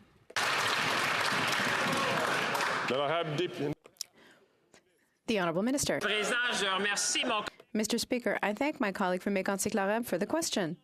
But for all the people in Mégantic-Clairant watching us now, there's one thing their representative can do. It's to convince Conservative MPs to vote for the Affordability Act. And why? Because we're going to change competition. We're going to give more power to the Competition Bureau. We're going to focus on practices that don't help consumers. I want him to do his job and convince his colleagues to vote for this once and for all. The Honourable Member for Joliette. Yesterday, the government voted against a simple request, which was a plan to come back to balance books. We're not asking for the moon. We're not asking to cut services to balance the books. We're just asking for a plan. Everyone knows the start of the saying from Émile de Girardin, to govern is to plan ahead. But he added that not planning ahead puts you on the road to ruin. The Liberals are running fast, like gazelles. All we want is a plan. Is that really too much to ask? The Honourable Parliamentary Secretary. Thank you, Mr. Speaker. I would like to thank my colleague from the Bloc Québécois who sits on the Finance Committee for his work on that committee. I would answer that our deficit is the lowest among G7 countries, but 0.7% of our GDP is involved in that debt. It's very low. Our fall economic update is coming. The Minister of Finance will reveal everything to Canadians at that time. The Honourable Member from Mirabel. Not only do they not have a plan for the future, but new ministers don't have any mandate letters. Ministers appointed in July don't have their letters, and months later, they still don't know how to orient their work. There's talk about a new minister for the Treasury Board, the one who holds the purse strings, and she still doesn't have a mandate letter. Public services, defense, transport, justice, official languages, the list goes on. When is the Prime Minister going to give them their mandates? The Honourable Minister. I would like to thank my honourable colleague for his question. The mandate letters have not changed for the new ministers. So all the ministers know exactly what they need to do. And those letters are public. Thank you. The Honourable Member for Lac-Saint-Jean. Mr. Speaker, there's a human cost to governing on autopilot. The Auditor General confirmed that more than half of immigrant applications for permanent residence are being processed late. For refugees, there's almost a 3-year wait. It can even stretch out to 4 years for spousal sponsorships. The federal government, in the meantime, is raising its immigration thresholds, even though it's unable to serve the people it's supposed to be welcoming now. These are people. Will the federal government stop treating immigrants like numbers? The Honourable Minister. Une très bonne question, Monsieur le Président. A very good question, Mr. Speaker. What I would like to highlight is the Auditor General emphasized that a great deal of progress has been made. That's what we expect from the public service. There's been progress made between the date of the report and now, and that's what I expect. For refugees, we obviously need to do better. And when it comes to the digital transition, we're going to be making announcements in November. Thank you. Député de Dufferin-Caledon. After 8 years of this NDP Liberal government, Canadians are literally in housing hell. A Canadian couple with a 6,300 square foot mansion in France on 37 acres, if they sold it, they can't afford to move back to Fergus, Ontario. Wow. This NDP Liberal government is not worth the cost, and yet every day they stand up, puff up their chest to tell Canadians what a great job they've done. Why don't they stop gaslighting Canadians and admit they've broken housing in Canada?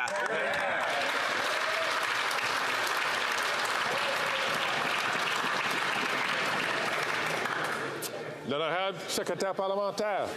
Mr. Speaker, if we're going to tackle the housing crisis, we have to work together and pursue agendas that are serious. This government has put forward a number of measures. For example, lifting GST on purpose-built rentals, period. That side is proposing a tax on the building of middle-class rentals. Shameful. Rentals for middle-class individuals and families, that construction would be taxed by that side. They also don't want to work with municipalities. We put $4 billion on the table for that. They want to cut all of that. Shameful. We need to build more. We will build more on this side, not with that approach.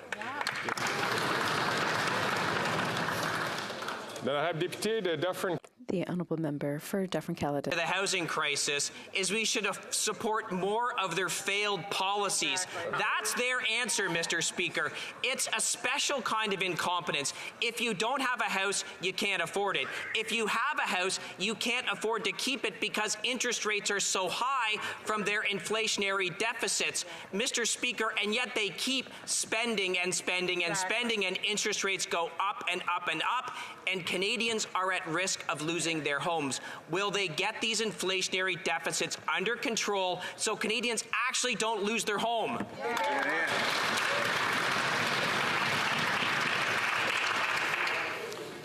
The Honourable Parliamentary Secretary. Reminders, it's no problem. When they were in office, and that leader now, that opposition leader was the so-called Minister of Housing.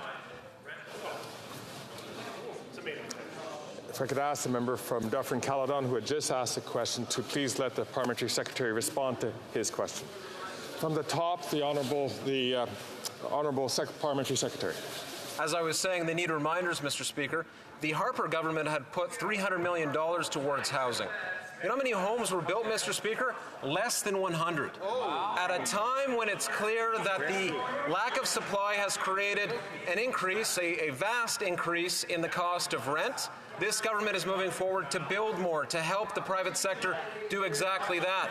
That side, as I just said, wants to tax the construction of rentals for the middle class. Shameful. On top of that, they don't want to work with municipalities to get the results we need. It's not a serious agenda. It's a reckless agenda on the other side.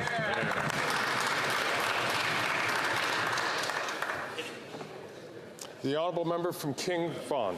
Mr. Speaker, after 8 years, this Liberal NDP government blew $1.5 billion on bureaucracy, and the homeless crisis has never been worse. A quarter of the homeless are seniors, and this is only an estimate. The real number is much higher. With ballooning interest rates, rising food costs, and the housing crisis, this Prime Minister is just not worth the cost. When will this Prime Minister start caring about monetary policies so seniors that built our country are not left out on the street?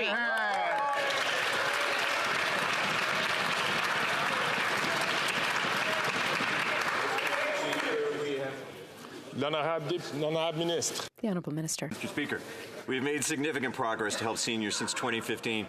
And these efforts have reduced poverty for seniors over 65. The facts are the GIS increase helped lift 45,000 seniors out of poverty. Restoring the age of retirement back to 65 prevented 100,000 seniors from falling into severe poverty, against the wishes of the other side, I should say. And these benefits are automatically adjusted to keep up with the cost of living, and they will never go down. Thank you, Mr. Speaker.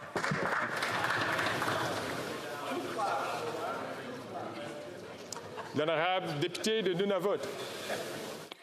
Okaktitiyi First Nations for decades have screamed about the deplorable conditions they live in. Statistics Canada now confirms that this Liberal government failed to make any progress since 2016. Under the Liberals, Indigenous peoples have no choice but to live in unsafe, overcrowded, and mold-infested homes. The $4 billion over 7 years towards urban, rural, northern housing is not enough. When will the Liberals act so that Indigenous peoples have safe homes to live in?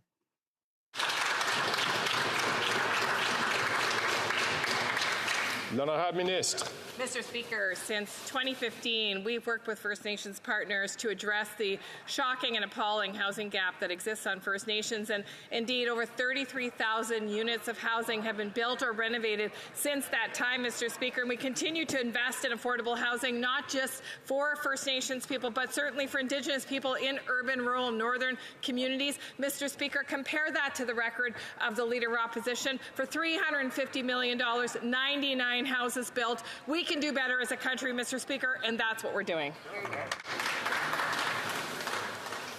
L'honorable député de Timmins James Bay. Suncor is raking in billions in profits, yet their corporate rap sheet is a long list of disturbing allegations. Environmental damage, workers killed on the job, price fixing at the pump. But the blockbuster lawsuit in the state of Colorado is new. The Colorado indictment is clear. Suncor, quote, knowingly and substantially contributed to the climate crisis through intentional, reckless, and negligent conduct. My friends, this is the big tobacco moment for Suncor. So what will this minister do to hold this company to a court and make sure that they reduce emissions to protect our children's future?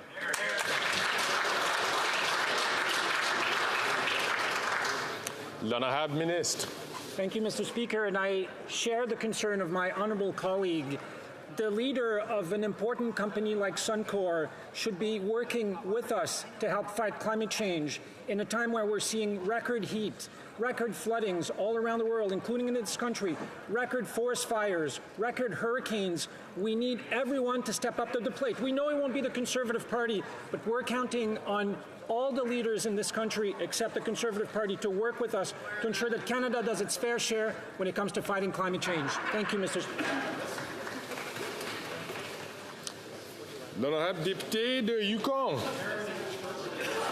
Northern communities already face higher costs of goods like food and fuel than Canadians in the South. And with high inflation, these costs are building even more. Our government, though, is taking action to support the middle class and those working hard to join it. This week, our government announced new measures to reduce costly banking fees for Canadians. Can the President of the Treasury Board please tell us this House how these new measures will help make life more affordable for Northerners and Canadians alike? Good question. L'honorable ministre.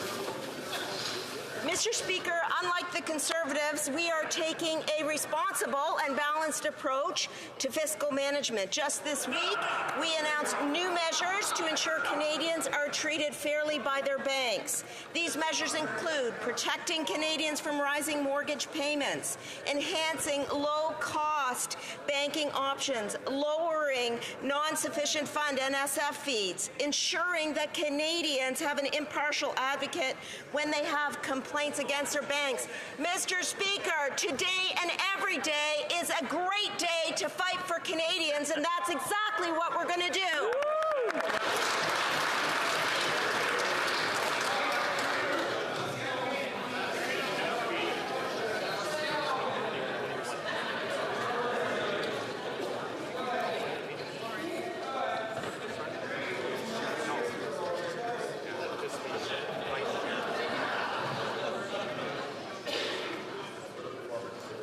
Then I have Deputy de Foothills.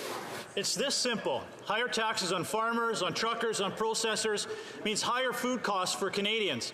Canadian farmers will pay close to $1 billion in carbon taxes alone by 2030.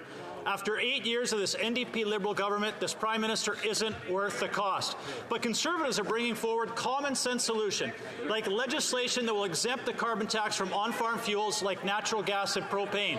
But the Liberals are trying to kill this bill at the Senate, despite all party support here in the House and in the Senate. Why is this Prime Minister fighting so hard to make sure that food and farming remains unaffordable? Good question.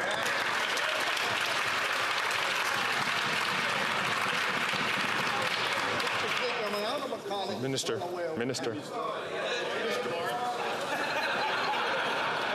I'd like to take this opportunity to remind all members that until they're recognized by the chair, that the microphones won't go on. The Honourable Minister.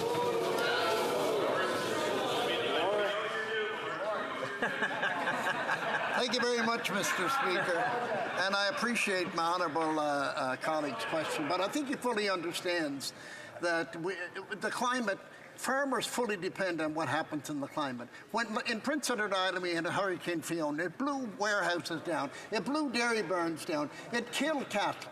In Western Canada, which my honourable colleague is from, straw is worth $300 a bale. In the prairies, it burnt and they had floods. Quite simply, Mr. Speaker, if we do not deal with the climate, we will not ever do anything about the price of food or be able to help farmers. We will continue to address the climate issue in this country.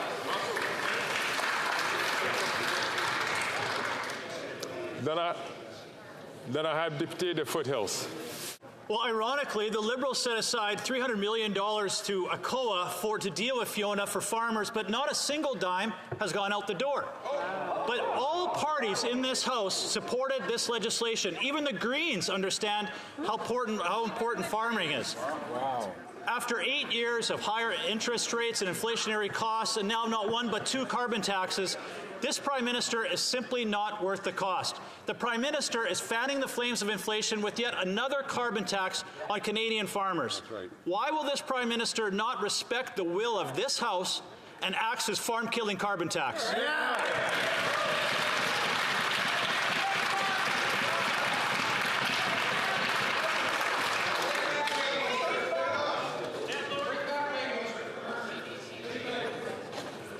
Then I have Minister.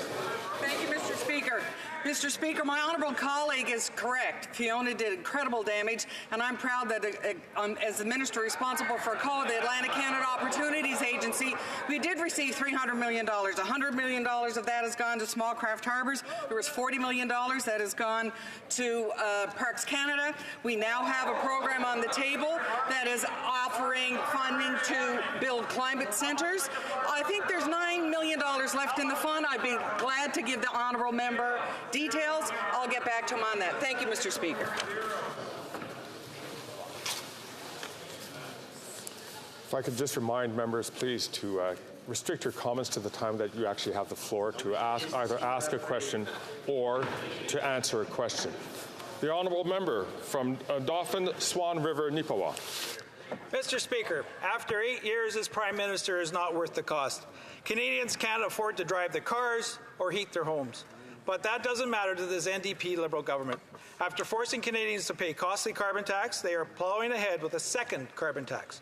Earlier this week, the Minister's Department told the Environment Committee the Liberals knew that their clean fuel regulations would cost Canadians more. Will this government finally admit that their second carbon tax is not worth the cost?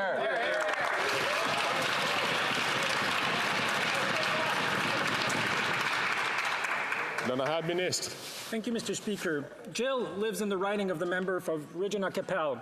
She recently shared that she gets more money back than she pays out, and it helps her at the grocery store. Mr. Speaker, she doesn't want the carbon pricing rebate to go away. Why would Conservative Party of Canada cut this program from Jill, Mr. Speaker?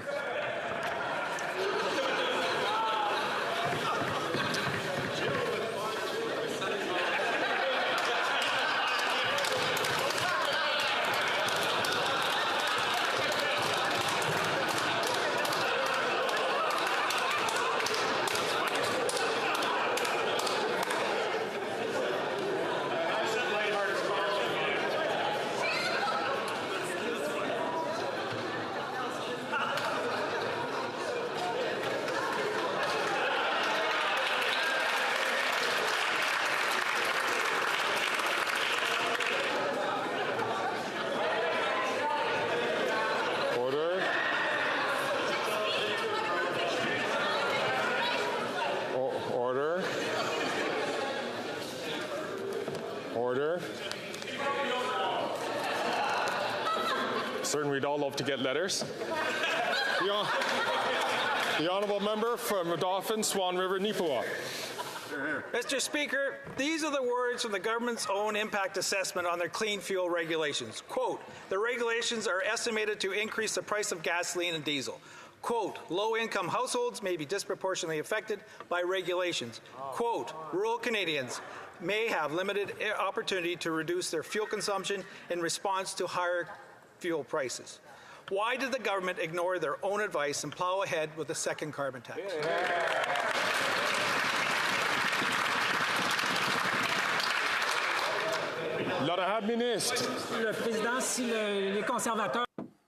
If the Conservatives have a problem with my accent in English, I'll answer in French. A professor wrote that he had just received his rebate, and this year he'll get $720, so that's over $13 a week. Bob says he's getting more money back thanks to this rebate, and he's calling on us and the Conservative Party to keep this rebate alive.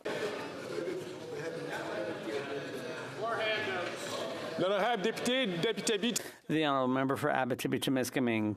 Thank you, Mr. Speaker. Finally, Canada is making a name for itself on the international stage. Canada has just been nominated for the Anti-Noble Purpose Award by a Connecticut university for its refusal to hold a public inquiry into sexual misconduct in sports.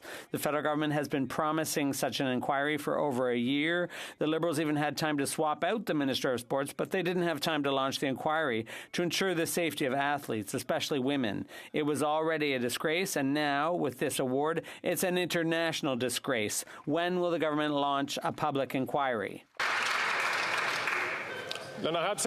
Honourable Parliamentary Secretary. Thank you, Mr. Speaker. I'd like to thank my honourable colleague, for that question and for his work on this very important issue. It is crucial to proceed with systematic reforms to the culture of sports. Our sports system involves our children, and we expect leaders and coaches and so on to be accountable. A lot of work has been done, and there's still more underway. Thank you very much, Mr. Speaker. The honourable member for Abitibi-Temiskaming. Thank you, Mr. Speaker. It's always the same with the Liberals. They make announcements when they feel the heat, and then they drop the ball. It's been a year since the former Minister of Sports promised a public inquiry into sexual misconduct in sports.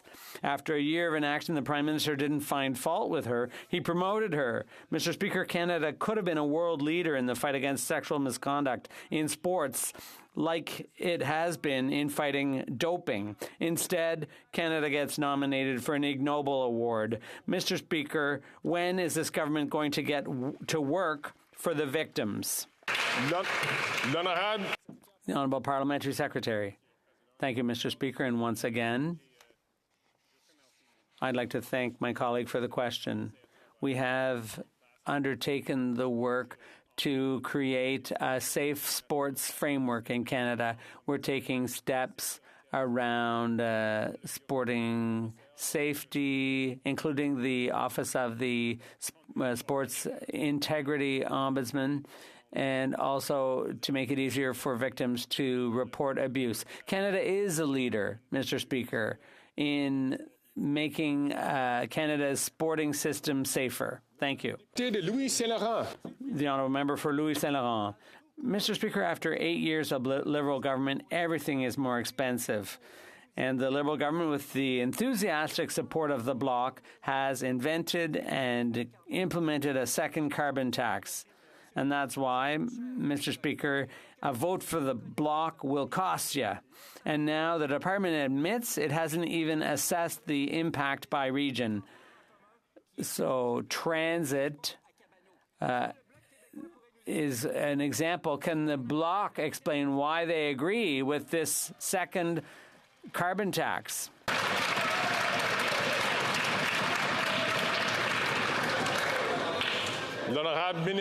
The Honourable Minister.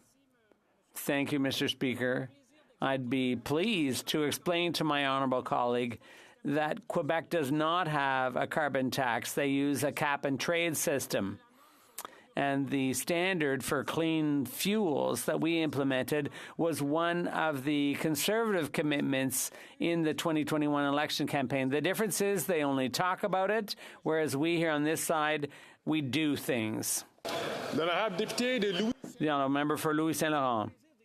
Mr. Speaker, I'd be happy to explain to the minister that the first Liberal carbon tax does have impacts in Quebec because things bought from outside Quebec are affected by the carbon tax. And there's not that much transit in regions versus Montreal, but the fact is that Quebecers are going to have to pay the second carbon tax when it comes to transit. How does the government explain that to people?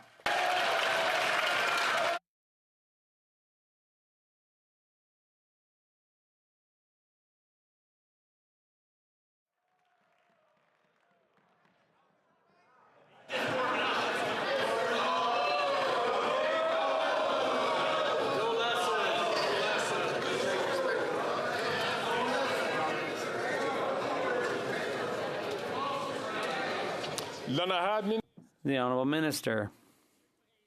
Mr. Speaker, I have a lot of respect for my honourable colleague from Louis Saint Laurent and for all the viewers from that riding. But the people in La Tuque expect one thing. They expect the member for Louis Saint Laurent to be, they know that he's a reasonable man, that he speaks on behalf of the Conservative caucus. He's an influential man. So I'm sure that he will convince his colleagues once and for all to vote for Canadians and to support our affordability legislation. That's the best way to help Canadians.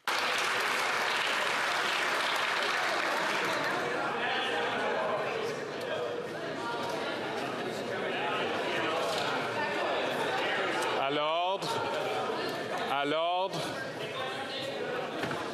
Collègues. Order, colleagues. The honourable member for Lévis-Lotbinière. Mr. Speaker, after 8 years of this Liberal government, they go and introduce a second carbon tax without even assessing regional impacts. With the help of the Bloc Québécois, who want to radically increase this carbon tax, voting with the government twice, the Bloc isn't thinking about Quebecers who are struggling to make ends meet. A vote for the Bloc will cost you at the grocery store, at the pumps, and when you're looking for a roof to put over your head. Mr. Speaker, this Liberal government is washed up. So why is the Bloc supporting the costly carbon tax that's hurting Canadians and Quebecers?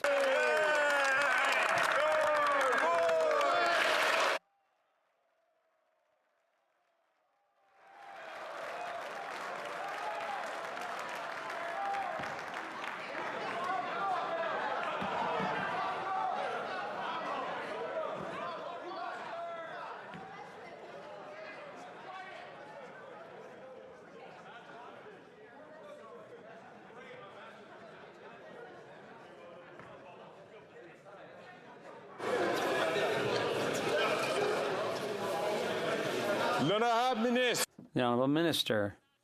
Mr. Speaker, I'd like to thank my colleague for his question, but what's hurting is the interpreter's ears, Mr. Speaker. What he doesn't understand is that Canadians watching us in Lévis and other places, people are watching and they're wondering, will the Conservatives for once in their lives, vote in favour of Canadians and helping them out with affordability? Because on this side of the House, it's clear. Will they, for once in their lives, vote for Canadians, yes or no?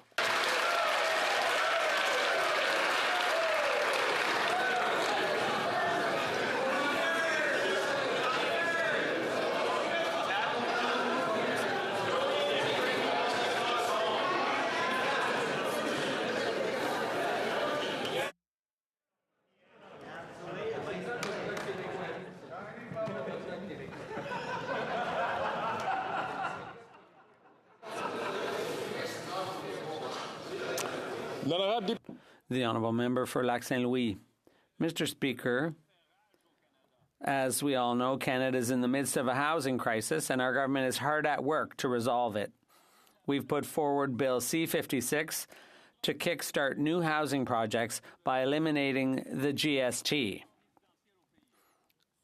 But, as we speak, the bill is still being debated in the House, and the help for Canadians all across the country is getting held up. Can the Minister of Employment and Workforce Development tell the House how this bill will help Canadians who are hard hit by the housing crisis? Du logement. The Honourable Minister. Mr. Speaker, I'd like to thank my colleague for Lac St. Louis for his question. Bill C-56 will accelerate housing construction all across the country and create quality jobs. And we know that investing in housing construction reduces inequalities, Mr. Speaker, and helps build strong communities. But once again, the Conservatives are filibustering and refusing to support this bill. They're against social development and against housing construction, or are they just caught up in their own political games and they can't see that Canadians need help? My question is, will they help Canadians, yes or no? The Honourable Deputy de Wellington Halton Hills. Mr. Speaker, Canada's closest intelligence allies have already clarified the record. This government has not. So I'm going to give the government an opportunity to correct and clarify the record. Will the government clearly state that the Israel Defense Forces and the State of Israel were not responsible for the explosion at the hospital in Gaza on Tuesday?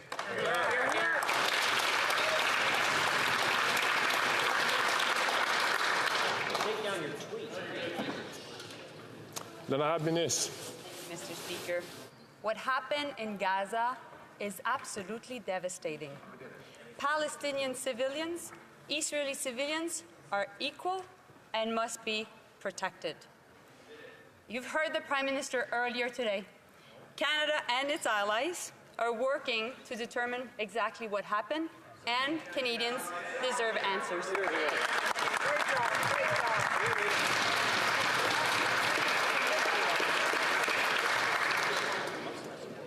The Honourable Deputy de Cypress Hills Grassland.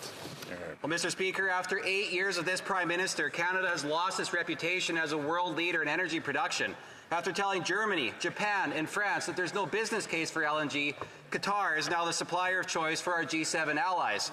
This is the same Qatar that is housing the leadership of Hamas, the terrorist organization that is murdering innocent Israelis and Palestinians. Will the Prime Minister admit that there is not only a business case for LNG, but a moral one as well?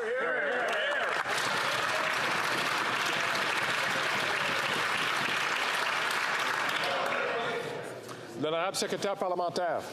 Mr. Speaker, it's just shameful to be drawing that type of a conspiracy theory when we're talking about such sensitive issues. But let's talk about how we are actually supporting our allies, because the facts are important. We are actually working with all of our allies in providing green hydrogen, in providing nuclear technologies.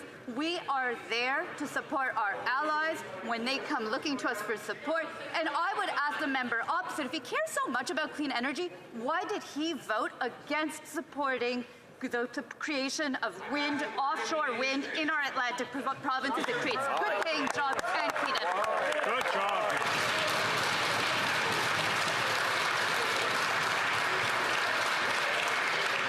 The Honourable Député de Leeds, Grenville, Thousand Islands, and Rideau Lakes. At least $38 million of a $1 billion green slush fund is under investigation for conflicts of interest and gross mismanagement. It's another example of corruption and scandal, and Canadians want to know who got rich. After 8 years of this NDP Liberal government, we have whistleblowers who are seeking career and legal protection for bringing Canadians' attention to this latest example of government waste and abuse. This Prime Minister is simply not worth the cost. So Canadians want to know which BFF or family member or former staffer or Liberal lobbyist got rich.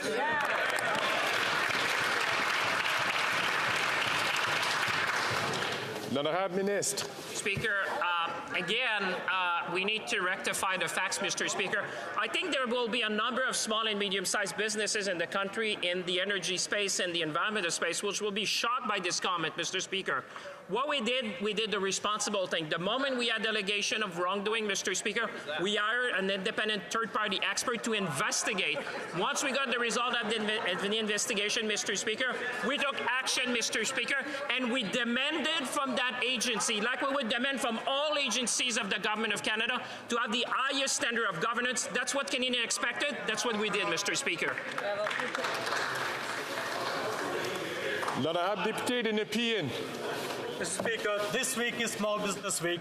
Small businesses employ about 10 million Canadians and contribute about 40% of the GDP. From Indigenous people to new Canadians, we have a dynamic entrepreneurs in my riding of Nepean with small businesses in technology to tourism sectors. I am glad our government has supported these local businesses. This week is an opportunity to celebrate them. Could the minister responsible for the Federal Economic Development Agency for Ontario tell the House how we are supporting our hardworking small business owners and entrepreneurs across Canada? L'honorable ministre. Thank you, Mr. Speaker. Small businesses are the heart of Canadian communities, and our government is delighted to support small businesses, like Madoaki Farm, which I had the pleasure of visiting with the member from Nepean. They offer a unique Indigenous experience and a marketplace for local Indigenous entrepreneurs. Our government is going to continue to support entrepreneurs and small business owners so they can reach their potential and develop new possibilities for Canadians. Thank you to all our small businesses across Canada for your commitment, for your dedication and hard work. Happy Small Business Week. L'honorable député de Skeena-Bulkley Valley. Mr. Speaker, on Tuesday, several water main breaks saw torrents of water pouring down the streets of Prince Rupert and flooding people's homes. Now there's a citywide boil water advisory, and this isn't the first time. Last December, the city had to declare a state of emergency due to its failing water infrastructure. So this is a port city, Mr. Speaker, that is critical to Canada's supply chain and our economy. Will the minister stand and speak directly to the people of Prince Rupert and assure them that timely federal help is on its way? Hear, hear. Of course, the member understands that all questions and answers should be directed through the chair. The Honourable Parliamentary Secretary. I'd like to thank the honourable member for the question, an important question at that. We know the people of Prince Rupert are facing serious water challenges, and we're closely monitoring the situation. Through the Disaster Mitigation and Adaptation Fund, we're helping communities protect their critical infrastructure while reducing long-term costs associated with replacing infrastructure following natural disasters. The minister has been working with Mayor Pond as well as the province on Prince Rupert's application through the fund to address its water challenges. We will always have the backs of the people of Prince Rupert, and we'll share more on this as soon as we can. Thank you, Mr. Speaker. L'honorable député de Kitchener Centre. Mr. Speaker, through the height of the pandemic, small businesses in my community, from Big Bliss Yoga to Full Circle Foods, did all we asked of them. Now, during Small Business Week, they need more than a selfie. They need time to ensure before what they thought was a grant will get turned into another loan they'll have to repay, and 18 days previously announced isn't good enough. If this government's got $30 billion for a pipeline that's only going to accelerate their own extinction, will they not step up for small businesses when they need it the most?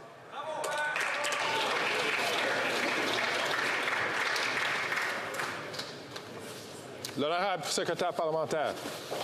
Thank you, Mr. Speaker. We understand the struggles that many small business owners had during the pandemic and that many continue to face.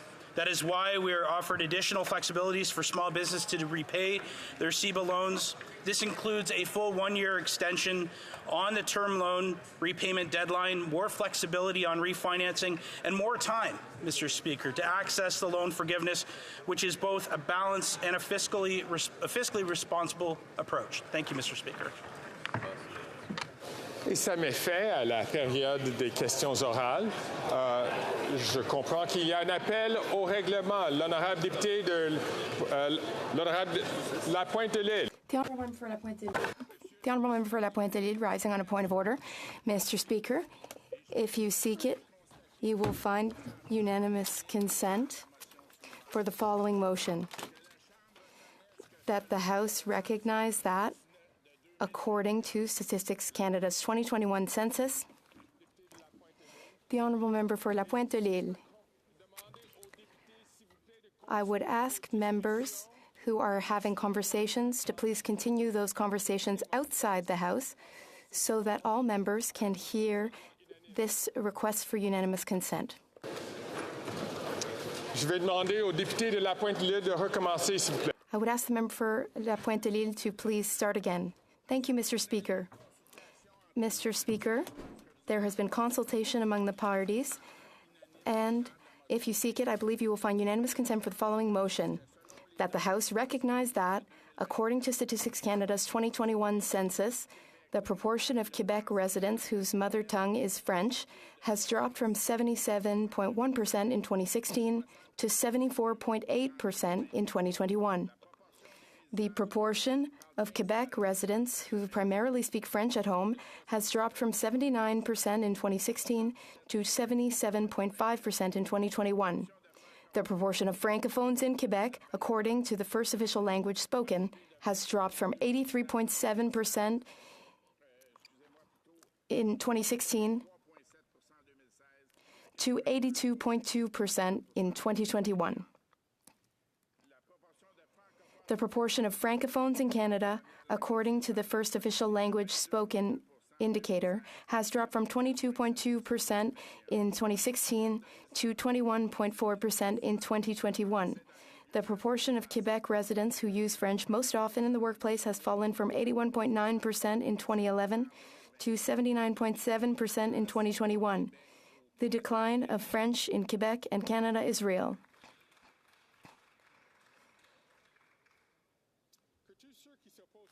Will all those opposed to what the honourable member is moving will please say nay?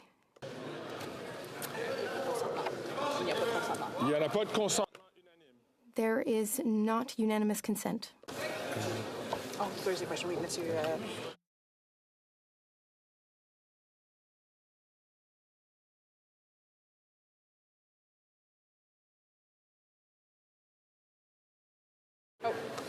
Oh, appel au règlement, l'honorable député. A point of order. The honourable member.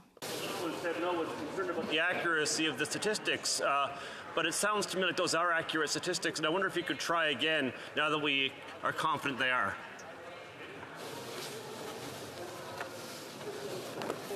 Est-ce qu'il y a la... Je vais... Un instant, s'il vous plaît. Just a moment.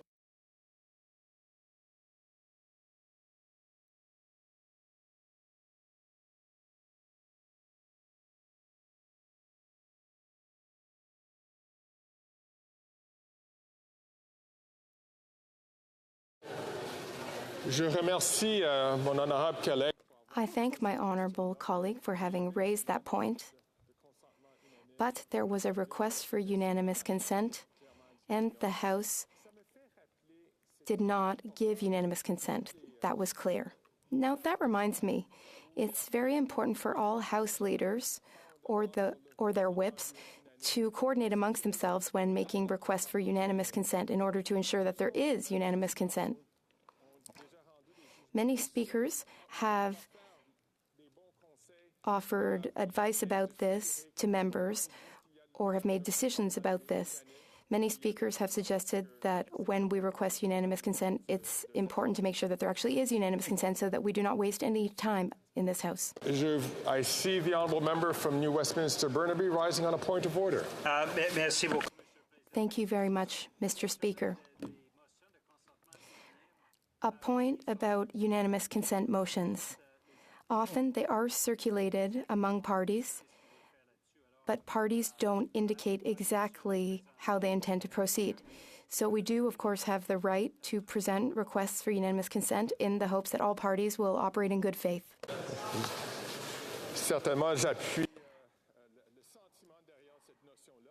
I second what the member has just said. It's important that members work together, that parties work together behind closed doors when it comes to requests for unanimous consent. And now, I recognize the member for Mégantic-l'Érable for the Thursday statement. And this will be my first Thursday statement as Speaker. So I am incredibly excited and enthusiastic to hear the member's question. Thank you very much, Mr. Speaker.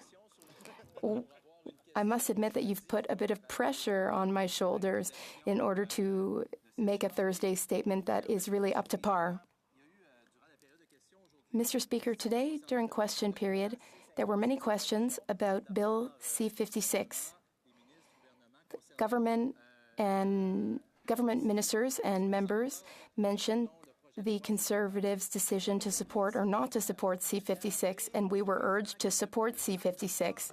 I'd like to remind you, Mr. Speaker, that since October 5th, the government has not called for debate on C-56 in this House, and I would, in fact, very much like to speak to Bill C-56 and share my opinions about it. So here is my question to the government leader. Tomorrow or next week, will I be able to finally rise to make my speech on Bill C-56? Thank you, Mr. Speaker. I congratulate the member for Mégantic-l'Érable. That was absolutely up to par and totally matched my expectations for my first ever Thursday question. Now the Honourable Minister for her reply. Thank you, Mr. Speaker. I hope that the Honourable Member will be very happy to hear my answer today, and that in that spirit of happiness, he will also support C-56, not only speak to it, because C-56 is good for Canadians and for Quebecers. We will begin second reading debate of Bill C-38, which deals with new registration entitlements. I'm sure my colleague is very interested to hear that on Monday we will debate Bill C-56, the Affordable Housing and Groceries Act. On Tuesday and Wednesday we will call Bill C-57, the Canada-Ukraine Free Trade Agreement, which was introduced earlier this week. Thursday, we will proceed with report stage and third reading of Bill C-34 concerning the Canada Investment Act. I am assuming my honourable colleague is very happy with this news, and I will look forward to hearing his speech on Monday. Merci, Monsieur le Président. Thank you, Mr. Speaker. Demandez, vous recevrez. Ask and you shall receive. Oui. Je n'en doute pas.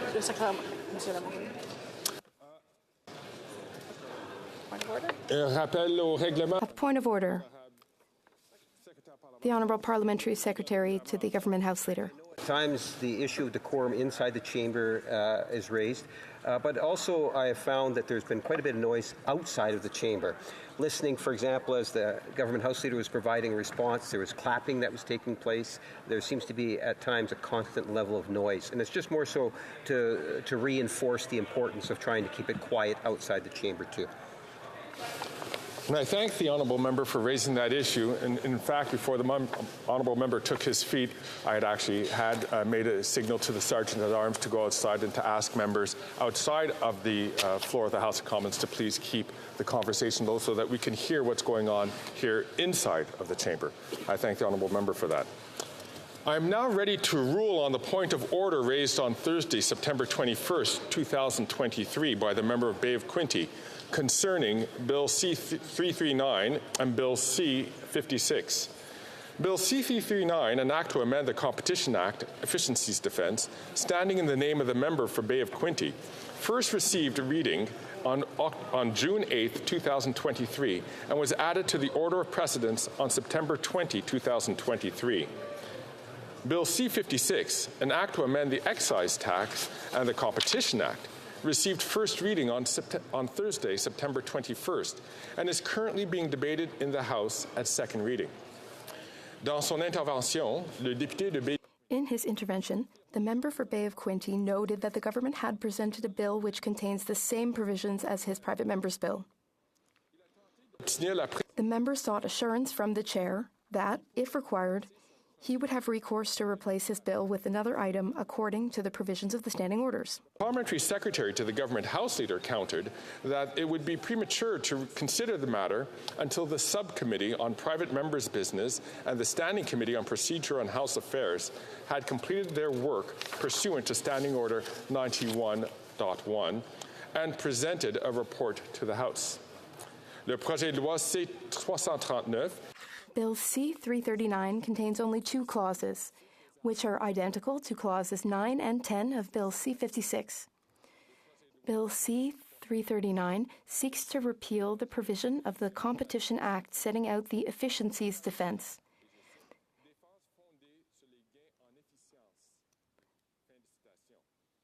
Which prevents the Competition Tribunal from making an order if it finds that the likely gains in efficiency will be greater than the effects of any lessening of competition resulting from a merger. Bill C-56 also aims to repeal the exception brought about by mergers involving efficiency gains, while also establishing a framework to conduct an inquiry permitting the Competition Tribunal to make certain orders, as well as amending the Excise Tax Act. It is my understanding that the Subcommittee on Private Members' Business held a meeting on Thursday, October 5, 2023, to determine whether the bills added to the order of precedence on September 20 should remain votable or not. While the Subcommittee and the Standing Committee on Procedure and House Affairs have not yet made a final recommendation to the House concerning Bill C-339, the official process has not yet run its course. It would therefore be premature for the Chair to make any determination on this matter at this time. La question soulevée peut être résolue par le truchement. The issue raised can be resolved through the Subcommittee on Private Members' Business and the Standing Committee on Procedure and House Affairs, which are the designated bodies for considering items added to the order of precedence. I trust that the usual process will be followed in accordance with the rules and practices of the House. If a procedural issue remains after that process is complete, the Chair is open to considering the matter. I thank all members for their attention and for their patience. The Chair would also like to make a statement on the management of private members' business. The consideration of legislative measures involves certain procedural issues of constitutional nature that impose constraints that the Speaker and the members must address. Chaque fois qu'on ajoute de nouvelles affaires. As a consequence, every time the order of precedence is replenished, the Chair reviews the bills added in order to draw the House's attention to those that appear, at first glance, to infringe the financial prerogative of the Crown. This enables members to rise in a timely manner, to present their views on whether these bills require a royal recommendation.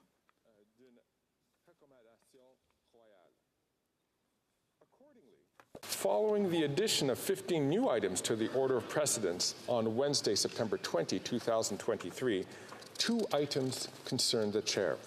First, Bill C-353, an act to provide the imposition of restrictive measures against foreign hostage takers and those who practice arbitrary detention in state-to-state relations, and to make related amendments to the Proceeds of Crime, Money Laundering, and Terrorist Financing Act, and the Immigration and Refugee Protection Act, standing in the name of the member for Thornhill. De plus, le projet de loi. Also, Bill C-356, an act respecting payments by Canada and requirements in respect of housing, and to amend certain other acts, standing in the name of the member for Carleton. In the Chair's view, these bills may require a royal recommendation. Members who wish to make arguments regarding the need for Bill C-353 and C-356 to be accompanied by a royal recommendation should do so as early as possible. I thank all members for their attention. Affaires courantes. Orders of the day. Government orders, government bills, Commons, resuming debate at second reading of Bill C-50, the Canadian Sustainable Jobs Act. Resuming debate, the Parliamentary Secretary to the Minister of Labour and Seniors.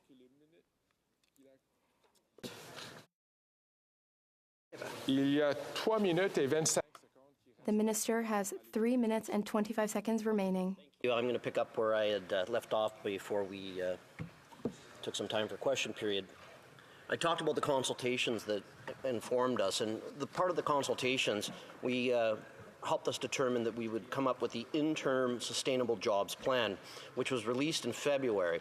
It reflects what we heard from these Canadians and includes 10 key initiatives within areas of federal responsibility. One of those initiatives, which you'll also find in this legislation, is setting up a Sustainable Jobs Secretariat.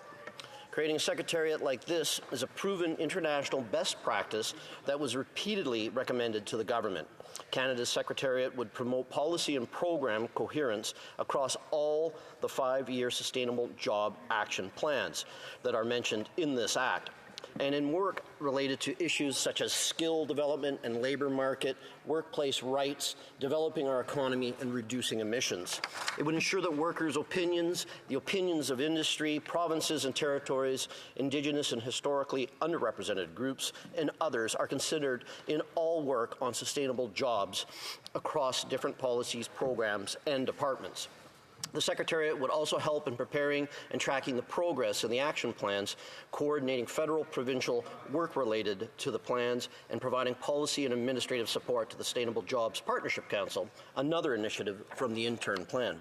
Speaker, this legislation commits to establish the Sustainable Jobs Partnership Council that would provide advice to the government on the best measures to include in the action plans. The Partnership Council would be made up of sustainable jobs experts and would be engaged directly with Canadian workers to ensure they have a voice in the process, including those from rural and remote communities, as well as labor groups, Indigenous groups, industry, trade, associations, employers, and different levels of government. The council members would draw from their personal experience and also expertise and put input to us so that we could engage with a process to formulate advice about the concrete measures government could take to support workers, their communities, and the low-carbon economy. The Partnership Council would publish annual reports that include advice for the government, which will also help inform the 5-year plans. Speaker, the intern Sustainable Jobs Plan that was released earlier this year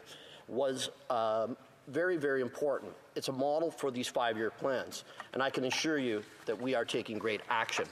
There's a lot to discuss, and I look forward to lots of debate where they're supporting workers through investments, through the Union Training Initiative Program, the UTIP, that focus on sustainable jobs to support up to 20,000 new apprentices and journey persons.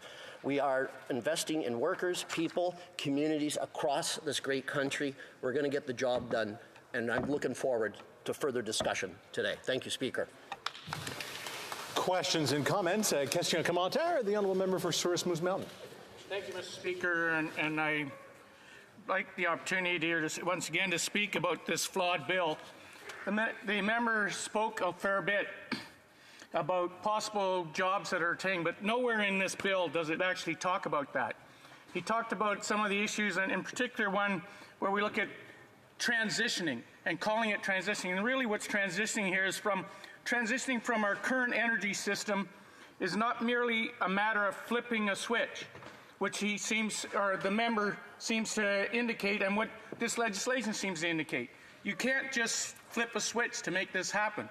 We need to make certain that steps are taken. And those people that are actually doing that hard work and doing those hard jobs today, whether they're a coal miner, whether they are a pipe fitter, whether they are involved in the sequestration. These people are creating those jobs, and they aren't sitting at this table in this 15-member committee that they're forming. I'm wondering if the member could comment on how we assure that these people are actually there and not somebody who was signed up to represent them. Honourable Parliamentary Secretary. Thank you very much, Speaker, for through you to the honourable member, that this whole Sustainable Jobs Action Plan and this legislation before us is about workers. It's about engaging labor. It's having them at the table with us, along with industry, Indigenous groups, communities of all different levels. And, you know, I had an opportunity to travel across this great country last year and speak with a number of people. And Russ Sochak, VP of the IBEW, I spoke with him in Saskatchewan, and I would like to quote, thought that this legislation, the Government of Canada has demonstrated its commitment to protect good-paying, high-skilled jobs. And that's just one example of many, many different labor groups that are supporting this legislation. Questions and comments? The Honourable Member for Repentigny. Thank you, Mr. Speaker. I'm happy to speak to C50 again. A few days ago, I made a speech about it. Now, here's a question directly for my Liberal colleague. How is it that this bill was written up without considering existing agreements between Ottawa and Quebec on labour force training? These agreements have been around for 25 years. So how did the government come up with this bill that doesn't take into account the situation in Quebec? The Honourable Parliamentary Secretary to the Minister of Labour and Seniors. Well, thank you very much. And as I mentioned in my speech, there was 18 months of consultations with a variety of levels of government, with workers, with industry, with Indigenous groups. And it was really critical. It informed this legislation that we are put forward here today. And through you, Speaker, to the member, I used to work for the Ministry of Training College Universities in Sault Ste. Marie, which is a provincial group. And we were funded through the federal government, through the labour market agreements, what also Quebec is funded for as well. And I know those are critically important for the skills and the training that are needed today. But this legislation is going to go further than that, and it's going to provide a plethora of training and opportunities for workers today and tomorrow. Questions and comments? The Honourable Member for Timmins James Bay. Thank you, Mr. Speaker. We just saw Danielle Smith chase $33 billion of clean energy investment out of Alberta for ideology. We've seen the Conservatives get up day after day and ridicule investments in the battery plants on Highway 401. The member represents steelworkers. I represent miners. I don't know anybody who would chase investment away, who would ridicule a plan to make sure that workers are at the table, and who would think that what's happening in the United States with the Biden administration, just the complete transformation of their economy, that we could sit by the side of the road for ideological reasons defending a 20th century industry. I want to ask my honourable member why he thinks it is that the Conservatives are so dead set against getting our economy into a 21st century mode. Honourable Member for Sault Ste. Marie. Thank you very much, Speaker. Through you to the member from Timmins James Bay. And I don't know how I can answer that question on behalf of the Conservative government, but I recognize what exactly the member is saying, because yes, I do represent steelworkers in a steel town, and it's part of the supply chain. And I mentioned in my speech, we're going from coal to electric arc. It's like taking 1 million cars off the road, but that goes hand in glove with the investments that we're making in electric batteries. It's the market that is starting to dictate this as well as the government. So we're working to get ahead of the curve, and this is going to make sure that we have good paying jobs today and tomorrow. Thank you very much for that question. Reprise de débat. Continuing debate, the Parliamentary Secretary to the Minister of Northern Affairs. Thank you, Mr. Speaker, and I thank my colleague for his contribution to C50, and it was really informative and interesting. First of all, Mr. Speaker, I'd be remiss if I didn't mention that I'm speaking today on the unceded traditional territory of the Algonquin Anasabi people. Mr. Speaker, Bill C-50 has been circulating within this country for the last 18 months or longer. It has been a topic of conversation for industry, for experts, for unions, for workers, for provinces, for territories, for committees, for think tanks, for task force. This is not something that the government all of a sudden just brought to the House of Commons. It has seen a tremendous amount of energy and support and careful thought that have been invested into developing Bill C-50. Mr. Speaker, we know that Canadians and the rest of the world are investing towards a low-carbon economy, and we're taking our lead from these experts, from climate experts, from businesses and financial leaders, from employment and labor specialists. These are people who work in the net zero economy, who work in the energy sector today, are looking to where they're going to be working in the energy sector in the future, and they want to grow with these opportunities. They want to be a part of launching Canada into a leader in a net zero economy. They don't want to be on the sidelines. They don't want to be left behind. They want to be front and center, and they want to be a part of this movement. They all agree that the global transition to net zero has the potential to help drive Canada's continued prosperity towards good paying jobs, high quality jobs for many generations to come, not just for this year or next year or the next 5 years, but we're talking into decades in Canada where this will have an impact. We're also taking our cue from the tens of thousands of Canadians who participated in these public consultations. They made sure their voices were heard. They gave us very critical insight and perspectives that we needed into where those skills and trades are today, where they see them going in the future, and most importantly, how they are included and how they play a role. And that includes rural and remote communities, as well as union representatives, Indigenous groups, industry, provinces, and territories. All of the stakeholders have participated in bringing this legislation that is before the House together. And that, Mr. Speaker, in itself speaks volumes to where Canadians are today in the net zero economy and the energy transition. One of the most important conclusions that were drawn from these engagements was that for an energy powerhouse like Canada, there will be an overall increase in jobs for Canadians. As we continue to diversify our energy mix to include more clean and non-emitting energy resources, many of the experts and pundits are even predicting that we'll have more new jobs than we're going to have workers to fill them. And that's a familiar story for Canadians today. The government's Sustainable Jobs Plan is specifically intended to help address these challenges by working to grow the size of our labor force to include more youth, new Canadians, to include underrepresented groups, and others who want to participate in this economy in Canada. We've already made historic investments. This is not new for us as a government. We've been making investments to build a stronger and more inclusive, diverse labor force, including, for example, the work that we're doing around the Sectoral Workforce Solutions Program, which is nearly $1 billion now in investments to help keep economic and low-carbon sectors current and ensure that their workforce is emerging and that it's a workforce that's needed and that we're meeting the demands.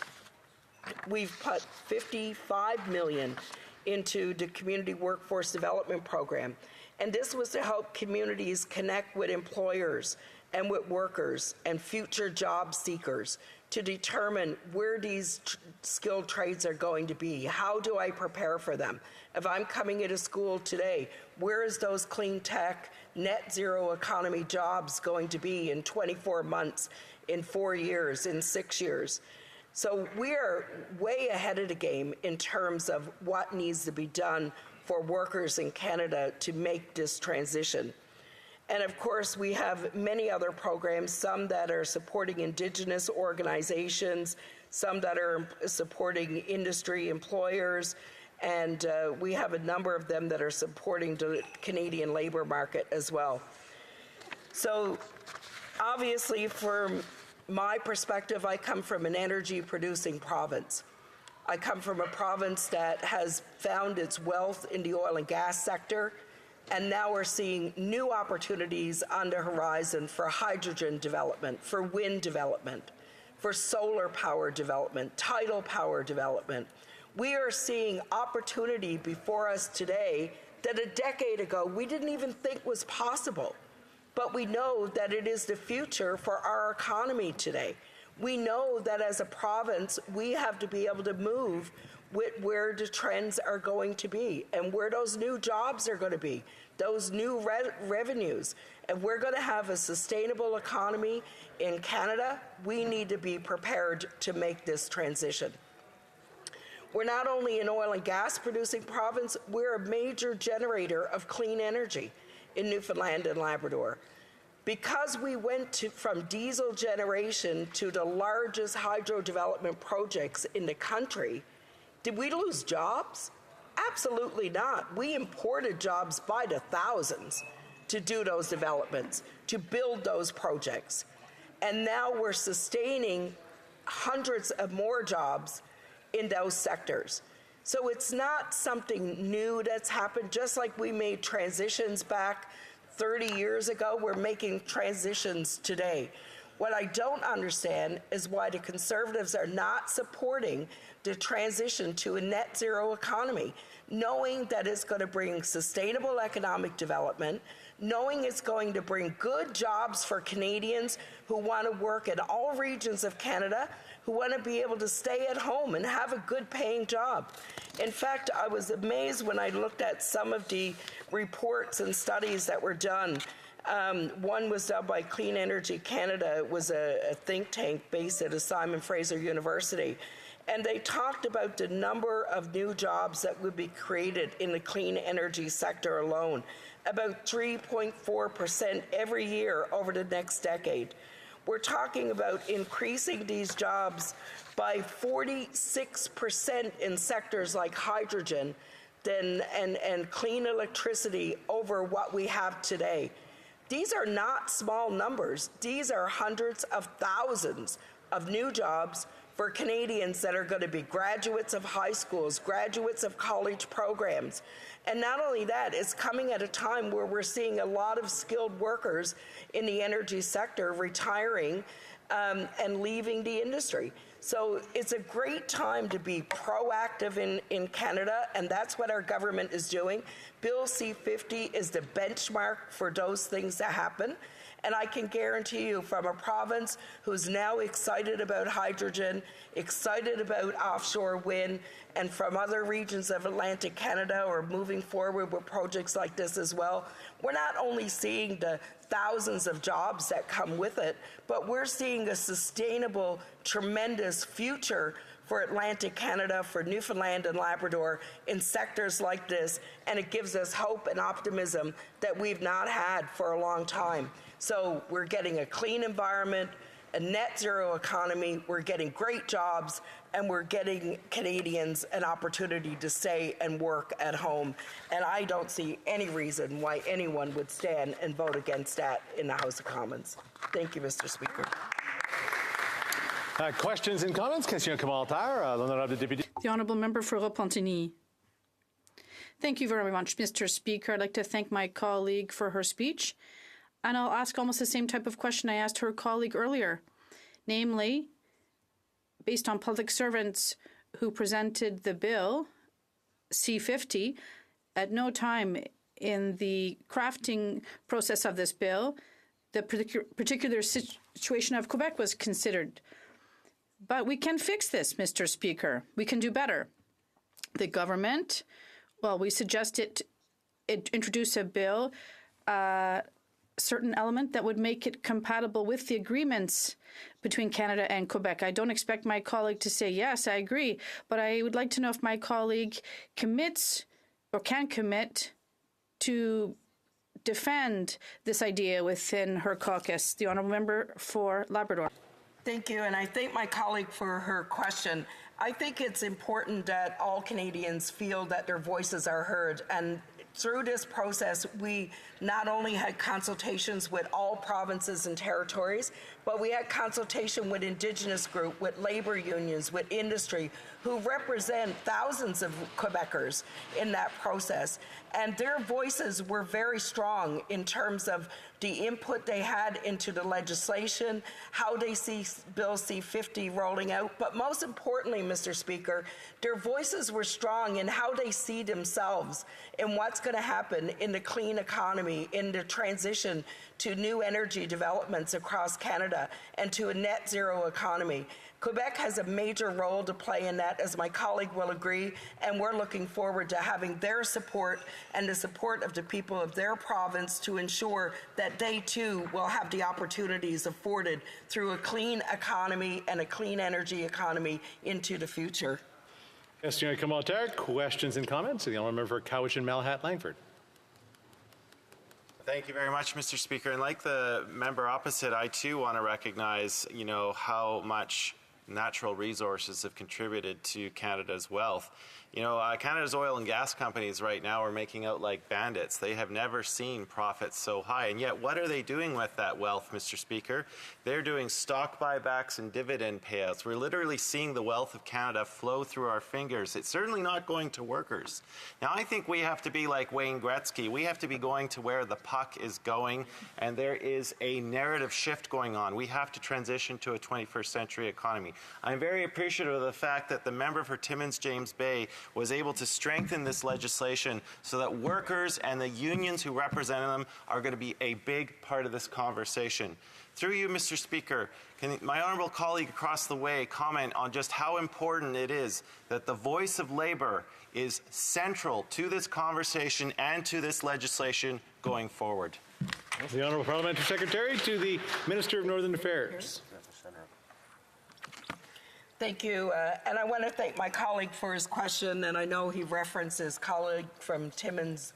And Mr. Speaker, I sat on a committee with him, we studied this issue, and I know that he's as passionate about this in terms of the role that workers will play, the role that we'll play in Canada in transitioning to a clean economy, and I certainly hope that they will support Bill C-50, knowing what it means for Canadians generally, not just in how we reach that net zero economy, but how we strengthen it going forward in resource development and how we strengthen the jobs for so many Canadians that need those jobs, good paying jobs, skilled jobs, which they can have right in their own communities and right in their own regions. I'm excited about what C-50 is allowing us to do in Canada. It's allowing us to lead a way to a clean economy that we've rarely seen in any generation, but we are a part of making this happen. And my guess is, Mr. Speaker, if you're passionate about this, get on board, make it happen. Don't sit on the sidelines and just be critical of this. It's going to happen with or without you. And if we take an active role, we can make this work stronger and better for Canadians. Hear, hear. Time for maybe a quick exchange. The honourable member for Souris Moose Mountain. Thank you, Mr. Speaker, and I thank the member for her comments. I mean, she too comes from an oil and gas area like I do, and it's very interesting. I also have 5 coal-fired power plants, and these people are extremely worried about what's going to transition as this transition supposedly happens. There's no aspect of looking at these elderly people who are near the end of their careers and are looking how do they transition out, not to mention those that are trying to get involved. But she did talk about wind and solar, and it's interesting when the member talks about wind and solar, I wonder how she actually talks to her and responds to her constituents when they find out that actually of that wind and solar, the wind turbines are all being built somewhere else. They're not being built in Newfoundland and Labrador. They're not being built in her neighborhood. So the solar panels are not being built there. They're all being imported in. So the jobs aren't being created. I'm wondering how she responds to them on that aspect. The Honourable Parliamentary Secretary. Thank you, Mr. Speaker, but I'd just like to say to the member that I have a riding that, yes, has large hydropower development, but it also has a lot of diesel generation. My communities want to get off diesel. They want to be on clean energy. They want to see new opportunity. That's why creating small power projects that are clean energy will allow them to do that. And you know what I say to my constituents? Let's get on with the job and make this work so we can have new opportunity in our community. Reprise de débat, continuing debate. The honourable member for, we'll try that again, Sturgeon River Parkland. Well, thank you, Mr. Speaker. And I rise today to speak on Bill C-50, which, as a part of this government's agenda of the unjust transition, threatens to do irreparable harm to the people in my communities and across this country. And at the start, I'd like to say I'd be splitting my time with the member for Louis Saint Laurent. This so-called Sustainable Jobs Act, which is part of the unjust transition, represents a clear and present danger to the livelihoods and prosperity of hardworking people in my community and communities across this country.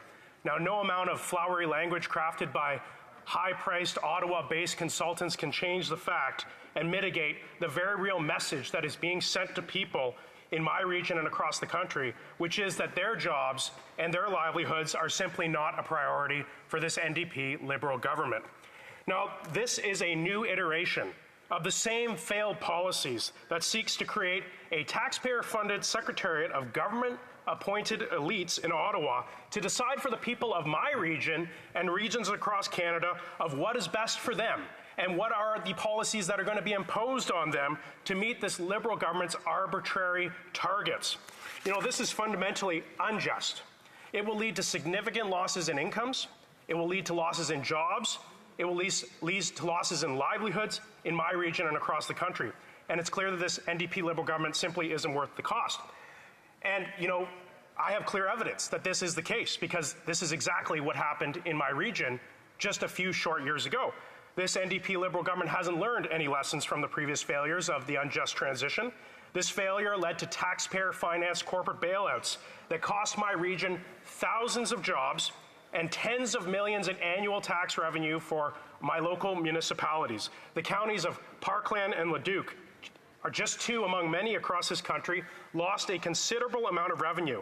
And this revenue has not been replaced, leading to higher taxes on people who are losing their jobs. They lost their jobs. They'd worked for 20 years in the coal-fired power plants, and then this government shut it down. And this government didn't even listen to the recommendations of their own previous secretariat and their report on the coal transition. They didn't listen to them, and the consequences for my region were very real, as I said. The accelerated phase-out of coal mandated by this Liberal government and their NDP allies cost my community dearly. And in fact, it didn't even result in a drop in coal consumption around the world. In fact, coal consumption has gone up around the world. The only achievement of it is that workers in my region and across the country and communities in my region across the country lost out so that the rest of the world could keep burning coal and keep emitting more greenhouse gas emissions while my area was left out and my area suffered so much.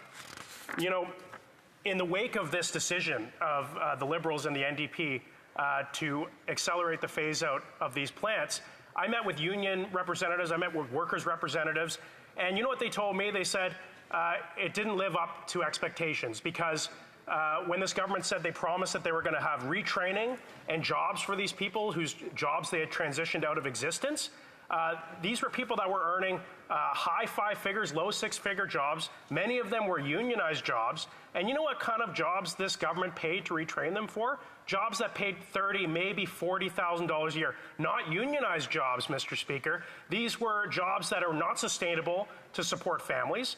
And these were jobs that didn't enable people to be able to pay their mortgages or enable them to pay their car payments. And since so many people in our region were affected by it, when they were trying to sell their homes so that they could move to an area where they could get a better paying job, they couldn't even sell their homes. They had to sell them at a loss, Mr. Speaker. That's the consequence, and this is government that hasn't learned from this.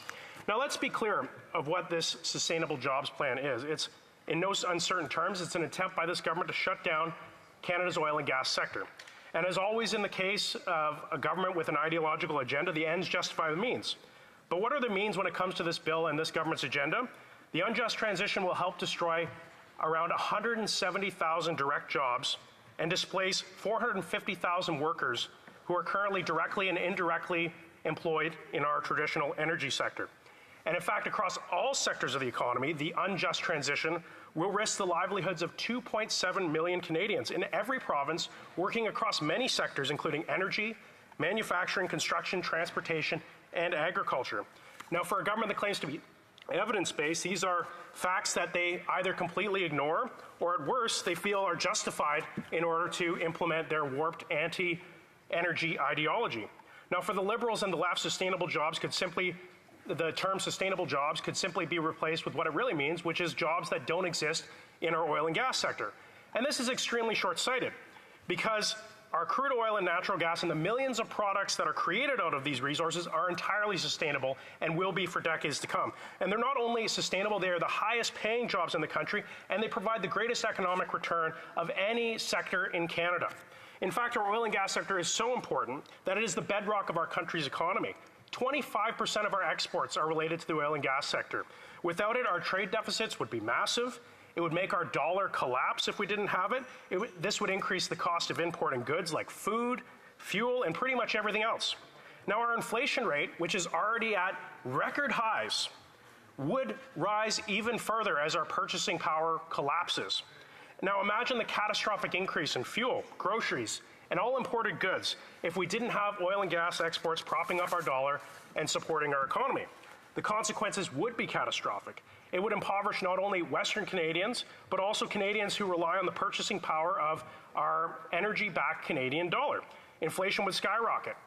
And then the Bank of Canada, in order to get that inflation under control, would have to raise interest rates even further. Interest rates that are currently not sustainable for most families in our country today. This would lead to more and more Canadians losing their homes at a time when Canadians are already losing their homes. And it will also lead to many families going bankrupt, small businesses collapsing, and ultimately, I mean, an unacceptable level of economic drop in economic growth in our country. Now, ironically, this accelerated phase out of our oil and gas sector and its resulting impacts will undermine our efforts to actually make our country have a stronger, greener economy.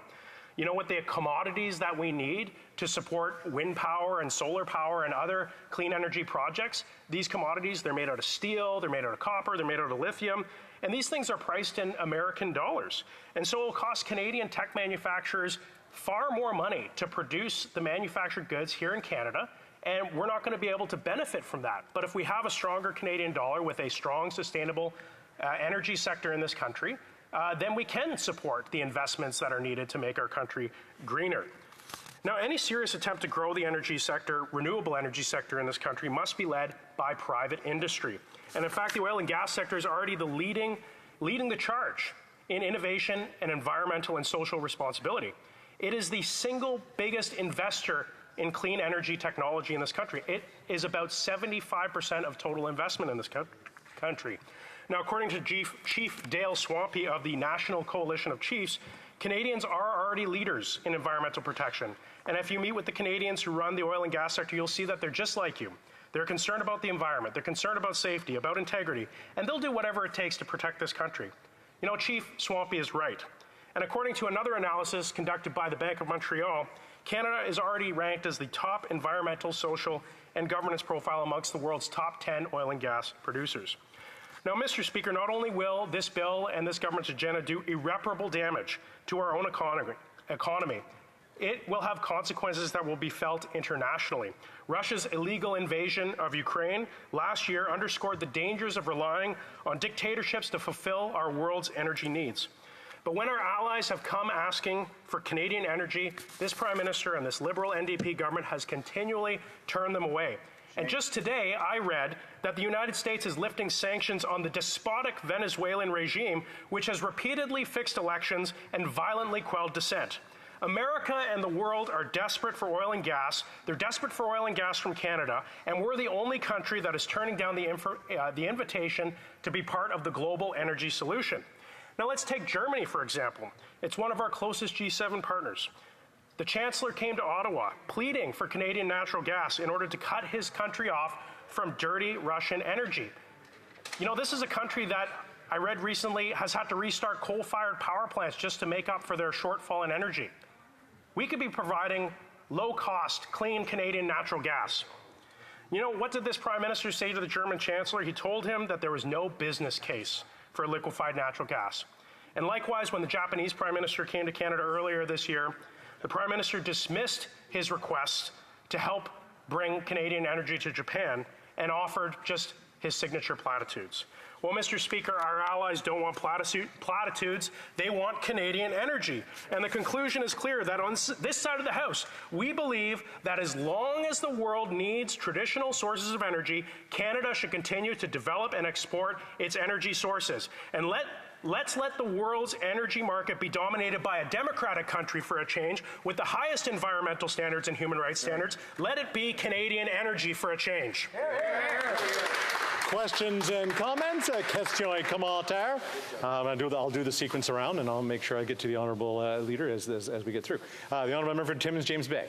Thank you. I come from a family of coal miners, and when the coal transition went down in Alberta, I went out and met with representatives of those coal communities. And we invited them to Parliament to testify so we could learn lessons. But unfortunately, they didn't get to be asked any questions because the Conservatives, as they are doing on everything, were playing procedural games because they were not interested in what those coal miners had to say. So I find it a little rich that my colleague is now defending them today.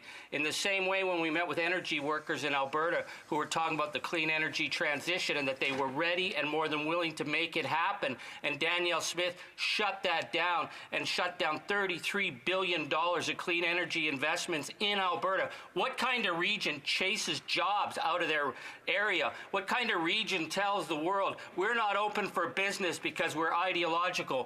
A region that's represented by Conservatives. The honourable member for Sturgeon River Parkland. Well, Mr. Speaker, I can tell you I door knock my riding quite a bit, and I run into co-workers and former co-workers and retired co-workers, people who used to work in the industry, all the time when I'm knocking on the doors. And I can say not a single one of them is proud of what happened under this NDP Liberal government. Not a single one of them is satisfied with how it went down. They're not satisfied with the jobs and the retraining. And frankly, when the government pledged that they would spend $100 million to support these communities, the government has never reached that target. They betrayed our communities. Thank you. Questions and comments? Question commentaire? The L'Honorable Député. The Honourable Member for Repentigny. Thank you, Mr. Speaker. Now, when people are singing the praises of oil, well, and here's something I've been hearing for a long time, since I started here in 2015. We're talking about sharing things fairly. Does my colleague understand why we've kept this name? We talk about the different plays on words and plays on the name of the Prime Minister. Mr. Speaker, you know, I find it interesting. Ever since oil was discovered in Alberta back in 1949, we've had central governments in this country trying to control it. No other region in this country has had a federal government that has sought to control the destiny of a region of our country than Western Canada and its oil resources. And, you know, Quebecers stand up for their resources, and I applaud them for that. We should all stand up for our resources. And I want to apologize for standing up for our strong oil and gas sector, a sector that is investing in clean energy, investing in renewable energy, investing in carbon capture, which is actually in my riding, working to sequester CO2 emissions today. It's doing a great job. It's a sustainable industry. Let's just support it. Hear, hear. Questions and comments? The Honourable Leader of the Official Opposition. Mr. Speaker, the Competition Bureau found today that after 8 years, the power of corporate oligopolistic giants is growing at the expense of Canadians in a report that said, and I quote, concentration rose in the most concentrated industries and the number of highly concentrated industries increased. The largest firms and industries are being less and less challenged by smaller firms. Fewer firms have entered industries overall, suggesting many industries have become less dynamic. And this is... Honourable Member for Timmins James Bay. It's all fascinating, and he can ask about it tomorrow, but we're debating C-50, and there's absolutely nothing about C-50 in the question. The Honourable Leader of the Official Opposition to complete the question. Thank you very much, and for the member who intervened, who doesn't live in his own riding and has forgotten about the people from Timmins. Mr. Speaker, and finally, the consequence of this is that profits and markups are up while Canadian competition is down. These are the findings of the Competition Bureau report today. Part of the reason why we have smaller paychecks and higher prices. Why is the government siding with big, powerful, protected corporate oligarchs rather than Canadian consumers and workers? The Honourable Member for Sturgeon River Parkland. Well, the fact is that this government, this Liberal government, has always sided with big businesses. It's always sided with the oligopolies, whether it's the grocery chains, whether it's the big banks, whether it's the big railway companies when they're hurting Western farmers who are just trying to get their grain to market. It's just the simple fact that the Liberal power structure that has existed in this country has always been backed by big business. And it's going to take a Conservative government under a strong Conservative leader to break the monopolies, bring true competition to Canada, and open up this country country for real economic growth. Thank you. Questions and comments? The Honourable Member for Kingston and the Islands. Thank you very much, Mr. Speaker. So I listened with great interest to the member's comments recently as he talked about the transition to renewable and clean jobs. So are we to believe that the reason why the Premier of Alberta put a moratorium on renewable energy projects is because they were so wildly unpopular in Alberta? Is that what we're to believe? Would it not be the case that there were so many projects that the Premier literally became afraid of the fact that they were... Mr. Speaker, I'm trying to ask a question. The Leader of the Opposition is providing his own MP with the answer. I can't even hear myself say it. He's saying it so loud. Would it be possible to repeat that? Or can I, with unanimous consent, he's going to be the one to answer? What he wants for dinner tonight. All right. Can I ask the Honourable Member to maybe ask the question, because we are a little over time, so I just want to allow the Honourable Member. Okay, very good. The Honourable Member for Sturgeon River Parkland. Well, thank you. And, that's a member who was part of a government in the province of Ontario that oversaw doubling of power prices because of their flawed policies. And, he was part of that. He was part of that government. So we have a point of order from the Honourable Member for Kingston and the Islands. I have never been elected to provincial legislature. I don't know what the member's talking about. He's just wildly incorrect. But please tell us more.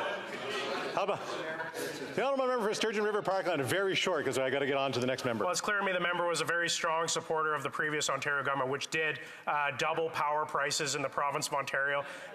This government likes to talk about the environment, but we need to ensure that projects do not harm our landscapes, do not harm our waterways, and I think that we need to look strongly at these things to ensure that it's a holistic look at the environment, that we support keeping our environment, the integrity of our environment strong. Thanks. Reprise du débat continue. Oui, Saint-Laurent. Thank you, Mr. Speaker. I'm happy to participate in this debate because it's essential for the future of Canada and for the future of the planet. Mr. Speaker, what we're talking about here is vision, the perspective we adopt when looking at our natural resources. And what we have to do to deal with climate change, and climate change is real. Climate change is real. And human beings contribute to it, so we have to contribute to reducing greenhouse gases and reducing pollution. For 8 years, since this government has been in place, let's look at the government's record in a very mathematical, scientific way. The United Nations analyzed 63 countries in the world to see what countries were most effective in dealing with climate change. After 8 years of this government, Mr. Speaker, Canada, under this Liberal government, is number 58 out of 63. So it's not just us who are saying it. These are not conservative observers. No, these are people from the United Nations who gave this grade, 58 out of 63, to our government in terms of fighting climate change, given these dismal results. These people were puffing themselves up with pride, saying, we're ambitious, we're going to do this and that, and Canada is back. Paris saying, Canada is back. Wow, all the people all around the world applause that Canada is back. After 8 years, Canada is way back, Mr. Speaker, way, way back. Number 58 on 63. That's the result of policy based on ideology, not on pragmatism, practice. Et c'est pourquoi, Monsieur le Président. And that's why, Mr. Speaker, this bill, C-50, is once again in that very same Liberal tradition. They're imposing what they think is right on Canadians. They're saying, we're going to make you do this, we're going to tax you, and we are taking the decisions. But this government never did what it said would do. Where there were reductions, it was unfortunately during the pandemic. So this hurt our economy. They shut it down. And that's why, Mr. Speaker, we see that the policy of taxing carbon has not delivered the results it promised. And why is that, Mr. Speaker? If out of these many countries in the world had the same tax system with the same requirements and the same definitions, we might be able to deal with it. But the problem is that the great polluters, the great emitters, have not endorsed this system. And let's start with our neighbor to the south. That's all has to do with geography. The United States of America is our first neighbor, our main economic partner. And the Liberals are quite proud about, teaching everyone how they should act. They say, we'll tax industry, we'll tax our natural resources, we'll tax job creators. And what is the result? Well, people decide to invest elsewhere.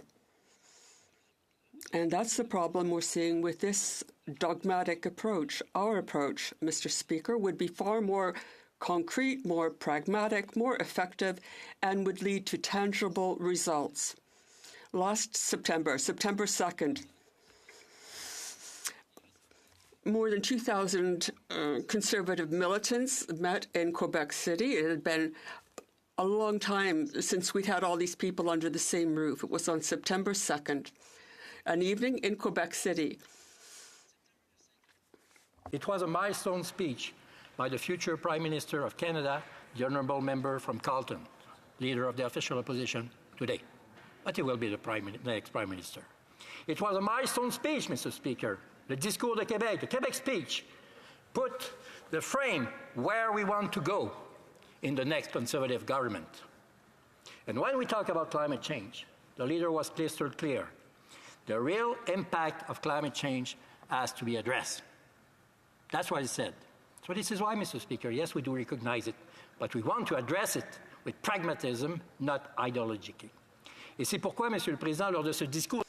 And that's why, Mr. Speaker, during his speech in Quebec City, this is when we knew for sure that he would make his mark on history. When we explain our vision to Canadians and when the Canadians give us their trust. And what was in this speech? Yes, we talked about climate change and the fact that it had a real effect, and we have to deal with it. But how? With pragmatic measures rather than taxing, we will give people incentives to invest, through fiscal incentives to invest in new technologies, research, development, in measures that can be immediately applied in order to reduce pollution. Because, Mr. Speaker, it's fine to have a lot of rhetoric about how you're improving from 2015 versus 2019 and whatnot, but that's theory. We want reality, and the reality is we want to reduce pollution. Sorry. We have to reduce. If we can reduce by 20% this year, well, great, congratulations. What will you do on January 1st to continue to reduce pollution, to continue to reduce emission? And our plan is based on initiative in research and development to help to reduce pollution. First pillar. Le deuxième pilier, Monsieur. The second pillar, Mr. Speaker, green lighting, green energy. What we have currently, Mr. Speaker, are people with projects who want to invest in green energy, who want to do research and development, but it always takes too much red tape, too much paperwork. We need to make things more efficient. I'll give you a very specific example, Mr. Speaker. Currently, in Quebec, we are debating the future of hydroelectricity. Should we relive the great years of the 50s when we gave the green light to hydro projects in Quebec, or should we do things differently? That's a debate that's ongoing. And you know what, Mr. Speaker? Because of C-69, the federal government gave itself the right to veto hydro projects in Quebec. That's the opposite of what we want to do. We want, rather than slowing things down, we want to speed up the process. We want to give people more access to green energy, be it geothermal, electric, solar, wind energy, and nuclear energy too. We need to further explore and discover these new avenues to make them even more accessible for Canadians. The third pillar of our plan, Mr. Speaker, is to be proud of being Canadian.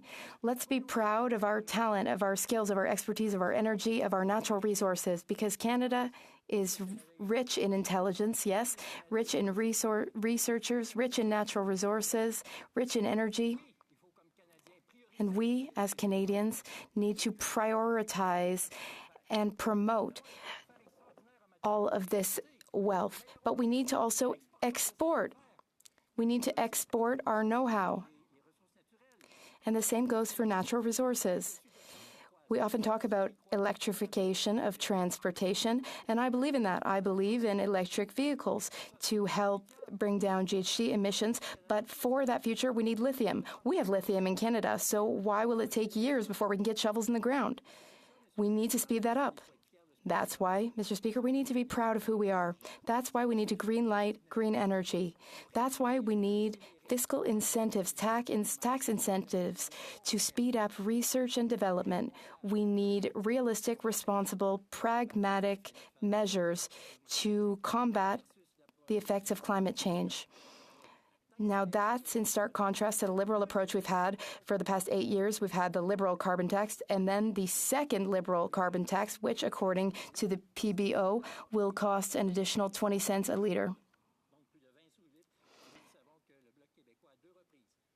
The Bloc Québécois, twice, could have voted against the carbon tax, but both times the Bloc Québécois gave full support to the Liberal government, voted with them to keep those two carbon taxes. Mr. Speaker, that's not our vision. That's not our approach. We believe in Canada's natural resources and expertise in order to combat climate change. Thank you, Mr. Speaker. And the Honourable Member for St. Catharines. Thank you so much, Mr. Speaker. I'd like to thank the Honourable Member for his speech. In his speech, he talked about pragmatic solutions.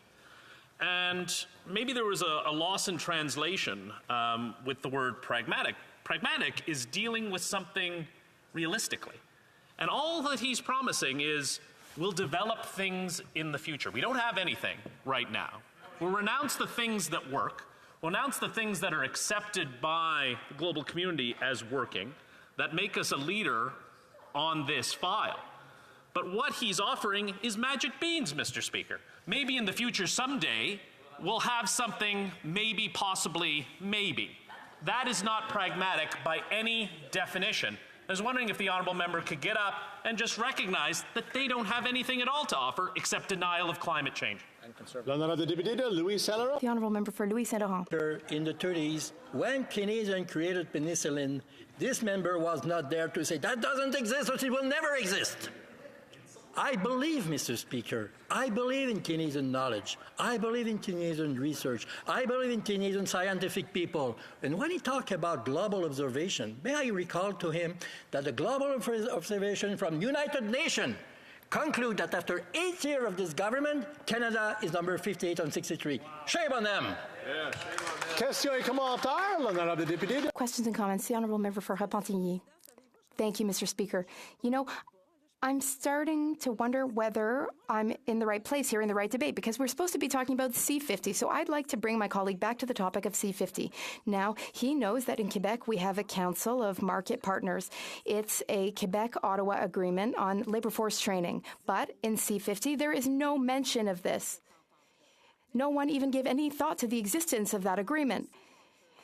But let's go back to the Harper-era Conservatives. In 2013, the federal budget had a Canadian labour subsidy. That was the big highlight of the budget.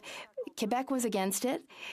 Quebec informed the Ottawa Conservatives that that wouldn't work for us because we have our own program. So can the member for Louis Saint Laurent please explain how it is that the two largest parties in this country have not a clue what's happening in Quebec?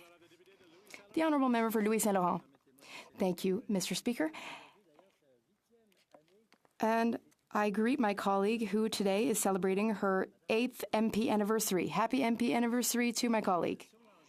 Now, Mr. Speaker, as for the issue she raises, I only talked about the environment, and I'm proud of my speech, so I find it odd that the member for Repentigny is suggesting that I didn't talk about C50, because my speech was mostly about the environment, and the environment, I know, is a topic that the member cares deeply about. Now, what we want, Speaker, is to help Quebec with its development. We understand Quebec, and that's why we strongly oppose C69, which gives the federal government veto power over hydro projects. Mr. Speaker, on this side of the House, we support that kind of development, and we need it to happen as quickly as possible because we need to get started with the same type of momentum that we had in Quebec in the 50s. So in Beauharnois, we have a lot of infrastructure. We build excellent hydro dams at Percé-Neste. We greenlit excellent programs in Manicouagan and Des-Outardes and Quévillon in the 50s. Things were on fire. We were building so many excellent hydro dams in Quebec, and I hope that we can relive that kind of momentum now, today in Quebec. And I'm Ladysmith. Thank you, Mr. Speaker, and thank you to the member from Louis Saint Laurent. The member spoke about job creators, and I'm wondering what his thoughts are on Alberta's Premier's decision to impose a moratorium on investment in renewable energy projects that would have created 22,000 jobs. At a time when we need real, timely solutions, as he's spoken about around the climate crisis for today and for future generations, why are the Conservatives so quick to protect big oil companies at the expense of workers and the future of our planet? The Honourable Member for Louis Saint Laurent. To recall everybody in this House that the first province who have a Department of Environmental Affairs is Alberta. The first province who have a review process for big projects based on the environmental scope is Alberta. Where is the province when we find the biggest plan of solar energy? Alberta. Which province do we have to find greatest wind farm project? Alberta. And let me remind you also, Mr. Speaker, that since 1947, on February the 13th, we had Leduc #1 treasurer who blew up and gave the big boom in Alberta that profit to everybody in this country. There is no shame in Alberta, not at all. Question. Resuming debate, the Honourable Member for Timmins James Bay. Thank you, Mr. Speaker. Very proud to rise on this legislation and the urgency of moving forward. Urgency as we've come across the worst climate catastrophe in our nation's history, the hottest summer on record. Just this past September, normally September is when fire season is over. In one weekend in September, more carbon was pumped into the atmosphere from burning Canadian forests than is normally pumped in an entire year of Canada's boreal forest fires. That's one part of the urgency. The other part of the urgency is just this past month, the International Energy Agency announced that the beginning of the end of the oil and gas industry is now foreseeable on the horizon. They're warning governments that they have to make a plan because they're going to be stuck with stranded assets if they continue to invest in an industry that can no longer compete with what's happening internationally with the rise of... We have a point of order. I'd say that's pretty quick for Cypress Hills grasslands. Yeah, the member knows, though, that it's actually government policy that's making it possible for companies in Canada to compete internationally. I believe that is falling into debate, the Honourable Member for Timmins James Bay. Thanks. I know that facts really tend to frighten the Conservatives. If they're feeling uncomfortable about facts, they could probably, maybe we'll get them a little safe room where they can live in disinformation.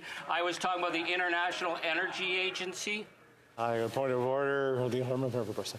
Mr. Speaker, in light of the declaration by the Speaker yesterday, I believe that this member is not subscribing to the decorum of the House that the Speaker by accusing an opposition party of disinformation. Hi, point of order. Well, you had to be in your own seat, so there you go. The Honourable Member for Timmins James Bay, I just maybe continue on in the speech. Well, thank you, Speaker. I will not be intimidated by a group of climate change deniers. I will continue to speak facts. They can interrupt me all night long. The Honourable Member Sarnia. Speaker, I have been clear. I've stood in this House. I have talked about plans for climate change reduction and everything else, and I think it's offensive that the member opposite is saying that we're climate change deniers. Thank you. Before we continue on debate, I would make a suggestion for all members to maybe look at their phones. There is an email that would have gone out from the Speaker's office about decorum in this House of Commons to make sure that we follow those rules.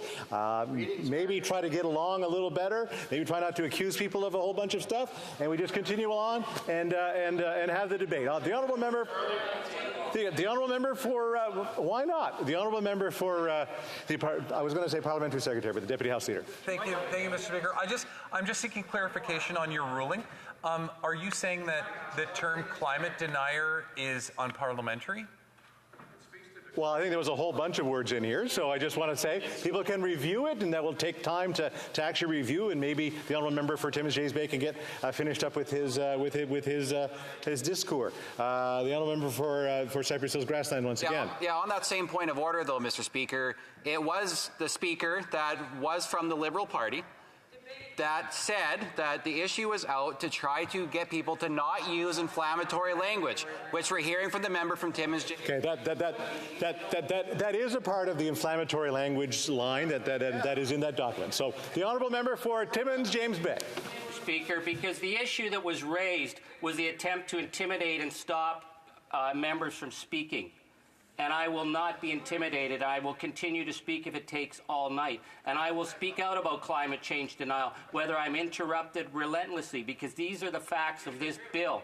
And I will continue to speak on behalf of the work that is being done, particularly the work we've done with energy workers. So I was speaking about the urgency. And I spoke of the urgency of the climate crisis, and that certainly triggered the Conservatives. I spoke of the urgency of what the International Energy Agency is reporting, warning governments against continuing to invest in the fossil fuel industry because these are going to be stranded assets. The urgency is at the point that we are now reaching peak oil by 2025 to 2030. And when we have this falsehood that if we continue to build infrastructure, we could ignore science, we could ignore the economy, and we could ignore reality, which is something the Conservatives have done for so long. But I would like to speak to one other element of urgency of getting this legislation passed, which is the fact that the United States, under the IRA in a single year, has created what is being called economic shockwaves for their investments in clean tech. This is a game changer of unprecedented proportions. Now, again, I don't know any jurisdiction on the planet that chases away investment, but I know how upset the Conservatives are whenever we talk about what's happening in the United States. Offshore wind under Joe Biden in a single year. They're moving to 40 gigawatts of power. The Vineyard Wind Project will run 400,000 homes on cheap, clean energy. The Conservatives don't want you to know that because they want to continue to promote coal and oil. There's $146 billion worth of investment in the United States in offshore wind. This is something the Conservatives would shut down in a second. We're seeing it right now within 1 year, 86,000 new permanent jobs, 50,000 in EV. What we've seen is the Conservatives again and again and again ridiculing investments in battery technology and EV technology. You know, we had the member who lives in Stornoway, which I don't believe is in his riding. He showed up at Timmins James Bay to ridicule the critical mineral strategy in a mining town. I mean, for God's sake, I know the guy's had a paper route, but here's a man who comes into a mining region and makes fun of EV technology when our communities, our workers are going to be the ones who are building this new technology, and we're investing in it. And so we will push this government to continue to invest. You know, this legislation was very problematic for New Democrats. There wasn't a lot there. We pushed hard, and we pushed hard by working with labor, with union workers who were on the front lines. And one of the key places we went to was Alberta. Because you know what you hear from Conservatives? They always talk about workers in Alberta. They don't talk to them. They misrepresent them. So we met with the electrical workers, we met with the construction workers, we met with the boiler workers, and we said, what do you want? And they said, we know the world is changing around us. 45,000 jobs have been lost in oil and gas at a time of record profits. The workers know those jobs aren't coming back. Suncor fired 1,500 workers this year. And Richie Rich Kruger, their CEO, bragged to his investors about the urgency at a time of climate crisis to make as much money as possible. And he said he would target work, that he would make every one of those workers in Suncor prove their worth if they were going to keep their jobs. They are taking record profits, over $200 billion to big oil. They are putting into stock buybacks and automation. So the workers knew there was no future. So they said to us, we want a seat at the table. That's something New Democrats fought for in this legislation. Is it enough? No. We want to make sure that we have labor represented in the regional round tables that are moving forward. Because the idea of this government meeting with Daniel Smith without labor is a ridiculous proposition. But here's the thing, there is no place on the planet that was more ready for the clean tech revolution than Alberta. In fact, just last Christmas they were talking about the solar gold rush in Alberta. Just this past July, they were talking about how Alberta was set to become the clean energy capital of the world. And then Daniel Smith stepped up and shut it down. $33 billion. Here we go again. A point of order from the Honourable Member for North Okanagan and Shuswap. Point of order, Mr. Speaker. I believe we're talking about federal legislation in Bill C-50. The member keeps going off track, referring to provincial legislation in a province he doesn't live in a province that his party does not care about. Thank you, Mr. Speaker. It is falling into debate, so just remind people to come back to the bill that we're actually debating. The Honourable Member for Timmins James Bay. Mr. Speaker, I'll give you my notes afterwards because obviously this is what we're talking about. But I see it's very thin skin in conservative country when you talk about their attempt to chase out investment. So here's the thing with Daniel Smith. $33 billion worth of investments killed in Alberta in clean tech. Now, if you talk to anybody in the clean tech industry, you know what they'll say internationally? What they say, oh, you're from Canada. Where is your project? If you say Alberta, it's done. You know why? Because nobody is going to invest in a jurisdiction where you have a premier who's out to kill jobs. That's why this legislation is important. We have to have workers at the table, and we have to protect the potential for new investments. So yes, we were meeting with workers in Alberta because we understood that these were serious issues, while Daniel Smith and the Conservatives over there, under the member for Stornoway, were talking about killing those jobs. And what were they doing? Who were they meeting with?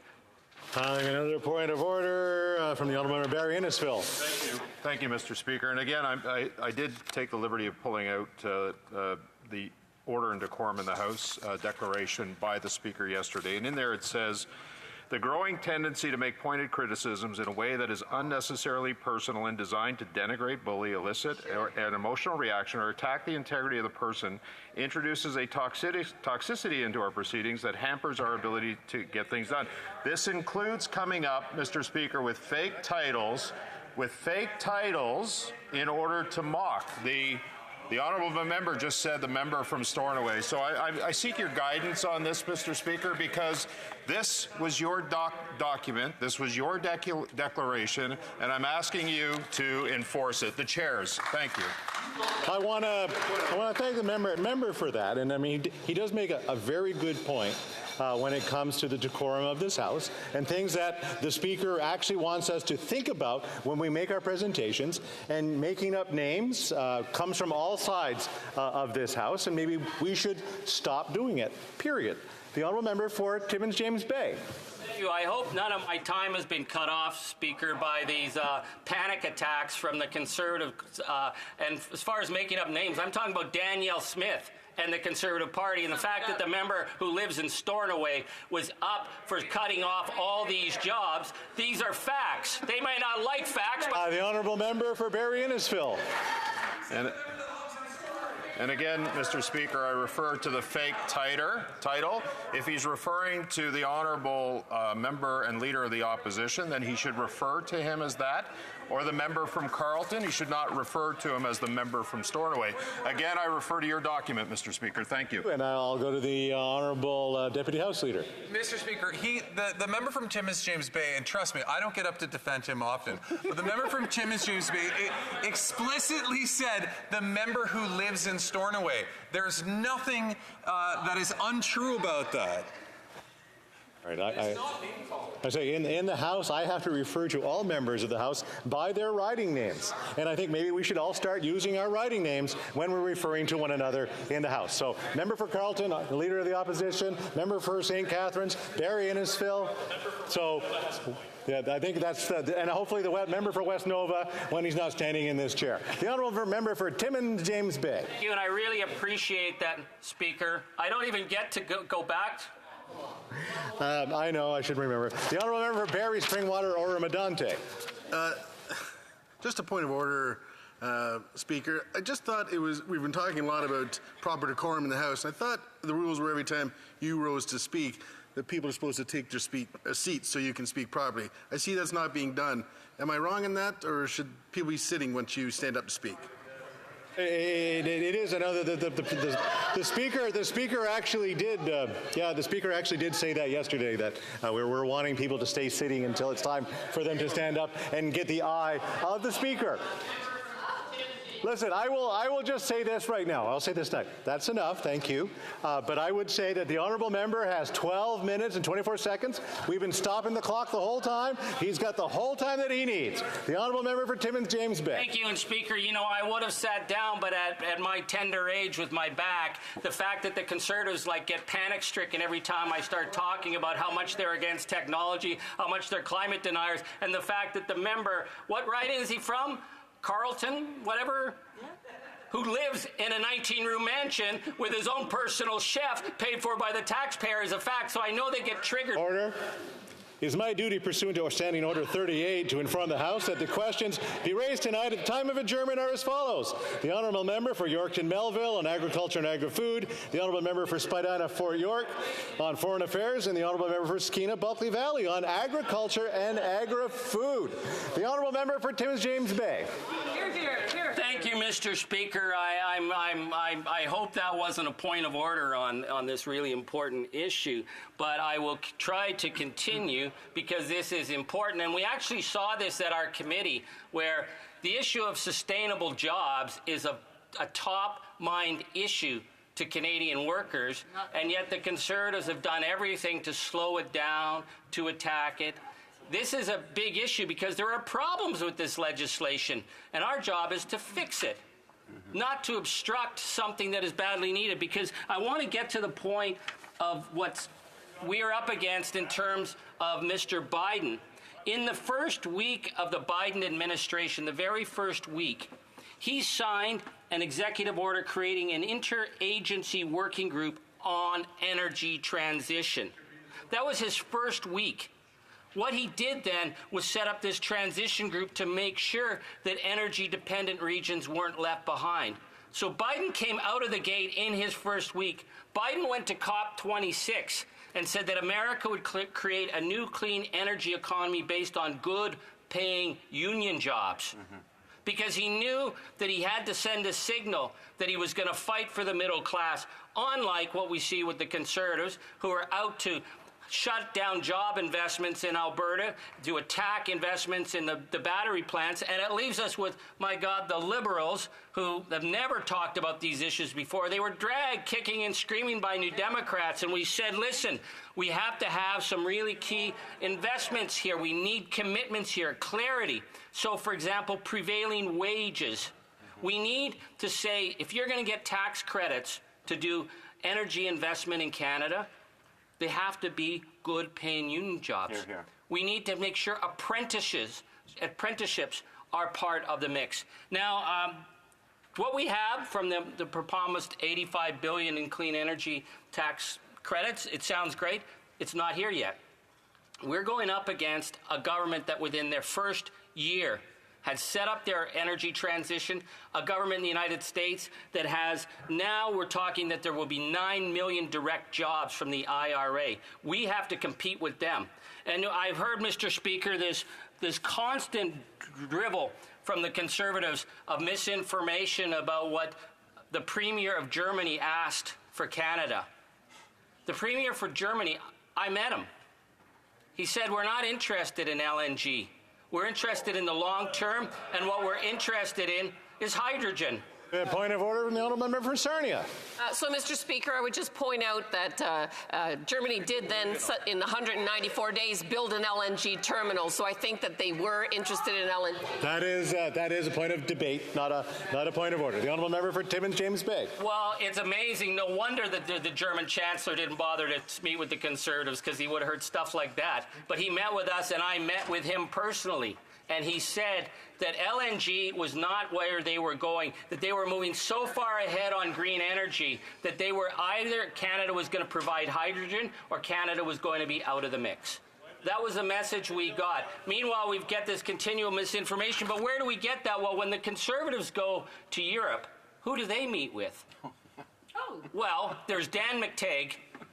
I mean, talk about Gerbunkers, climate change denier, who somehow paid for 4 Conservatives to fly to the UK, put them up in big hotels. He's my cousin, by the way, so I'm not saying anything out of family. But Dan McTeague, apparently, in his group, paid in one thing for 3 bottles of wine that came to $1,800 Canadian. I mean, who drinks booze like that? But it wasn't just the 8. So this is again a party that goes on about affordability and goes on about the price of potatoes. Man, they can certainly afford it when they're being given a bottle of wine that was $818 Canadian. Do you think they would even know what an $818? Number 4, Barry Innisfil. Thank you, Mr. Speaker. I'm certainly not going to speak about the NDP leader's $30,000 trip to Las Vegas, but I'd like to know what the relevance of his discussion is in relation to the bill. I think it's a valid point of order. Thank you. I will accept that. The honourable member for Timmins James Bay on the bill. Thank you. I really appreciate that, Speaker. It allows me to go back. I was responding to the previous intervention and attack on me by a Conservative who said that she contested what was said by the Chancellor of Germany to me in a meeting, and I was saying, well, we were meeting with the Germans about energy. The Conservatives went over. We don't know who they met with, but it is worth noting an $818 bottle of Canadian of wine. There was then a second bottle of wine for $265. That still is probably pretty good. That's not sparkling baby duck. And we have a point of order from the honourable member for Barrie Innisfil. Thank you, Mr. Speaker. I certainly will not speak to the NDP leader's ethical violation as it relates to a gift he received. And I want to know what the relevance is. I want to know what the relevance is to this in relation to the bill that we're debating.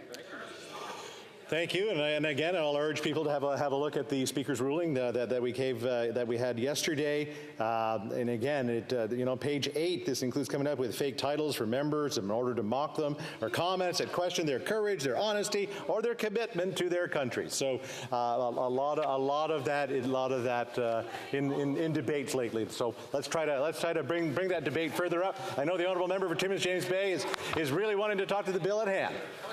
Thank you so much for that, and I just have to say I think why I'm getting so much interference is I'm getting to the punchline, and then I'll move on, but I think it would be unfair to intimidate me and have my ability to speak circumscribed, because it's about what our priorities are. And our priorities as New Democrats has been workers and people particularly from the natural resources industry like I come from. I live in a mining town.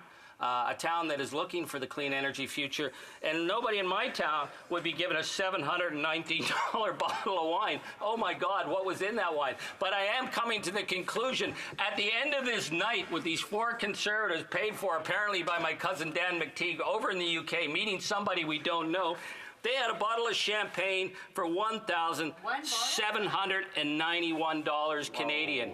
I mean, that is obviously not sparkling baby duck. I don't know who bought that for them. And I ask that, Mr. Speaker, because what we're talking about is we're talking about the insecurity of workers at a time of transition. Do we wish there was a transition? No. We're used to living the way we've lived. I've lived through transitions. It ain't pretty.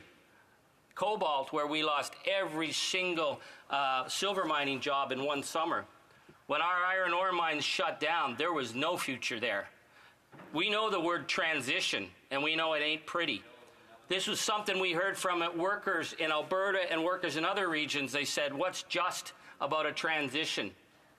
How do you make it so that we have some place to go to? And this was the New Democratic plan from the beginning that we negotiated with the Liberals. The Liberals initially said to us they were going to put a job center as their solution. And we were like, a job center sends a message that you're turning out the lights and leaving. Where are you going to put that job center? You're going to put it in Fort Mac? You're going to put it in St. John's? We needed something broader, something bigger.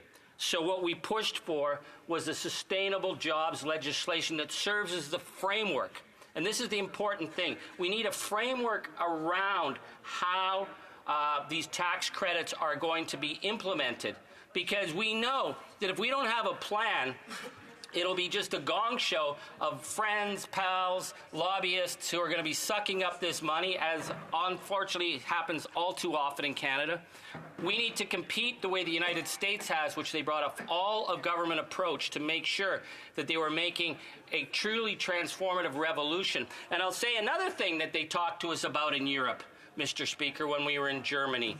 The Germans were very, very concerned about the IRA because of the competitiveness. So over in Europe, 4,000 kilometers away, they were concerned how were they going to be able to compete against Joe Biden and the massive amount of investment that's moving out of Europe and is going to move to the United States. Well, we are right on the American border. So when $33 billion gets sucked out of Alberta, where do you think it goes? It goes stateside. In my region, talking to miners and mining companies, the first thing they said to me, did you see the tax credits Joe Biden put in? They're really interesting to us. We have to be able to say, yeah, we are here too, and we will compete, and we will make sure that the investment stays here. Now, again, I'm dealing with the Liberal government. We're trying to make this work. We're saying, for example, there's a lot of things missing in this plan. The Sustainable Jobs Secretariat, what is that? Is that going to be just some desk in some minister's office, or is it going to have a true mandate? The Partnership Council, what is that? Are we actually looking at something credible here? So what we're going to be insisting, while the Conservatives try and filibuster that committee and that legislation, we're going to be insisting on checks and balances to make sure. We want to make sure that regional representation is there. We want to make sure that labor is there with enough voices representing enough regions of the country, because they're the ones who are going to be dealing with the implementation of that, not us. We want to make sure that Indigenous rights are fully respected and implemented, and part of that is in the tax credit incentives. They're going to be different in different areas, and they're going to certainly be different facing and the opportunities for Indigenous, and we need to make sure that they are front and center. The other thing that we really want to know, we want to have a youth voice on the Stewardship Council or the on the council, because we want to make sure that those who are number one being affected by the climate disaster that's unfolding have their future interests at stake. We need to make sure that the tax credits work. We need to make sure that they're being implemented in a way. We need to have better data collection. What the Liberals are offering us on data collection right now is insufficient. There wouldn't be a job left in Canada by the time they report back. There needs to be mechanisms that come back to Parliament to tell us, is this working? Because if it doesn't work, it's going to affect our environment, number one, but it's going to affect working class families from one end of the country to the other. And what we were really surprised with, again, with the all-of-government approach taken by the Biden administration, is we've seen in 1 year staggering turnaround in terms of projects getting off the ground, in terms of jobs, in terms of commitments. So that's where we're at as New Democrats. We believe that we have a huge opportunity right now. Is this bill perfect? It's far from perfect. But what we can do in a minority parliament is come in with good plans and good amendments to make it happen. Unlike our Conservative colleagues who want to go back to the 19th century, it ain't going to happen. I'm sorry, that world's gone. What we need to do is to say, we have an opportunity, and if we don't compete, we're going to be at the side of the road because the United States is moving ahead. And I will just conclude on this, Mr. Speaker. Let's consider Texas. I mean, Texas politically is about as out there and right-wing as the Conservative backbench. And yet, 890,000 clean tech jobs are in Texas right now. There is no other jurisdiction in the world right now that has invested as much in clean tech as Texas. And Texas came through the most brutal heat wave, killer heat wave, able to turn on all their air conditioners. Meanwhile, Danielle Smith was going around saying, oh my God, if we have clean power, we're going to have to turn the power off. And she was paying for these trucks to drive up and down Ottawa saying, my God, if you invest in Canada, we're going to run out of energy. I mean, what kind of premier goes around advertising in an energy-rich province that the lights are going to be turned off? The reality is that we get these clean energy projects off the ground, it's going to dramatically decrease costs for families. It's going to give the working class and middle class steady jobs, and it's going to save our planet. We will go to these hearings, and we will push for strong amendments. Questions and comments. Question et commentaire. The Honourable Deputy House Leader.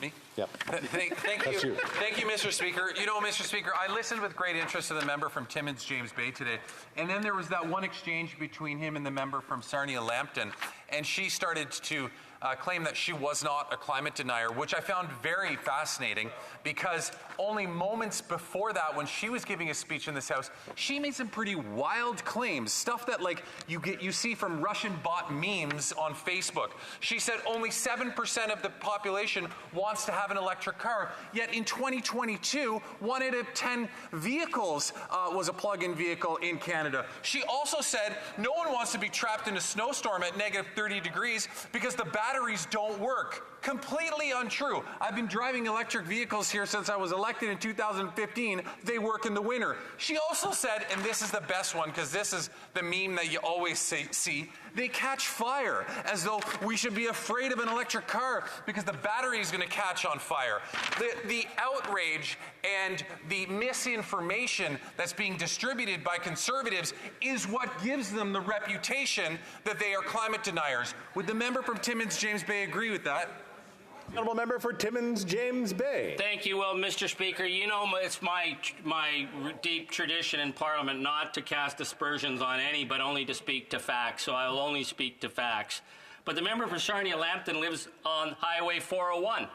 And Highway 401 is the heart of Canada's auto belt.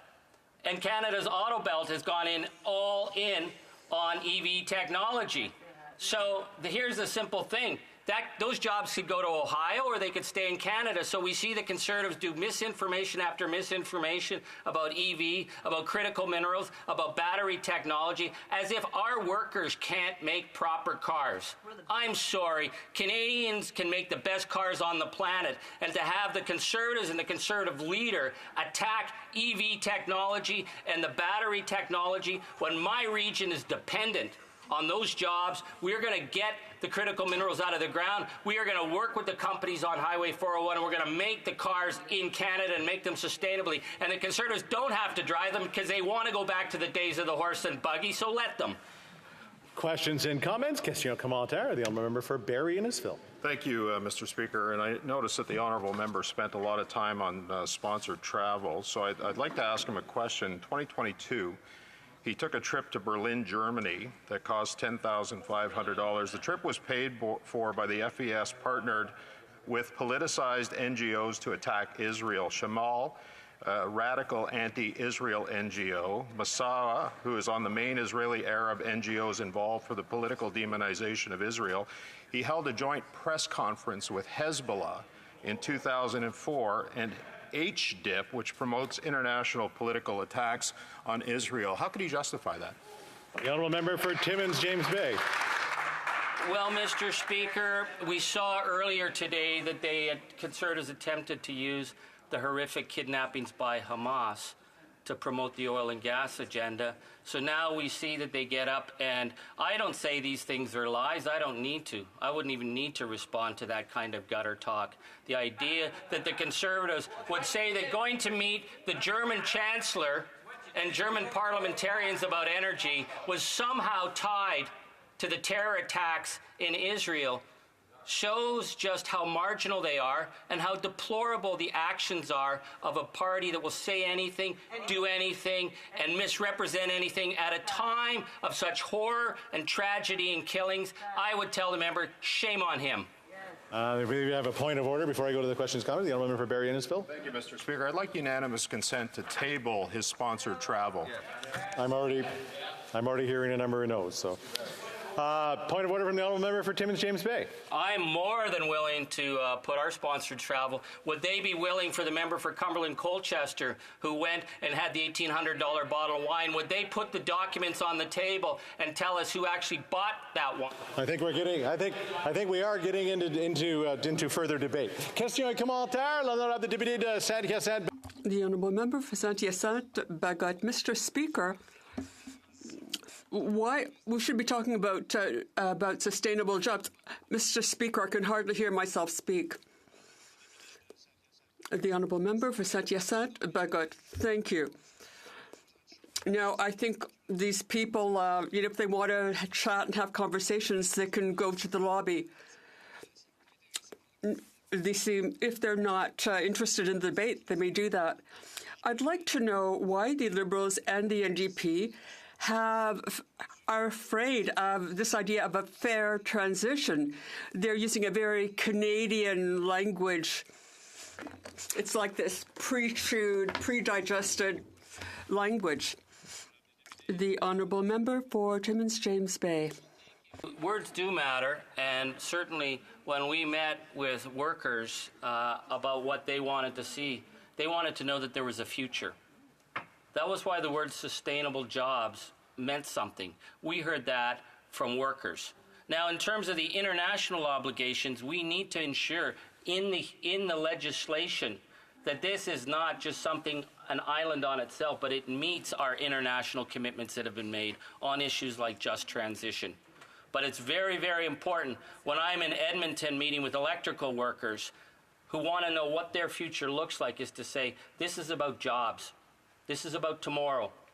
And once we've established that trust with the working class, we will move further ahead, because there is no energy transition without workers at the table. So that's why the language matters. Questions and comments. The honourable member for Cowichan, Malahat, Langford. Thank you, Mr. Speaker. I've been here as a member of Parliament for 8 years. I've listened to a lot of speeches in this place, but rarely have I seen as many points of order on one speech as what I just witnessed. And Mr. Speaker, I think that demonstrates just how thin-skinned the Conservatives are on this issue. What I was really interested in listening, and then they're heckling right now. I mean, they're continuing, just showing how thin-skinned they are. When my honourable friend was talking about the oil and gas profits, and particularly on the point when with all of that wealth that they're generating, what are they doing with it? They're not investing in workers. They're firing workers. They're doing stock buybacks. They're doing dividend payouts. And I just was wondering through you, Mr. Speaker, if my honourable colleague could talk about that, because it seems to me that rather than standing on the side of workers, what we're hearing from Conservatives is parroting the CEOs of the oil and gas industry. I was just wondering if he could expand on that. The honourable member for Timmins James Bay. Thank you, Mr. Speaker. It's a very important question because, again, we saw big oil racking up $200 billion in profits in the worst catastrophic climate year on record. Rich Kruger, their CEO, said there was a sense of urgency to make as much money as possible. I think of the people, the 200,000 people who were displaced. I think of the buildings that were lost, the lives and the terrified situations we had, and the obligation that they actually have to deal with this. Because, again, the Conservatives live in this bubble of pretending that the world doesn't exist. Meanwhile, there are over 100 major lawsuits right now against Exxon, against Suncor, in jurisdictions like California, Colorado, because they knew. They knew back in the 60s, they knew in the 80s, they knew they were actually burning the future of the planet. And Shell, in 1988, warned that by the time it became clear in the 2000s it might be too late, but they took the time at that time to raise their oil platforms 6 feet on the offshore rigs, just so when the ice caps melted, they could still make money. That's their responsibility, and we will call that out. Questions and comments. The Honourable Parliamentary Secretary to the Government House Leader. Yes, Mr. Speaker, I think of Bill C-49 along with Bill C-50. C-49 had phenomenal support, not only from the House of Commons, but also premiers in Atlantic Canada. It was all about renewable energy, the future jobs, clean, green jobs, literally hundreds of thousands of potential jobs from there to Bill C-50, where we recognize the future. There is a need to develop and promote and encourage those green jobs. And the Conservatives, like they voted against C-49, are now going to be voting against C-50. My question to the member is, because he often makes reference to the climate deniers, why does he feel the Conservatives are challenging these good, futuristic, middle-class jobs that are going to be there for today and tomorrow? The honourable member for Timmins James Bay. Well, thank you. That's an excellent question. You know, my grandfather was a coal miner, and he had to leave the coal mines because there was no future. That's when he went to work in the gold mines, and he broke his back underground. That's my mother is a miner's daughter. This is what we grew up in. And we knew that when the jobs went out, you know, I never ever heard a Conservative ever say they cared. You know, when we lost our jobs and we lost pensions at our workers at Curratis and Pamour miners were ripped off, Elliott Lake went down. We are in a situation of transition, and I think of the people on Atlantic Canada who've had to travel too often to find jobs. Right now, we are competing with the United States offshore in the Atlantic, and they are investing hundreds of millions of dollars in offshore wind. We either get in the game and provide sustainable jobs for the communities out there, or we sit on the sidelines and let the Americans take it, and I'm not willing to let the Americans take our opportunities. Moving along. Wow, that was a fun half hour. L'honorable député de Mirabel. The honourable member for Mirabel. Thank you, Mr. Speaker. I got some applause from the Conservatives, and we'll see how long that lasts. Listen. The position of the Bloc Québécois is very clear. It's essential that we change our trajectory in terms of energy so that Canada, which still includes Quebec, does its part to make sure that the average temperature on Earth not increase. This is the very fate of humanity that's at stake and the health of our people. It's also the future of future generations. So we have to do what is necessary, and we have to stop increasing the use of fossil fuel. That's number one. The International Energy Association says that we shouldn't start any new extraction of oil. The production of oil is part of the problem, and it's false to think that these special capture technology will allow us to increase our production without it affecting the climate. And here, there will be impressive amounts of money, including public monies, which have been invested in fossil fuels.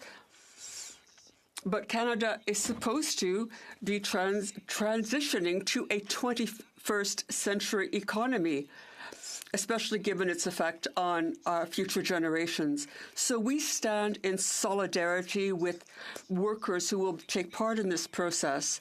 And we've already said, when they had the Trans Mountain Project, we said we shouldn't put money in it. But we invested over $30 billion. This money does exist in the Canadian Treasury, and it's supposed to be dedicated to high-technology, well-paying jobs, green jobs. And this for kinds of technology that can be exported. For example, having stocks of energy. Now, people in Newfoundland and Labrador and some other places are the victims of some of these things because they're the ones that will suffer the most. We've done enough greenwashing, Mr. Speaker. We have to move forward When they talk about greenwashing, well, I can't help but think of this bill, which offers nothing of what I've just mentioned. Nothing. What they say, Mr. Speaker, is that they want to train workers in the field of clean energy. But people who work in the field of clean energy, that's not what they need. The honourable member for Thérèse de Blainville talks about workers on EI and talks about the government's investment strategies. But when we look at what the Conservatives are mentioning, I don't know if we can count on these jobs. What do we need? We need commitments, because people are saying we're going to train the workforce, but there is no commitment. There are no principles. There are solutions to a problem that hasn't been identified. Even Kafka couldn't have thought this up. And we have to work together. We're in a federation. There are provinces, there are municipalities, and ecosystems, communities, regions, workers, unions, employers, investors, Mr. Speaker. So what we need is consultation. We need a democratic process, and it has to be respected. But we see none of this in the bill. There's a bunch of people who are going to submit reports. We don't know what anyone is going to do with the reports. We know that we have tons of reports, Mr. Speaker. And where do they end up? They end up somewhere where no one reads them. We need specific measures to reach these objectives. You have to respect provincial jurisdiction. There have to be requirements in terms of planning and reports for various sectors. This is not a federal responsibility. Labor law, it's a provincial jurisdiction. And Quebec is recognized for how progressive it is in this area. We see none of this in the bill. So how I diagnose this bill is this. What about the intentions? I think that the whole idea of a just transition is just not there. It's a really ramshackle bill. They identify the problems. They talk about looking for a solution. But for Liberals, I just don't know what they're doing. I'm flabbergasted to see that there are committees working on this. They're submitting reports to the government, but the government doesn't even read them. Why do they not read the reports? So that's where we're at. This bill shows the complete ignorance, whether it's voluntary or not. It shows a complete ignorance of the reality of Quebec and workers in Quebec. We're forward in terms of training a workforce, but it's like the federal government is going to wait 20 years, 15 years, 30 years, and then they'll say, hey, you guys are really good. Let's try and get the other provinces to do the same thing. And that's the case here, Mr. Speaker. So we need an asymmetric approach. Why? Because in the 90s, Quebec wanted to train its own workforce. And in the 90s, there were discussions about this in terms of professional training. And they talked about getting this funding to Quebec so it could decide on how to train the workforce.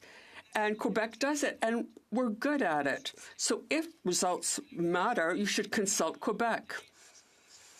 In 1995, the National Assembly passed a law in order to do better with the workforce and train them even better, to train a workforce, and this was based on a partnership. And in 1997, they came up with an agreement with partners.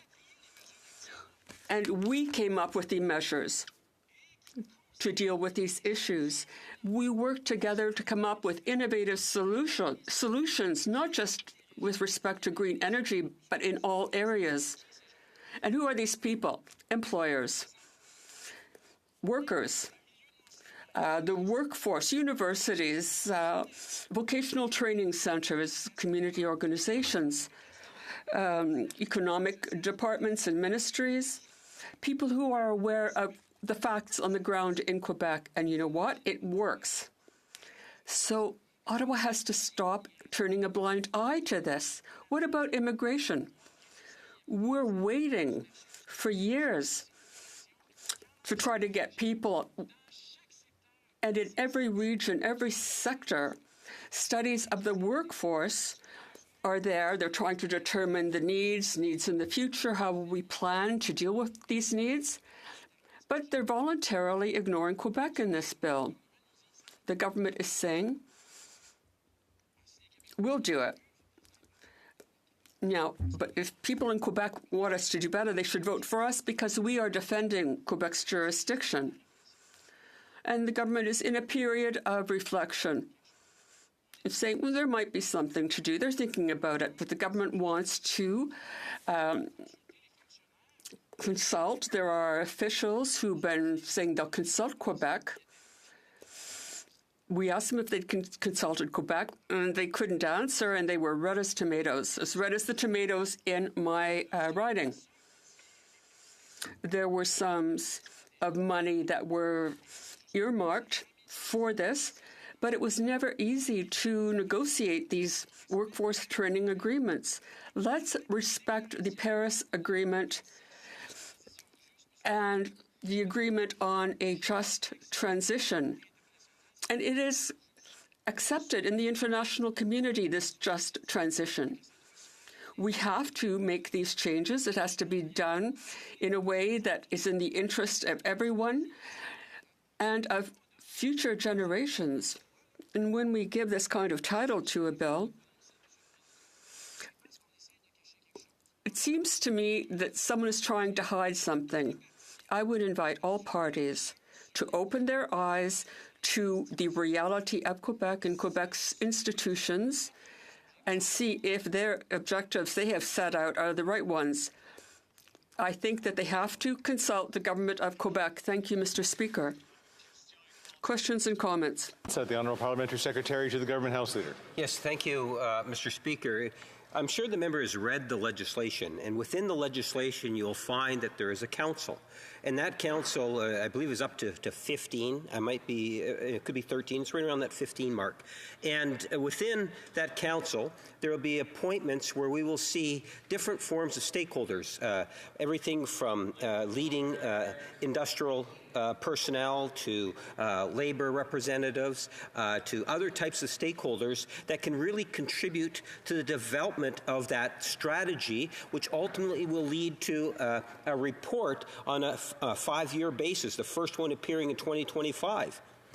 Does not that fit many of the things the member is talking about in terms of having a strategy, looking to get the expertise, coming forward? That's in essence what the legislation in good part is doing. That will ensure that Canada continues to generate those good quality middle-class jobs well into the future, dealing with green energy jobs. L'honorable député de Mirabel. The honourable member for Mirabel. Mr. Speaker, when I looked at the bill, there's money here to fund daycare so that women can join the workforce or rejoin the workforce. We have certain objectives. We've got the money, but it was already done. It was done in Quebec. But they didn't read Quebec's legislation. What the parliamentary secretary is saying, well, it's a good thing. It exists in Quebec. And they have this obsession about duplicating things. It's like they were allergic to efficiency and effectiveness. I'm starting to think that the parliamentary secretary hasn't read the Quebec legislation, and I would urge him to read it. Question and commentaire, the honourable member for Cypress Hills Grasslands. Thank you very much, Mr. Speaker, and I appreciate my colleague's speech.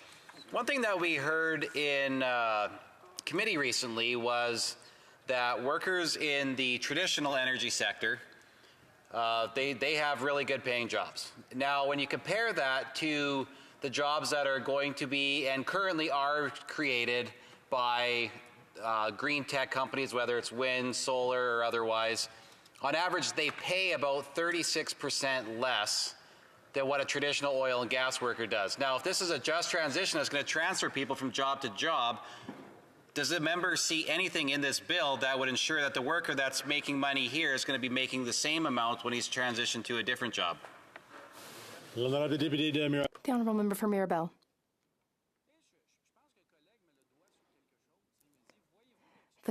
My colleague has asked me whether I've seen anything in the legislation that will create jobs, but there is nothing in this legislation that will create jobs. It's about reports, public servants, officials, measures that have already been taken. There's nothing really new in here. And we know that for Alberta in the West, it's hard because their economy is resource-based and they have a lot of well-paying jobs. I have empathy for that. And we welcome the Conservatives to take a long-term vision. We're willing to talk to them, have good conversations. But the government, though, they say, okay, we're going to do a lot of training and we're going to form councils and write reports. But what about Albertans who need to be convinced about the green energy transition and that it will be fair? This government in this legislation doesn't really define any objectives or any means to obtain those objectives. And whenever a Liberal says, just trust me, well, it's a big risk to actually trust them. Timmins James Bay. Thank you, Mr. Speaker. You know, yesterday we had representatives of the International Brotherhood of Electrical Workers who represent many energy workers across the country. The Conservatives did not ask them questions. They used their time to do a political stunt. But when we talk to these workers, they're very concerned about their seat at the table because they know change is coming. And it's really important that we actually have legislation that's strong enough because this is about the tax credits that are going out. If the tax credits are done by these functionaires, who knows where it's going to be, how it's going to happen. So will the Bloc be willing to come forward with amendments? We are looking for New Democrats to have regional voices, working class people who are represented, as well as public NGOs, as well as youth, to be on that table, not just industry, so it's not just a carve out of PALs, but that this actually does ensure that the jobs that are being created are good jobs, sustainable jobs, long-term, and they represent our regions.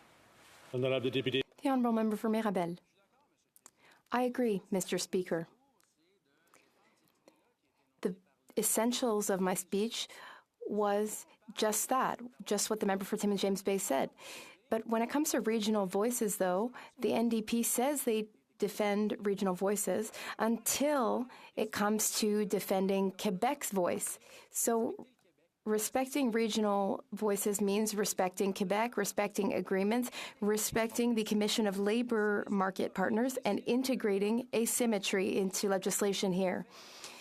If provinces agree with this legislation, agree with reports, then that could be helpful. Institutions gather community actors and stakeholders, and if provinces don't have something like that, then the federal government can take the first step. But the federal government should never go against or duplicate what Quebec has already done. Why would we innovate? Why would we serve as an example? Why would we move forward if each time 20 years down the line, the federal government says that Quebec's efforts will not be respected or maintained? So all federal legislation should have this in mind. The Honourable Member Souris Moose Mountain. Thank you, Mr. Speaker, and I thank the member for his speech. It's greatly appreciated. He talked a lot about what this legislation talks about, which is basically report after report after report. And ultimately, the first report won't be till 2025, which is over a year and a half away. And that's when the report comes in to decide what they may do down the road. And ultimately, just like any project, and I'm sure the member in recognizing Quebec, how he wants to efficiently get Quebecers to work and doing the jobs, and they're being delayed because just to come up with the idea, once they come up with the idea, it's now another 6 years to create the jobs that need to be done. So that pushes things down the road and continually pushes down. I'm wondering if the member would comment on how he sees that affecting Quebec workers in making sure that they keep their people employed. The Honourable Member for Mirabel. I thank the colleague for his question. I'm surprised. We had a Conservative opposition day, and the Conservatives asked the government to table a plan to balance the budget in 8 days. But now they're saying that 5 years is too long. So we need to be reasonable. It's on a case-by-case, bill-by-bill basis. But what we have in this bill under study, we mostly have this already in Quebec. We don't need additional bureaucracy or administrative measures. We need funding. Now, sometimes reports are helpful. Sometimes it's good to have reflection and discussions among, for instance, unions and employers. That needs to be done well. But the goal shouldn't be to draft as many reports as possible to then have them gather dust on a shelf. Reports can be useful, but in this bill, it's not very useful in Quebec.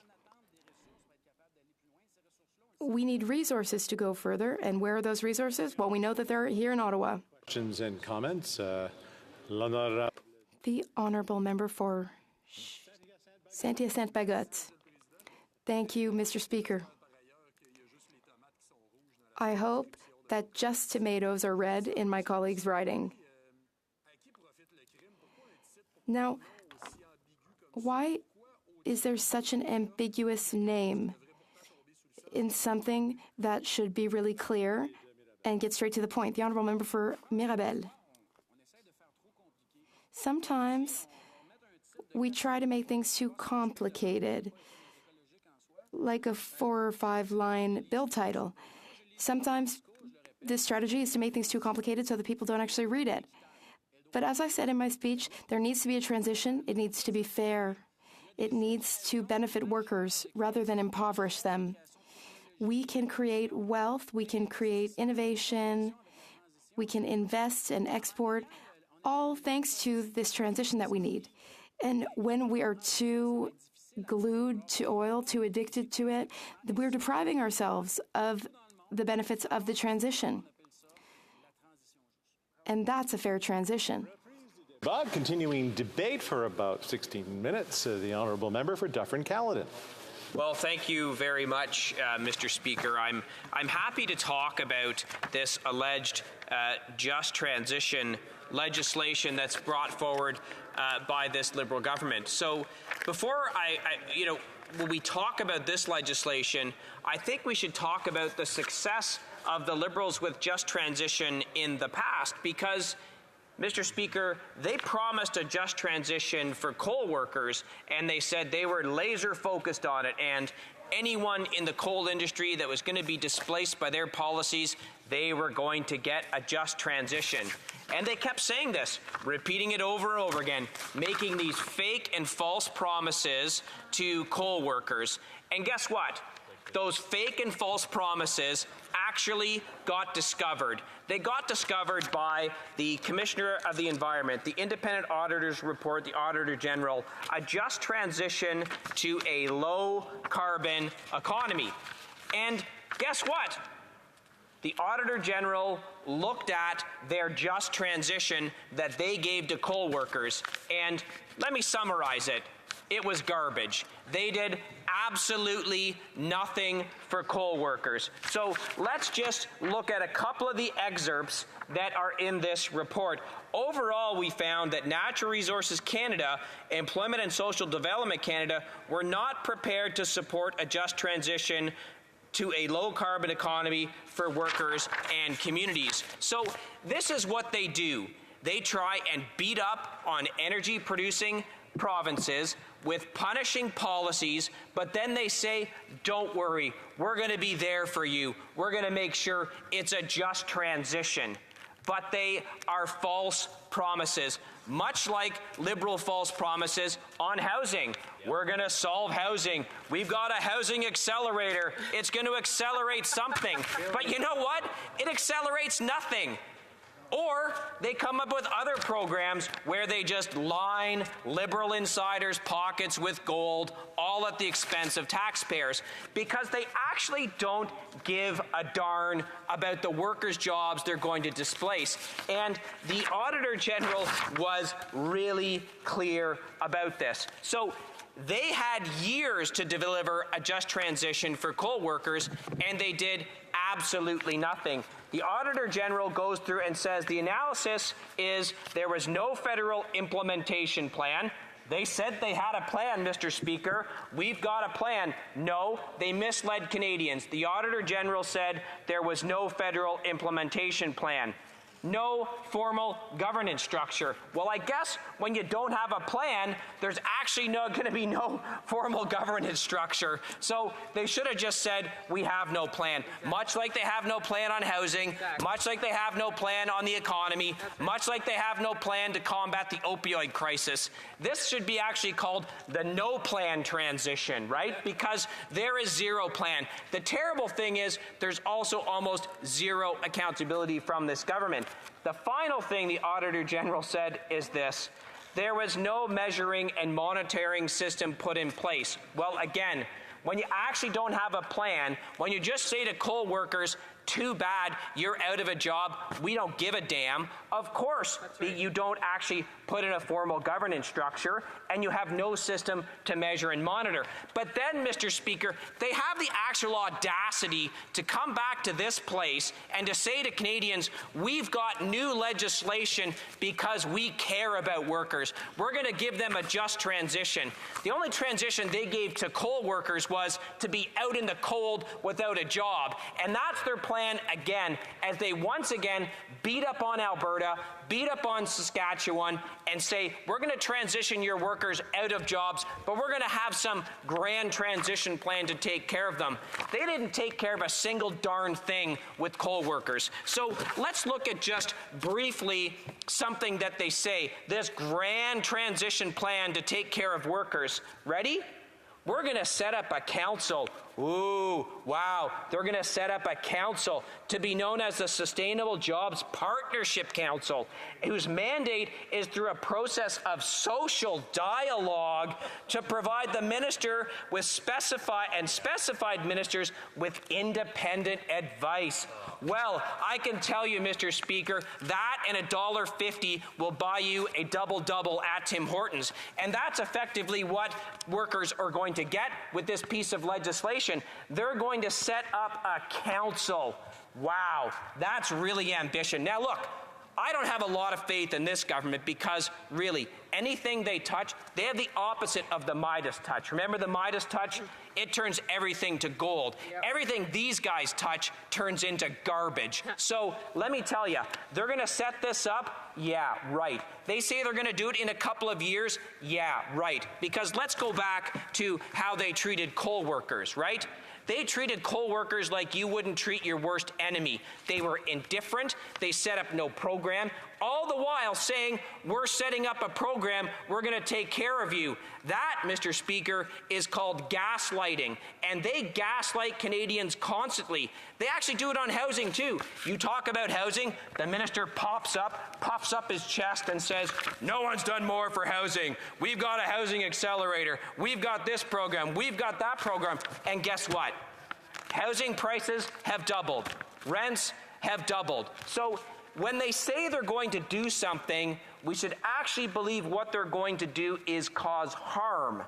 Because what the policy they've brought in across this country, whether it's the revolving door of the justice system, where it doesn't really matter what crime you commit, you're going to be out because they reformed the bail system. Remember that? People who, shot up the street one day, they're out a couple days later because they changed bail. They said they were going to reform it to make things better. Now they want us to believe that they're going to have a just transition that's going to make things better for oil and gas workers. Mr. Speaker, let me tell you, no one should believe them, not just because of their absolute failure on other things like housing, like criminal justice, like the opioid crisis, like the mental health crisis. I remember when my colleague from Caribou had a bill, I forget the actual exact name of his riding, to implement a 3-digit suicide prevention number. These guys said, well, we're going to help. How long did it take? 2 years to come up with a 3-digit number. I know, it's hard, it's 3 digits. They couldn't do it in 2 years. But now, somehow, they're going to plan a just transition with this unbelievable plan. The Sustainable Jobs Partnership Council, which is going to have some meetings, and guess what? It will be filled by liberalist donors, just like they stack all of the courts in this country with liberalist donors. So you can bet there's not going to be one person on this council that gives 2 craps about the oil and gas industry. I can tell you that. It's going to be packed full with the radical left-wing environmentalists. They'll probably get the radical environment minister to put a bunch of his cronies on it who will say, you know what, we can all heat our homes with hot air, like the hot air that comes from this government. We won't need oil and gas. We certainly won't have the electricity because they don't have a plan to expand electricity generation or electricity distribution as they wipe out the oil and gas industry, Mr. Speaker. So let me tell you, there will be no just transition for a single worker in this country under this government. So guess what? When the common sense Conservative Party has a government, oil and gas workers won't have to be worried about being left out in the cold by this tyrannical, uncaring government. I can assure you of that. So let's go back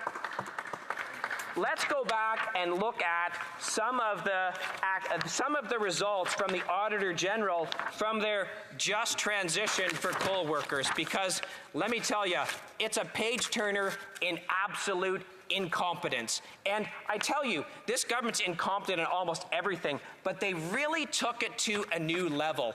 They really worked hard to be extra incompetent for coal workers. And it's actually, I should give them credit, because that level of incompetence is really hard to get to. So let's look at a couple of things. So they went through, the Auditor General went through the federal commitments and programs that they said they were going to do, okay? There's 10 of them.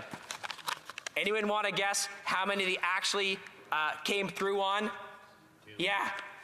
4 out of 10, and they're not even the ones that actually do anything for workers. They're the easy ones, like have an interdepartmental meeting to talk about something. So it is, and then, as I just said, then they have the actual audacity to say to Canadians, we are going to plan this transition for oil and gas workers out of Alberta, out of Saskatchewan, where they basically have no seats, so they don't actually care about the people there. We're going to plan the transition for them out of oil and gas, even though they left coal workers out in the cold. But they say, don't worry, we're going to take care of it this time. All right, so they were no federal commitment was made for the Just Transition Plan for the, Natural Resources Canada had not led on the reporting of just transition activities for coal workers and communities. They did not report on the just transition activities for a single community. That's the first thing they didn't do. So oil and gas workers in Alberta and Saskatchewan, get ready. You know, Ronald Reagan said the scariest words that you can hear is, I'm from the government, I'm here to help. Let me tell you, if Ronald Reagan were alive today and living in Canada and heard the words from this Liberal government, he'd be bloody terrified, because when they say they're coming to help, you should run in the other direction. If you're an oil and gas worker, you know, not only do they not have your backs, they're going to push you over the cliff. So, Task Force number 2. Natural Resource Canada had not developed just transition legislation. They were supposed to do it in 2019. Well, now they've done it in 2023, 4 years later, right? This great thing. Oh, look, Sustainable Jobs Partnership Council, which they get 2 years to set up. So they're 4 years behind. They're going to set up a council that's going to take 2 years because, I mean, that's really hard, right? Setting up a council. It's hard work. We know how hard these guys work. So that's going to take 2 years to get that set up. It's unbelievable, right? And we also know no one on that council is going to care about oil and gas workers. No one on that council is going to care about the effects on the economy for Alberta or the effects on the economy for Saskatchewan. They're all going to be packed with Liberal list donors, right? I mean, if they look up donors to go for judicial appointments, like there's really one qualification to be a judge in Canada right now with this Liberal government. Did you donate to the Liberal Party? They checked the list, they donated, great, you're in. So guess what? On something like this, you bet. Hardcore Liberals, anti-oil, anti-Alberta, anti-Saskatchewan. That's what this Sustainable Jobs Partnership Council is going to be stacked with. They were supposed to get it done 4 years ago, but you know what? It's going to take another 2 years, so we're at 6 years. All right. Establish a targeted long-term research fund for studying the impact of the coal phase-out and the transition to a low economy. They didn't do it. Sorry, I know. Everyone was holding our breath thinking maybe they did something. They didn't do it. So will they actually do anything in this legislation? This is the question that we have to ask ourselves. So, human nature, you look at the past record to determine what the future performance will be. So when they did absolutely nothing for coal workers, you can anticipate that they will do absolutely nothing for oil and gas workers in Alberta and Saskatchewan. And I go back to, why would they? Why do they care? They have absolutely no representation there. I think they've got one MP who actually seems pretty anti-Alberta from some of the statements that he seems to make. So he might want to try and get a seat in Toronto Centre Rosedale or something like that in the next election. So recommendation number 5 from what they're supposed to do: create a pension bridging program for workers who will retire earlier than planned due to the coal phase out. Anyone? Did they do it? No. Anyone? No, they did not. So you get phased out as a coal worker, right? Your pension is now going to be less, much like many of their pensions are going to be less when they lose in the next election. But I can tell you this. Did they say anything? Has anyone on that party, on that side, apologized to coal workers to say, we promised we would bridge your pensions when we phased you out, and we didn't? Did they ever apologize? No, they did not. Why? Because they don't care, because they're energy workers. So now when they say to energy workers in Alberta and Saskatchewan, we're going to phase you out, but don't worry, we'll be there for you, I say that's a load of hooey. There's no way they're actually going to be there for anyone. And imagine what the devastation is if you're a worker in the energy sector. They phase you out, and then they don't bridge your pension. Right? That's bad enough. But guess what? When you look at create a detailed publicly available inventory with labor market information pertaining to coal workers, such as skill profiles, demographics, locations, and current and potential employers, right? So they rip them off on pensions, right? But they say, we're going to put together this database so we can retransition you into new employment. That's okay then, because maybe they'll get a pension somewhere else. But guess what? Did they actually do that? No, they did not. No. And they stand here in this chamber, Liberal member after Liberal member, parroting that this is great. They bring in time allocation on debate on this after they literally screwed coal workers. And I tell you, they're going to do it again. Now it's getting out of hand. I'd like to remind the member from Dufferin-Caledon, as well as from all members, to be careful and judicious in your use of language, to remember that we should use language which is fitting to this chamber. I'm certain the member could find other ways to describe what's going on.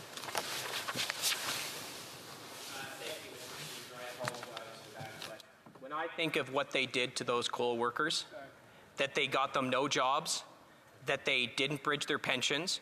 These are people with families. They have children. They have mortgages. They have to buy food. They did all that to them. And you can say they did it intentionally because they didn't run the programs. They never apologized and haven't set up a single program since. I think that word actually applies. I won't say it again, but they should be ashamed of themselves. And I can tell you this, we will do everything we can.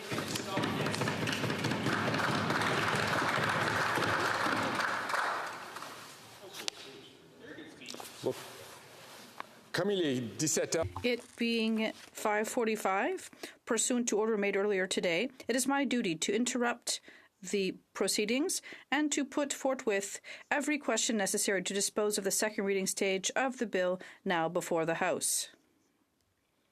The question is as follows. Mr. Wilkinson, seconded by Ms. Farada, moves that Bill C-50, an act respecting accountability, transparency, and engagement to support the creation of sustainable jobs for workers and economic growth in a net zero economy, be now read a second time and referred to the Standing Committee on Natural Resources. If a member participating in person wishes that the motion be carried or carried on division, or if a member of a recognized party participating in person wishes to request a recorded division, I would invite them to rise and indicate it to the chair. I recognize the Honourable Parliamentary Secretary. Speaker, I would request a recorded vote, please.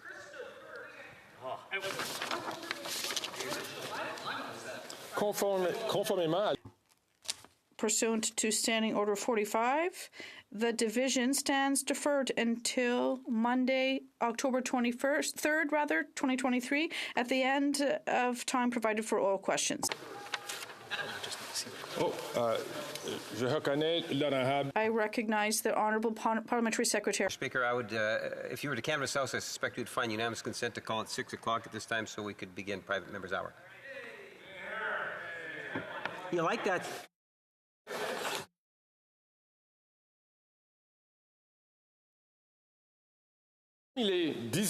As it is 6 p.m., the House will now move to government business in accordance with today's order paper. Consideration at third reading, resuming debate of Bill C-280, Financial Protection for Fresh Fruit and Vegetable Farmers Act, standing in the name of Mr. Davidson.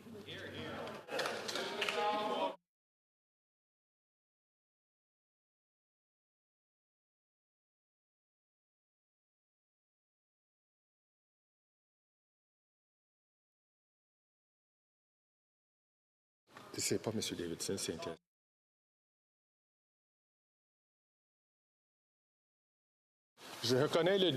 I recognize the Honourable Member for Saint-Hyacinthe-Bagot. Thank you very much, Mr. Speaker. I'm not sure what the support of my Conservatives stems from, but I'm happy that they're not partisan sometimes, so thank you very much. So it's a great pleasure to rise in the House today to discuss this bill, C-280, which is of great importance to our agricultural producers, particularly those in the fruits and vegetable sector. This bill aims to change the Bankruptcy and Insolvency Act and the Companies Creditors Arrangement Act to put sellers of fresh produce, such as fruits and vegetables, at the top of the list by holding the value of production in trust. Perishables are a special case. In the event of bankruptcy, the supplier cannot simply take back their goods and resell them. This measure is necessary, and our producers do deserve it, and the Bloc firmly supports this bill. As a representative of Quebec's agri-food industry, I'm obviously very concerned about the agricultural sector and its artisans, and I often repeat that these are the only trades we need 3 times a day. And that's why I'd like to thank the MNA the member for York Simcoe, who is supporting this bill in the House, and my esteemed colleague, the member for Berthier-Masquinongé, who is co-sponsoring it. I know how important the rapid passage of this bill is to my colleagues and to all of the Bloc. The protective measure will be put in place, and it's in great demand in Quebec. We can't wait to see it put into effect. And I share their eagerness to see our fruits and vegetable suppliers finally protected so that they can avoid seeing their crops in the compost bin with nothing to do about it. An eagerness that is clearly not shared by everyone in this House, despite the unanimous support for this bill. Since we asked for unanimous support to send the bill directly to the Senate, But unfortunately, some members did not give their consent. Yet this has been a long-standing request, and the Liberals committed to addressing this issue with the Canadian Produce Marketing Association as early as September 2014, if elected in 2015. They reiterated this commitment in 2016. The NDP and the Conservatives also have made commitments to this effect in their 2021 election platforms, and I'm still wondering why we had to wait so long to have a bill and why we couldn't fast-track it to the Senate. It's now 2023, and it's no longer 2014. Better late than never, I guess. But I'd also like to see how we could resolve a trade irritant with our American neighbors. So the reason why there's been such strong demand from the community since 2014 is that the United States Department of Agriculture revoked preferential access to its Perishable Agricultural Products Act for producers here at home. And until then, Quebec and Canadian suppliers have been protected by this law in cases when buyers went bankrupt. Since Canada did not have a trust mechanism to protect American producers in the event of a buyer bankruptcy, the U.S. decided to withdraw this security from Canadian suppliers. So there was a gap in our legislation.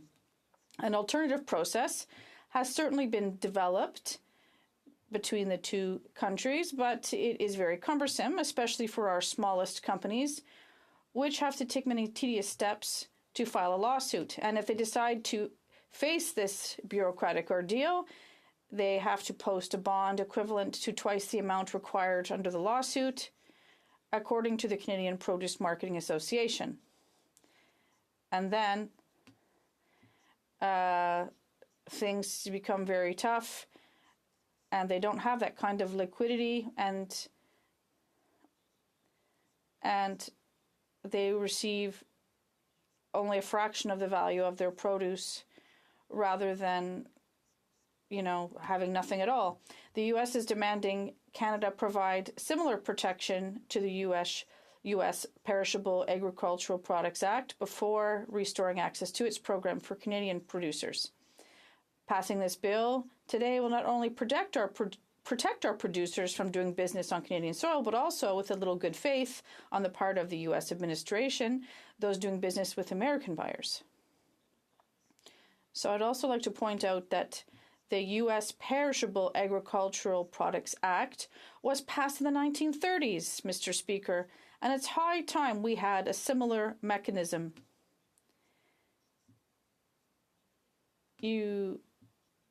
I live in your riding, and you are the member for my riding, so I hope you will hear my cry, Mr. Speaker. And several committees over the course of several parliaments have recommended a similar measure be put in place. The Standing Committee on Agriculture and Agri-Food studied the bill before us and sent it back to the House without amendment. The committee has approved it, and all parties were committed to it, and it's high time we took action. Before concluding, I'd like to digress for a moment and highlight another issue related to food products and the difficulties that some of the supply chain players may experience in the event of a buyer bankruptcy. I have a warehousing company in my riding that was in a tough situation a few months ago. The refrigeration freezing company is an intermediary in the transportation of perishable goods. And following the bankruptcy of one of its customers, a pastry shop, it found itself stuck with nearly 800 pallets of pies that didn't belong to it. And it racked up great financial losses as the situation dragged on for a few weeks. They weren't able to obtain other contracts. Half of their warehouse was full. And then they had to transport the stored merchandise, and it was never paid for it. So the stockage company, warehouse company, was the one that faced financial losses. And I wrote a letter to the Minister of Transport and his parliamentary secretary, co-signed by the Bloc transport critic, the member for Pierre Boucher des Patriotes Verchères, and we felt that the intermediary company was in fact also a victim of this situation, and asked the minister to consider including a clause in the Bills of Lading Act to protect intermediaries responsible for goods in specific cases where the original company goes bankrupt. And I'd also like to ask us to think about this issue.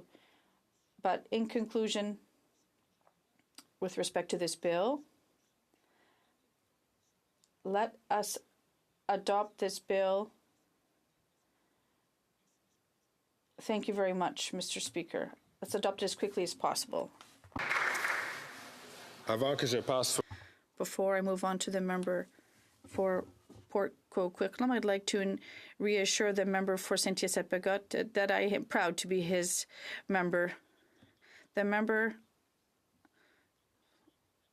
for Port Moody Coquitlam. Speaker, and New Democrats support this bill and want to see it advanced.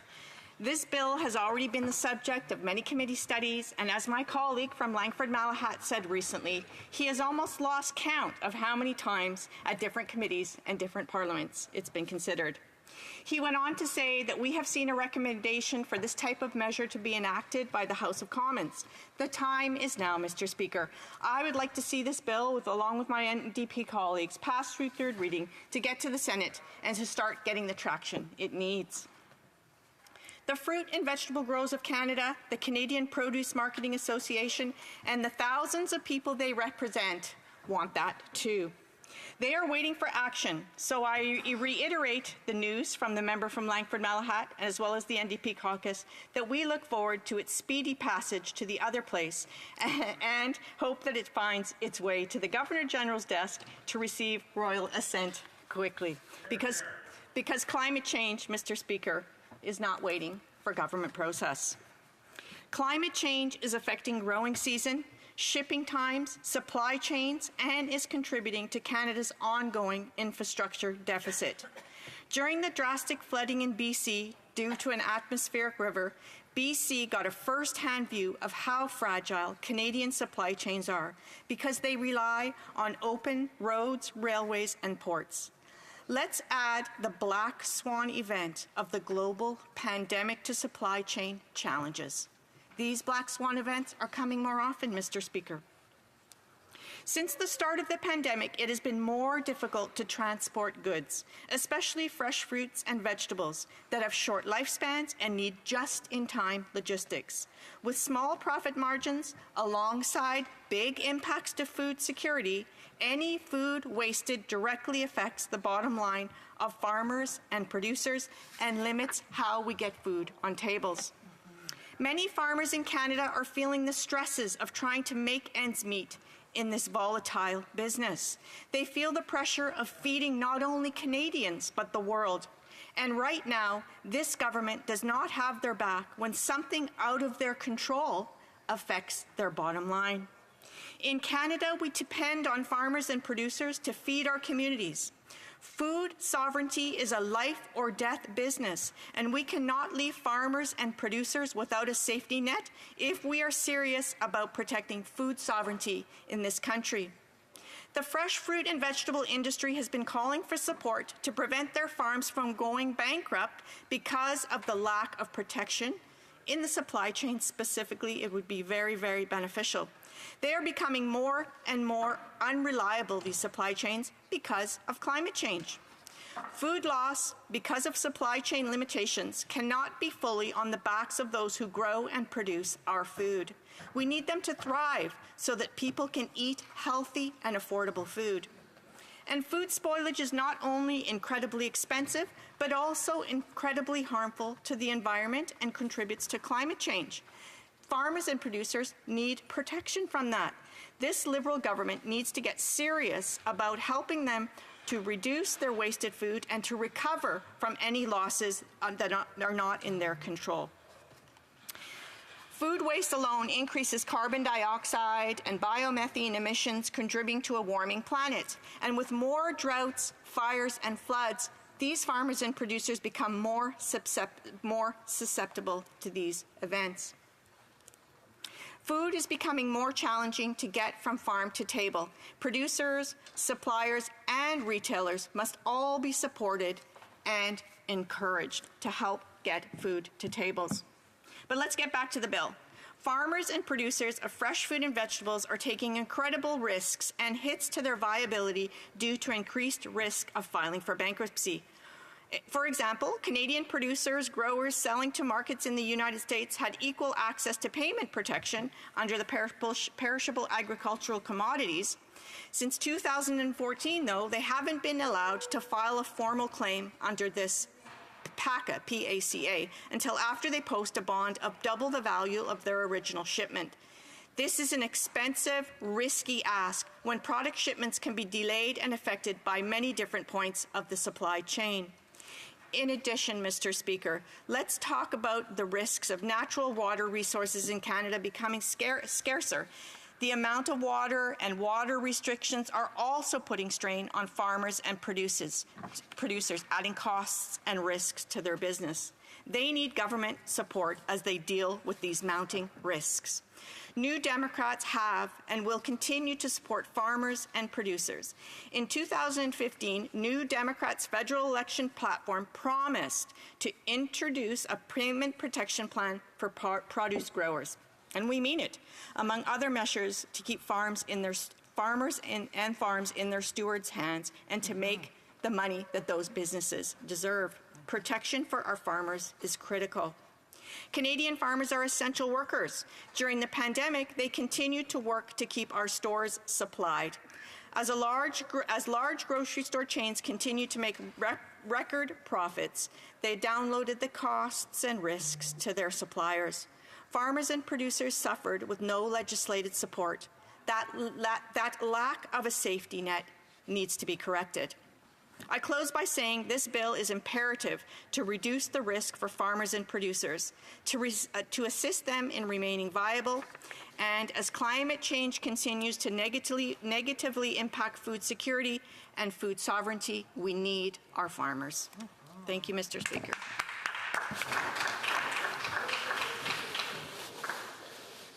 Resuming debate, le député de... The honourable member. Pawa. Hey, there you go. Thank you, Mr. Speaker. And before I get started talking about this great bill, I really wanted to pass on. It's a very special day for our family today. Today is my 38th anniversary, so thank you very much. Hello, Lee, to wherever you're watching me. Oh, boy. Mr. Speaker, I rise to speak to Bill C-280, the Financial Protection Fresh Fruit and Vegetable Farmers Act. I want to thank my colleague from York Simcoe for introducing this piece of legislation in Parliament. I know that the member from York Simcoe represents Holland Marsh, which is known as the Soup and Salad Bowl of Canada. The reality is, the Bill C-280 is not only support for fruit and vegetable growers, producers in this region, but also all across Canada. And that is why I'm so excited to speak about to support this bill today. Mr. Speaker, as a former farmer myself, I know that farming is not just a business, but it's the way of life for many Canadian families from coast to coast. This way of life is not an easy one, though. There are significant risks and uncertainties that farm families take on every year to grow food that feeds the world. Producers face many uncertainties every year, including unpredictable commodity prices, Mother Nature, and the ability to obtain revenue for their product. Producers are forced to work within a very limited growing cycle, and one bad year could put the family farm business at risk. One of the most significant things that can impact a producer is when a purchaser of their product declares bankruptcy. When a buyer declares bankruptcy, the impacts to the producer can be devastating. Many of the farmers who I represent are grain, pulse, and cattle farmers. And while this bill will not directly impact them, they understand the importance of protecting producers from the insolvency of businesses who purchase their product. Mr. Speaker, when I was a young farmer a few years ago, I was in a situation where our local grain buyer became insolvent. The situation was made worse for our farm and others in the area because the insolvent party was not only buying our product, but was also selling us inputs for the next year's crop. Preventable moments like this put undue stress on family farm businesses. Because of the seasonal nature of farming, farmers plan months and years in advance to keep their businesses operating. So when a buyer who is the main purchaser in an area suddenly goes insolvent, this puts undue stress on the whole entire area. And by the way, Mr. Speaker, we're talking about an area the size of PEI. That's how big this purchaser was of our product, and it did take down the whole region. I am sure you can imagine the uncertainty for this whole entire area and what the undue stress would have put on farm families. Pricing everything else accordingly while simultaneously tracking inputs so that a farmer can maintain a cost coverage to keep them profitable is enough of a challenge. Adding bankruptcy, an entirely separate issue, to the equation can create a whole range of complications and crippling of farmers without warning. Mr. Speaker, you see, the way the value chain is designed requires the farmer to have the buyer and contracts in place before they even step into the field. That means they need to enter negotiation on how much they will sell their pound of product for without any guarantee that they will grow a crop. That means the Canadian farmer is forced to be all in. They can do everything right. They can get the product to the buyer's doors, and then they don't get paid for the product. This is a devastating blow for anyone when you don't get paid for the hard work you do every day. And while the current mechanisms within the Bankruptcy and Insolvency Act may be suitable for the wider agriculture industry and other sectors, the current approach does not work when fresh produce buyers become insolvent. Mr. Speaker, fruits and vegetables are perishable. The shelf life of these products is not long. This is why the risks of the buyer become insolvent is so much more devastating to the fruit and vegetable producers. Their products can rarely be recovered because they will have already been spoiled by the time they do so. Without the ability to recover the product or access current mechanisms in the Bankruptcy and Insolvency Act, fruit and vegetable producers can face a significant loss that could be very easily put them out of business. If you were a producer, imagine the effect it would have on your insurance, on your farm, and on your family. There is only so many hits one can take before the ship starts to sink.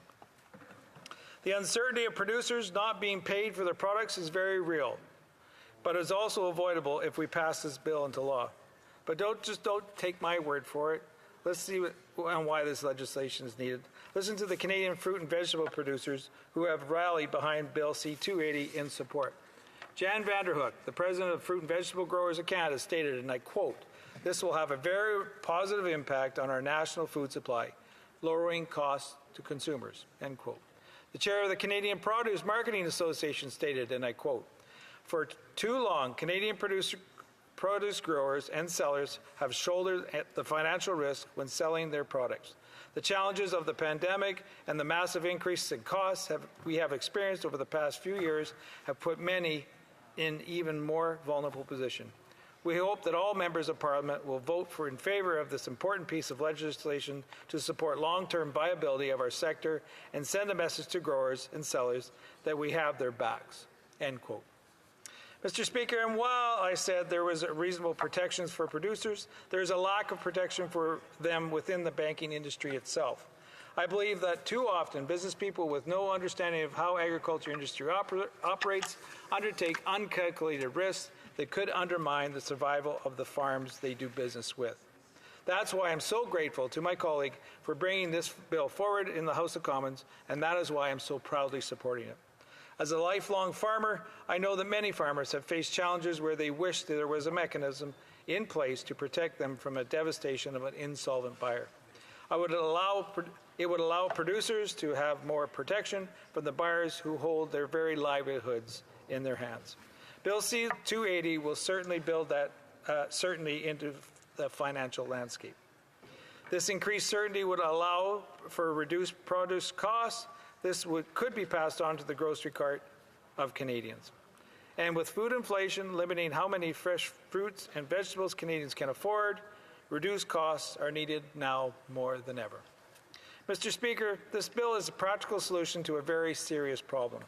Farmers should not have to fear for being shortchanged when their buyer goes insolvent. This is a common sense approach for the common people who feed our country and the world. The bottom line is that our agriculture producers need to get paid for what they grow. Anytime that system breaks down, the stabilization of the entire food supply is at risk. If we don't pass this bill, we are continuing to set up our fruit and vegetable producers for failure.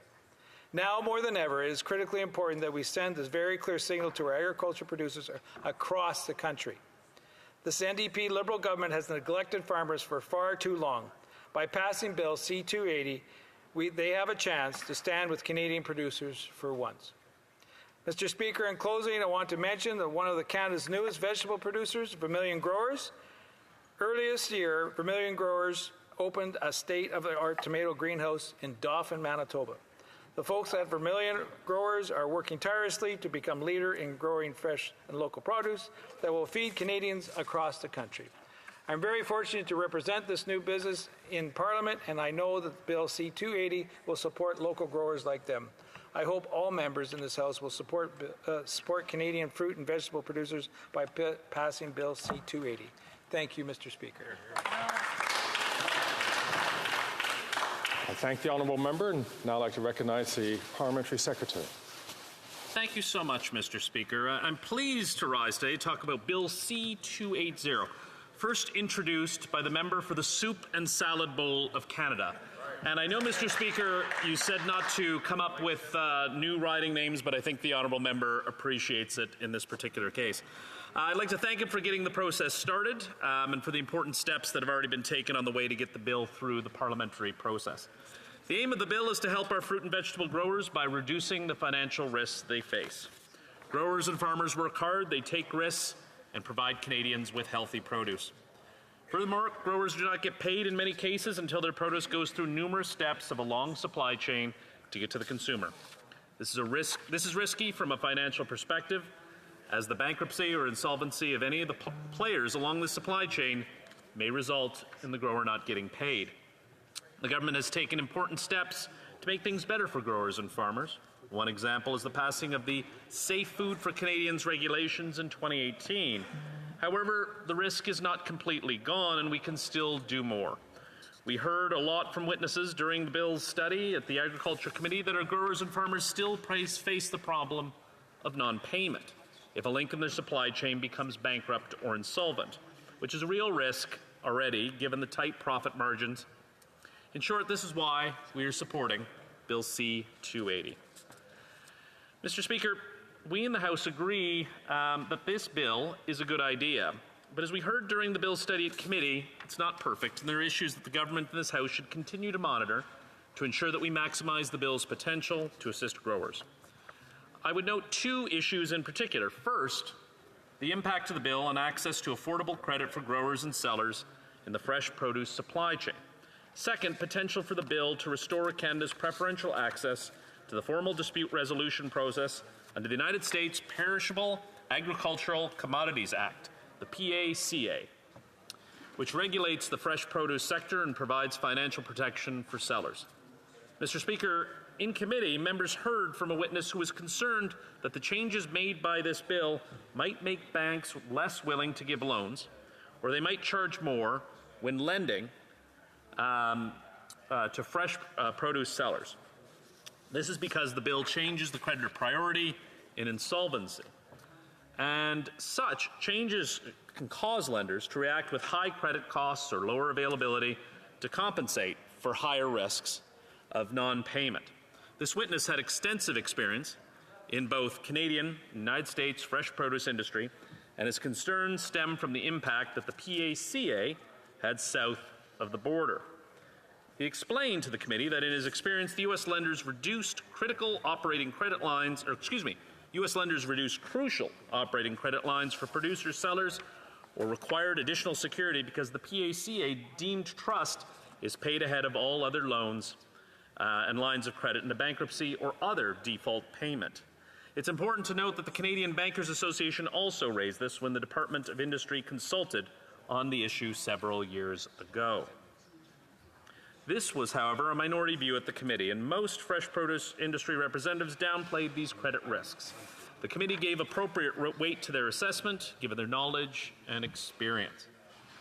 I am, however, noting the concern here to invite the government to monitor the situation in the months following the entry into force of the legislation, so that corrective measures can be taken in a timely manner if Canadian lenders decide to take the same approach as U.S. lenders.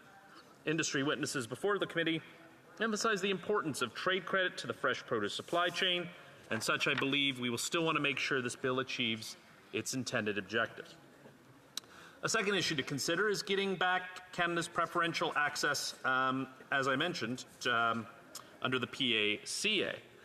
Before 2014, Canadians, like Americans, could use the PACA for free. Unfortunately, in 2014, the U.S. rescinded Canada's preferential access. At this stage, we do not know for sure if passing Bill C-280 will result in PACA being restored. As far as I know, parliamentarians were not provided with any direct confirmation from the United States. While the committee heard from industry representatives that they believe that restoration was likely in that case, this is another area where attention should be paid at the implementation stage. I trust the government will do all it can to ensure that Bill C-280 leads to the restoration of preferential PACA access, should it become law, and will monitor the situation closely and on an ongoing basis. Finally, I'd like to reiterate the point made from my colleague, the member for Kings Hants. Seemingly small legislative adjustments like Bill C-280 can have significant positive impacts on our agricultural community. We should look for other opportunities to help our farmers and growers through regulatory and legislative tweaks that can have a positive impact without adding more to the budget.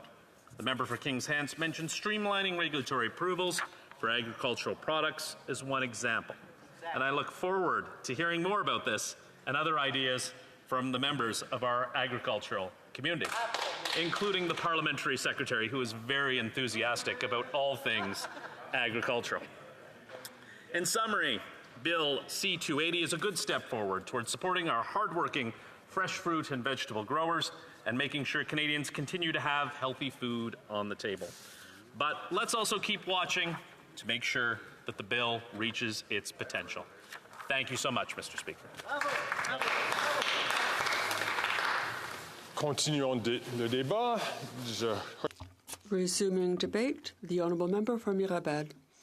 Thank you, Mr. Speaker. It's a pleasure to be here this evening, and it's a pleasure to discuss this bill, which was tabled by the member for York Simcoe. This is a man who's very noisy when it comes time to defend our fruit and vegetable producers, and I'd like to commend him for this. There are many members of the bloc who would have liked to sponsor this, the member for Berthier-Mesquinongé, the member for Salaberry-sur-Roi, and myself. My colleague, the member for Joliette, the member for Pontigny. This is something we really care about. There are these wonderful moments in parliamentary life when we have things like this, where we're doing things that really make a difference, that are important. And many of these are private members' bills. It comes from our people, our businesses, our land. And this is very fundamental to the work that we do. And I'd like to commend my colleague. And he can come to Mirabel and see the capital of the maple industry. The producers of fruit and vegetables are dealing with major problems, and these problems are growing. We talk about production costs, the costs of fertilizer, and for some things, people have a hard time affording things that are now considered luxuries in grocery stores. And the deficit with this government, first with the Conservatives and then with the Liberals, all these deficits. Sometimes these small producers, when they deal with their intermediaries, they have a hard time. I went to see some businesses. There's Léon Vincent in Sainte-Anne-des-Plaines, another person in Saint-Augustin. Mr. Speaker, we went from lot to lot, and people had lost their entire crop because of rain, for example. These are not people with a lot of money. They are artists. And this reminds us of just how important it is to have compensation programs here in Ottawa. But that's not moving along quickly enough, so I wanted to mention that. Now, another issue is climate change and weather events. There's also labor shortage issues and issues bringing in temporary foreign workers. These are ongoing challenges for our businesses. And there's also, of course, foreign competition. For all these reasons, it's important to protect these businesses. These businesses, when they sell their products to resellers, well, here's my understanding, and the member for York Simcoe helped me to understand how things currently work. As it stands, for fruit and vegetable growers, let's say you harvest your apples, and then you sell them to a reseller, to a grocery store, for instance. But if that grocery store becomes bankrupt, currently the supplier is registered as a supplier, and if the purchaser becomes bankrupt, then the fruit and vegetables didn't belong to you, and you are immediately reimbursed. That's the American system. In 2014, Canadian fruits and growers benefited from that system because they could sell in the United States. And if they sold to an American grocery store and the store became bankrupt or the grocery chain became bankrupt, they were eligible for that reimbursement. What does that mean, Mr. Speaker?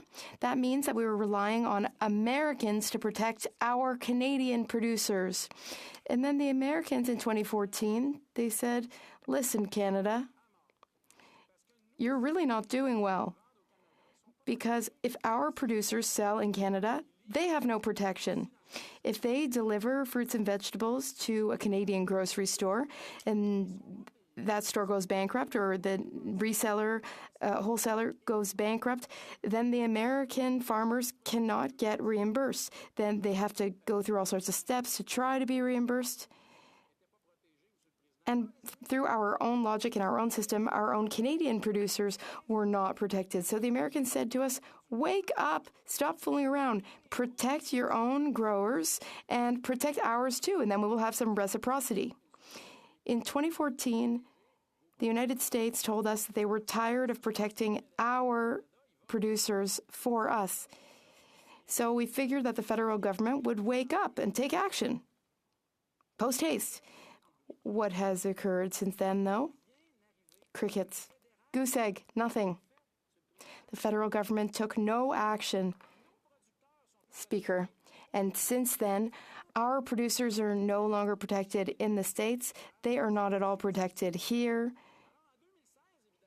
That's hard to believe. Now, in 2016, the Canada is Back Prime Minister was elected. He was elected 2 years later. He said Canada was back. He went to the Canadian Council of Fruit and Vegetable Producers, and he committed to getting Canada's membership back in the American program, which would require implementing measures in Canada. But what happened next is what happens always with the Liberal government when things are urgent. They waited and waited and waited. And now, a courageous member has decided to table these reforms that we need on behalf of the government. And all of us who have a lot of producers and farmers in our ridings are proud of this. The government shouldn't have taken so long. The government shouldn't have fooled around and twiddled its thumb since 2014. The government should have taken action sooner, Mr. Speaker.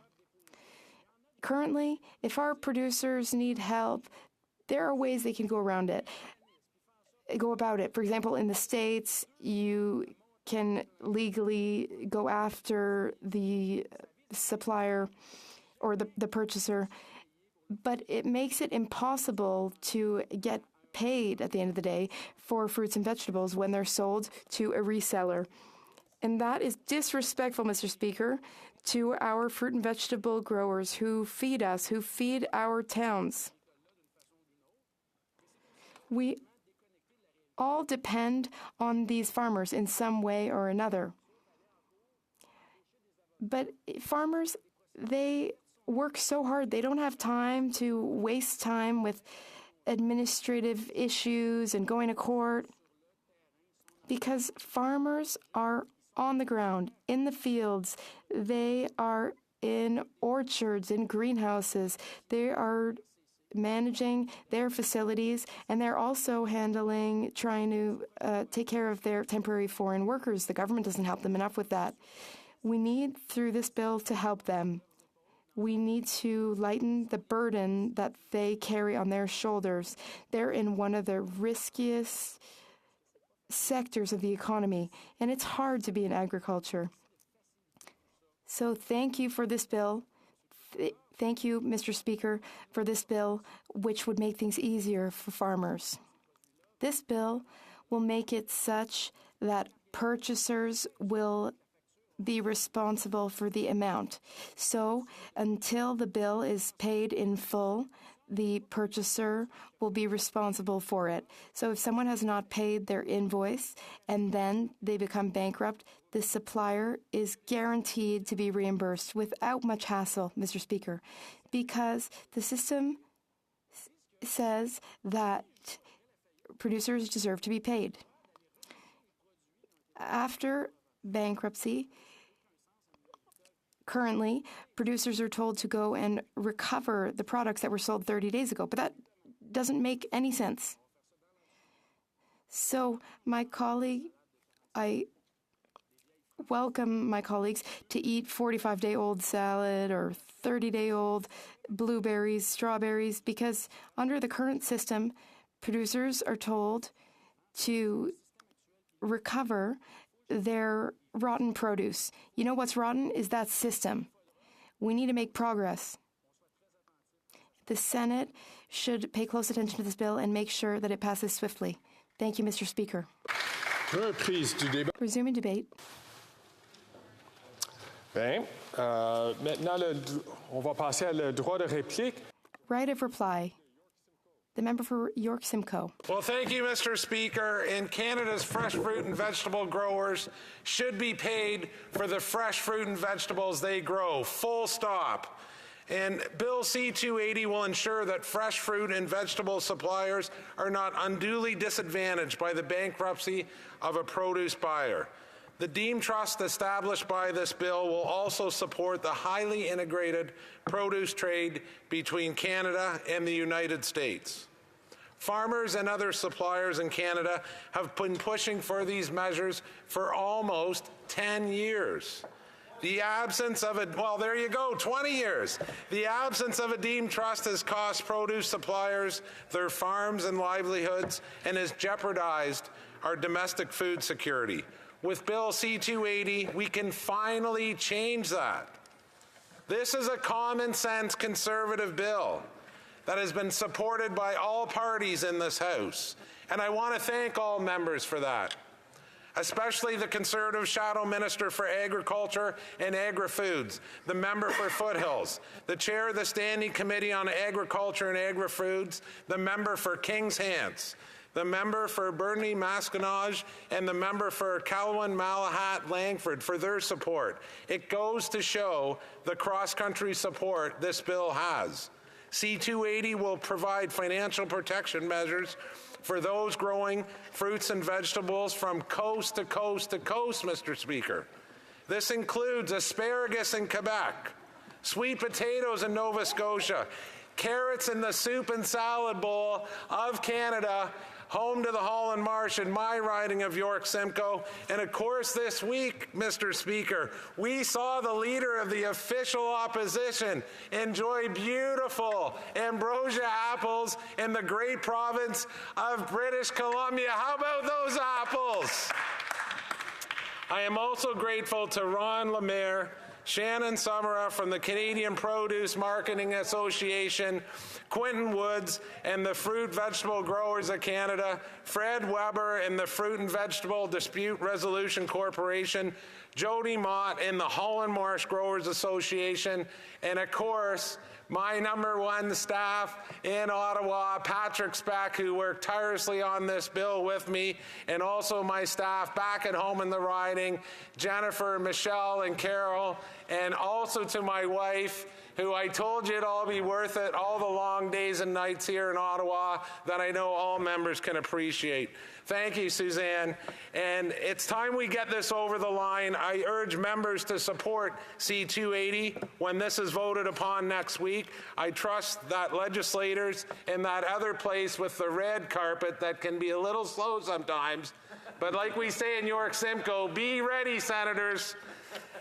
We will deal with it promptly given the multi-party support for these measures. Right now, Canadians are dealing with the high cost of food. With C-56 and other measures, the government have been talking about stabilizing food prices.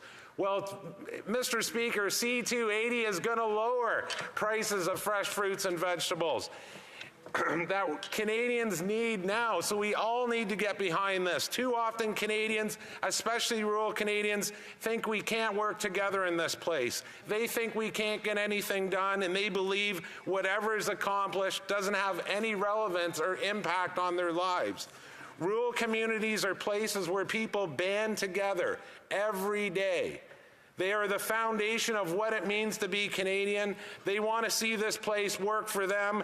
They want to see this the way it works for one another. I firmly believe that C-280 sends a message to every produce farmer and supplier that we understand the issues that they face and that we are committed to addressing them. The hard work of passing this bill is nothing compared to the boots and the muck in the Holland Marsh and that all farmers face right across Canada.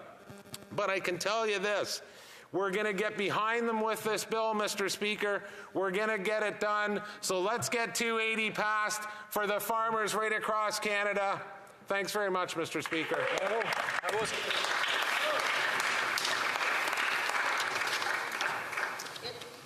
The question is as follows. Mr. Davidson, seconded by Ms. Rood, moved that Bill C-280, an act to amend the Bankruptcy and Insolvent Act and the Companies Creditors Arrangement Act, deemed trust perishable fruits and vegetables, be now read a third time and do pass. If a member participating in person wishes that the motion be carried or carried on division, or if a member of a recognized party participating in person wishes to request a recorded division, I would invite them to rise and indicate it to the chair. I recognize a member from York Simcoe. Thank you, Mr. Speaker. We request a recorded division.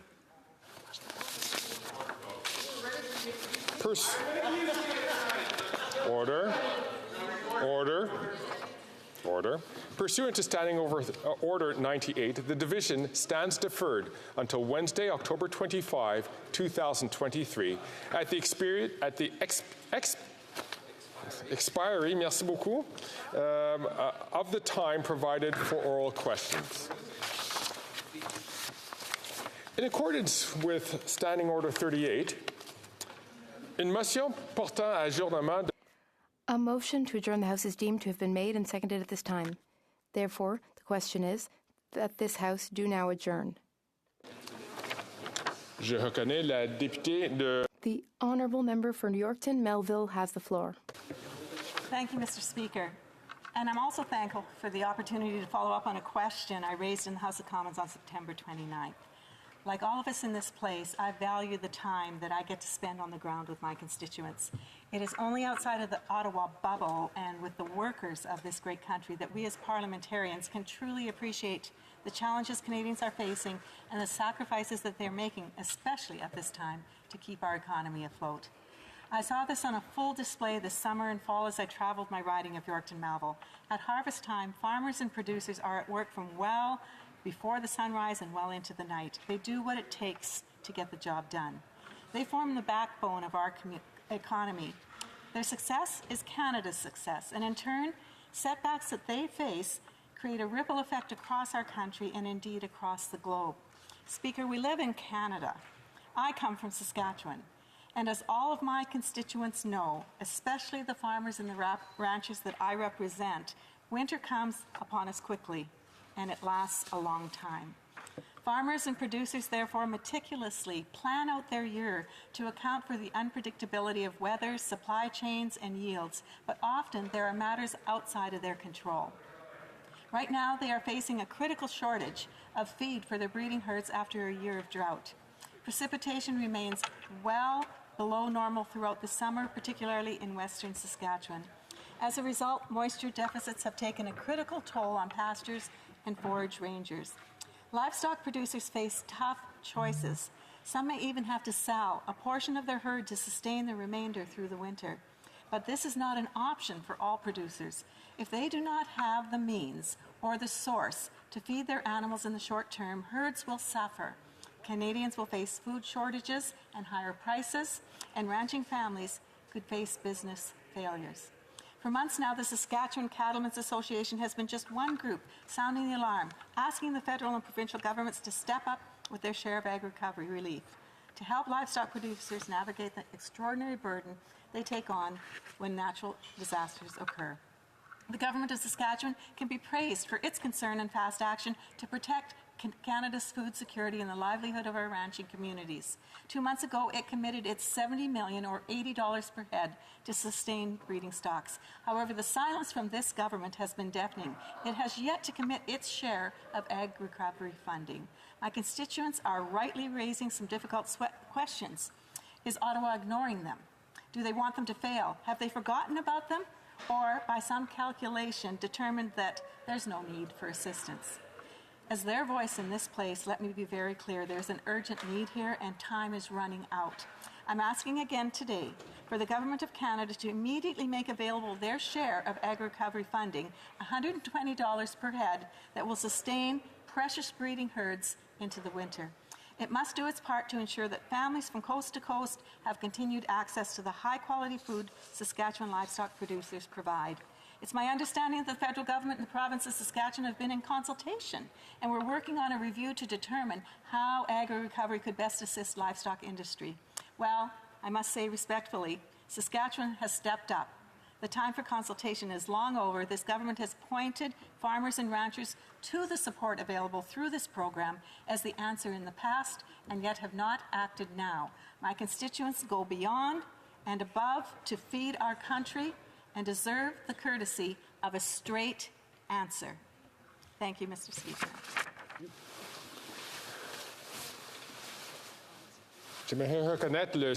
I'd like to recognize the Parliamentary Secretary and the member for Glengarry Prescott Russell. Thank you very much, Mr. Speaker. Given this is the first time I have the opportunity to have a discussion through you, Mr. Speaker, I'd like to congratulate you on your position, and I'd like to say that you have my full respect, and my duty as a member is to have trust in you. I thank my colleague from Yorkton, Melville, for this opportunity to talk about our support for producers in Saskatchewan who are impacted by severe drought conditions. Our hearts go out to producers during this extremely challenging time. With winter coming, cattle producers are facing difficult decisions about their herds, and many producers have suffered lower grain yields because of droughts. We're talking about the cumulative damage of multiple years of droughts on pastures and forage production, leading to low feed supplies for livestock producers. To address the members' questions, the federal government is working as quickly as possible with the Saskatchewan government on agri-recovery, and we will have more to say on this very soon. Agri-recovery allows federal, provincial, territorial government to work together when natural disasters like this occur. So just to allow the producers to understand, this is not a federal or provincial only decision. Both the province and the federal assessors get together and they make the assessment based on the agri-recovery framework that they've both signed on a 5-year agreement to say, yes, this is a natural disaster or this is a drought that has impacted our producers, and they work with this within that framework. We have a lot of experience, unfortunately, with the BC floods. with the Fiona l'ouragan Fiona, pardon my French. Hurricane Fiona. Unfortunately, both provincial assessors and federal assessors have too much experience because of climate change disasters. Producers can help write down this income by claiming the cost of buying new breeding animals for the following year. This will reduce the tax burden from the original sale. Again, the goal is to help producers who are facing difficult herd management decisions. Saskatchewan producers also have access to all of our business management risk programs. Business risk management programs are the first line of defense for producers facing disasters like this one. Our government has already supported Saskatchewan's request for an increase to the interim payment rate of agri-stability from 50 to 75%. As well, we have increased the compensation rate from agri-stability from 70 to 80% starting with the 2023 program year. That means more support in line of need. And we also partner with the province on a one-year adjustment to the agri-insurance program to make more drought-damaged crops available for feed. The vast majority of Saskatchewan producers enrolled in forage insurance have received payments, and 60% of their premiums are covered by the federal government. My message, Mr. Speaker, is that our government is here for Saskatchewan farmers. They deserve, and they have, our unwavering support. Mr. Speaker, I've been to Saskatchewan. The minister's been to Saskatchewan. We will always have the back of our farmers, our cattle producers, and we know they're going through a rough time. We will have good news fairly shortly, and I know the member's advocating for her constituent, and I respect that, and we will have good news to say to our members very shortly. Thank you. For 1 minute, the honourable member from Yorkton Melville. Well, thank you, Mr. Speaker, and I appreciate the kind words, but they aren't enough. They are desperate right now. The province of Saskatchewan has come forward, so there must be some kind of an agreement in place, and this money is cash flow that they need to be able to move forward. We are in October. We are talking about desperate need for food for their breeding cattle. The time for federal assistance has long passed. I'm tired of hearing it's coming soon, it's coming soon, it's coming soon. It's not coming soon. Saskatchewan's cattlemen and livestock producers need a federal government that is there for them during these hard times. And yes, this is one of those hard times. They're not new to droughts, but this is very desperate. I know the minister is an experienced member of cabinet. He's served in this role before. I know he's aware of the essential role that cattle and all livestock play in the health of our grasslands, the health of our environment, food security, and Canada's trade with the world. Producing families rely on providing excellent food to the world, and our economy relies on their success. The cost of food has already crippled the ability of countless families to make their ends meet. We need this government to step up now. For 1 minute, 1 minute, the Honourable Parliamentary Secretary to the Minister of Agriculture and Agri-Food. And I appreciate my honourable colleagues' comments. Obviously, with agri-recovery, this is not a province or federal decision. This is a decision made by the federal and both the province, as we have done with BC, as we have done with PEI, as we have done with Nova Scotia. The timeline will be the same, and we will respect both timelines. And I know when folks are facing a crisis, it can never be quick enough. But I assure my honourable colleague, the minister and our government have the hearts of cattlemen and livestock producers in Saskatchewan, and we will have a timely response in due form. Thank you so much.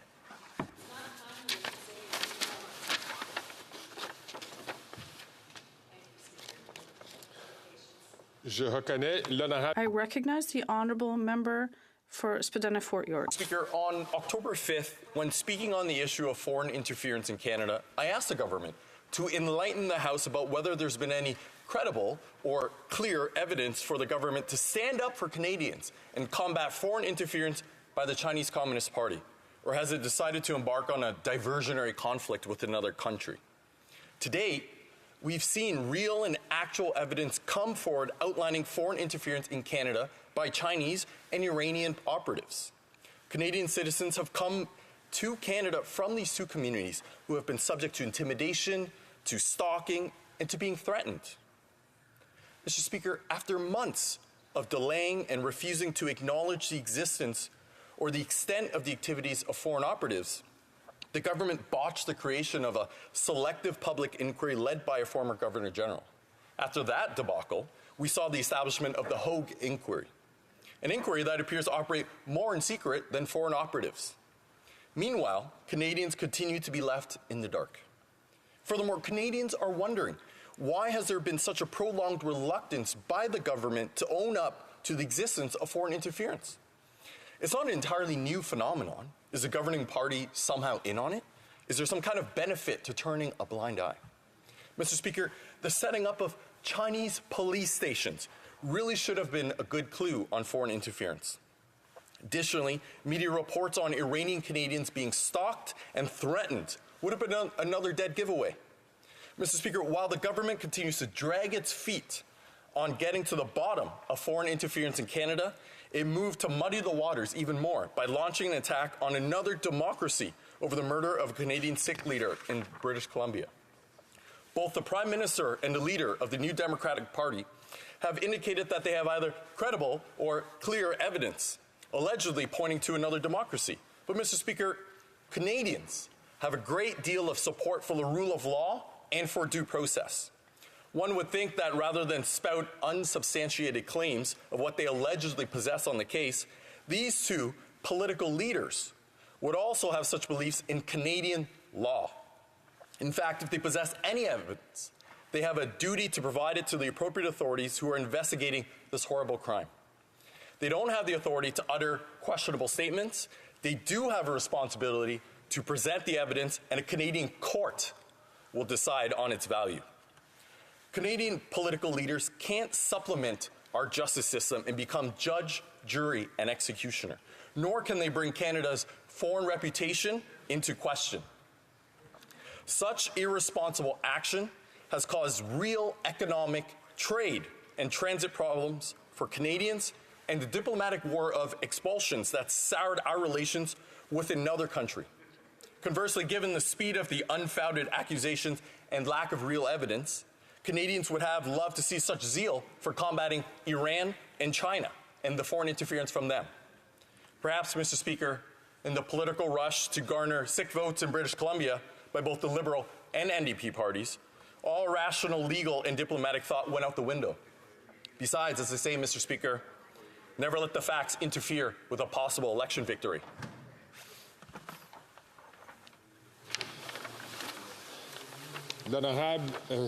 The Honourable Parliamentary Secretary to the member for Glengarry Prescott Russell. Thank you, Mr. Speaker. For his question, obviously the Government of Canada takes any allegation of foreign interference extremely seriously. The Minister has personally engaged with Chinese counterparts on this issue, as he well knows, and we will never tolerate any form of foreign interference in Canada. As my honourable colleague knows, and he's aware, in May of this year, after careful consideration, we declared persona non grata Mr. Zhao Wei, who held the position of consul at the Consulate General of the People's Republic of China in Toronto. In August, our government publicized information about a disinformation campaign on WeChat that targeted the Member of Parliament from Wellington Halton Hills, the Honourable Michael Chong. This campaign centered on spreading false narratives about Mr. Chong's identity, including commentary and claims about his background, political stances, and family heritage. We assessed that it was highly probable that China played a role in this campaign, and we raised strong objections about this activity with China's ambassador to Canada.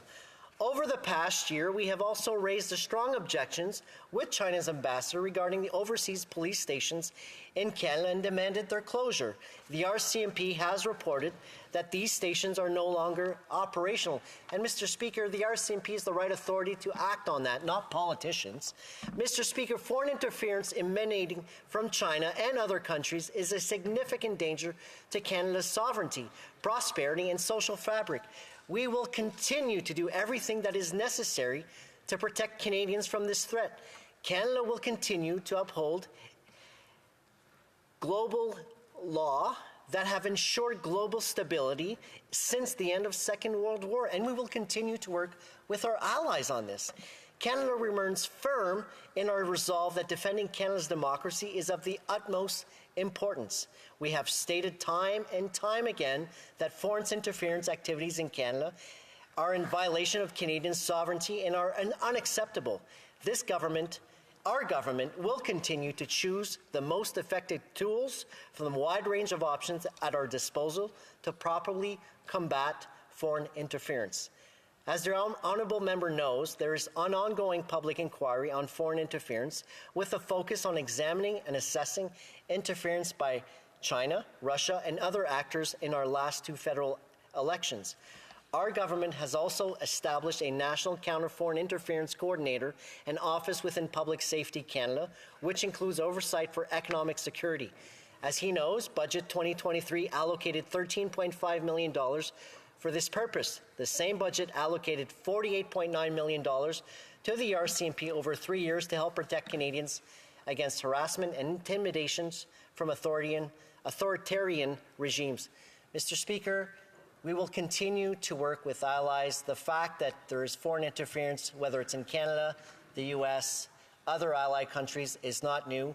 We must and we have to continue working with our allies. We will continue to work with our proper authorities like the RCMP, whether it's CSIS, CSC, and other agencies across Canada, security agencies across Canada, to ensure that foreign interference is not present in Canada, but we must continue working with our allies across the world. Thank you so much.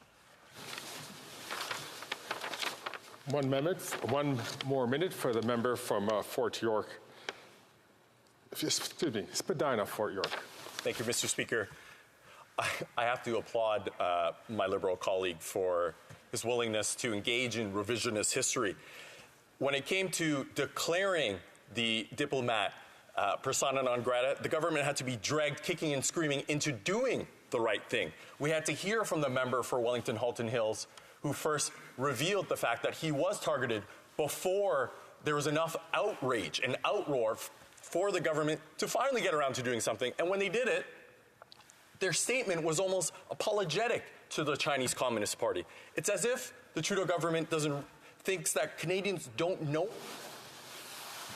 I know the member is new to this, relatively new to politics, but he is still an experienced member. I hope that he could just rephrase his question. He has 25 seconds left on the clock. Thank you, Mr. Speaker. A quick correction here. It's as if the Liberal government thinks Canadians don't know any better, that if they repeat something enough times, that Canadians will just believe it. The reality is there are Canadians, whether of Iranian heritage, of Chinese heritage, or a number of diaspora communities who are at risk, who have been intimidated, who are being threatened, and have raised those concerns, and all they've been met with is a lot of rhetoric, a lot of good talk, and no action. The Honourable Parliamentary Secretary, a Member of Parliament from Glengarry, Prescott Russell. Thank you so much, Mr. Speaker. Obviously, the job of the Government of Canada is to always defend Canadian citizens, and this is not partisan. The Government of Canada will always defend Canadian citizens. And obviously, foreign interference is an issue, but it's not an issue unique to Canada. It's an issue that's happening in a superpower like the U.S. It's an issue that's happening in France, in the U.K. We must always work with our allies to ensure that foreign influence, whether it comes from China, Russia, or Iran, that it is combated amongst and with our allies, and that's the only way we will be successful in terms of making sure that foreign interference is gone from Canada. Thank you so much. Le dernier, mais non le moindre. Last but not least, the Honourable Member for Sakina-Bulkley Valley. Thank you, Mr. Speaker. I rose on September 20th on behalf of farmers in Northwest British Columbia and appealed to the Minister of Agriculture to come to their aid immediately after a disastrous summer in Northwest British Columbia that has affected so many family farms. Now, this goes back to the spring, and farmers knew very early on that there was a problem because their crops of hay just weren't growing. And by July, they knew how bad this problem was. In fact, after months of a Class 5 drought, they were in a situation where farmers were getting as little as 10% of their normal hay harvests. This is a situation, as we heard just earlier, that we've seen across all of the Western provinces. Now, I wrote to the former Minister of Agriculture back in July and appealed to her and raised this issue and asked for immediate help for farmers that were in a crisis. We were losing family farms. We were seeing farmers have to sell off their herds. Didn't hear back from the minister. And so when I rose on September 20th, well, I'll go back. I met with the Minister of Agriculture, the new Minister of Agriculture, on September 19th and told him about this situation. And I said, where is the help? And he said he hadn't even heard about the crisis, and he wasn't aware of any application from British Columbia. Of course, that application had been sitting on his desk for months. So my question to my honourable colleague across the way is, on what day? I don't want to hear help is coming soon. I don't want to hear they're working on it. On what day will farmers in Northwest British Columbia finally get the support from this federal government that they deserve? The Honourable Parliamentary Secretary to the Minister of Agriculture and Agri-Food. Thank you so much, Mr. Speaker. And first and foremost, I want to thank the honourable member for his question. And obviously, when farmers go through droughts or climate change events, it's a serious event. And unfortunately, they are going through this too often. The good news, which I say good news, and it's unfortunate, is that whether it's provincial assessors or federal assessors, is that they're getting too used to assessing climate change events through agri-recovery programs. As my honourable colleague would know, is that when agri-recovery is, whether a request is made, the province will send a letter to the federal government asking for an assessment. Both the province and the federal government will do the assessment together and assess whether or not this fits into the framework.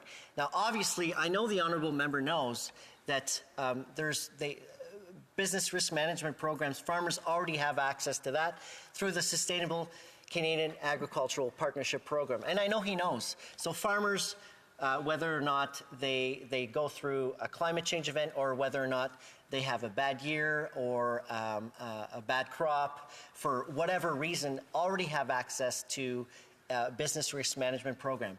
But after that, when the risk gets higher, then the province, if it's shared amongst other farmers, they do get access to a framework, which is the agri-recovery framework, which I explained.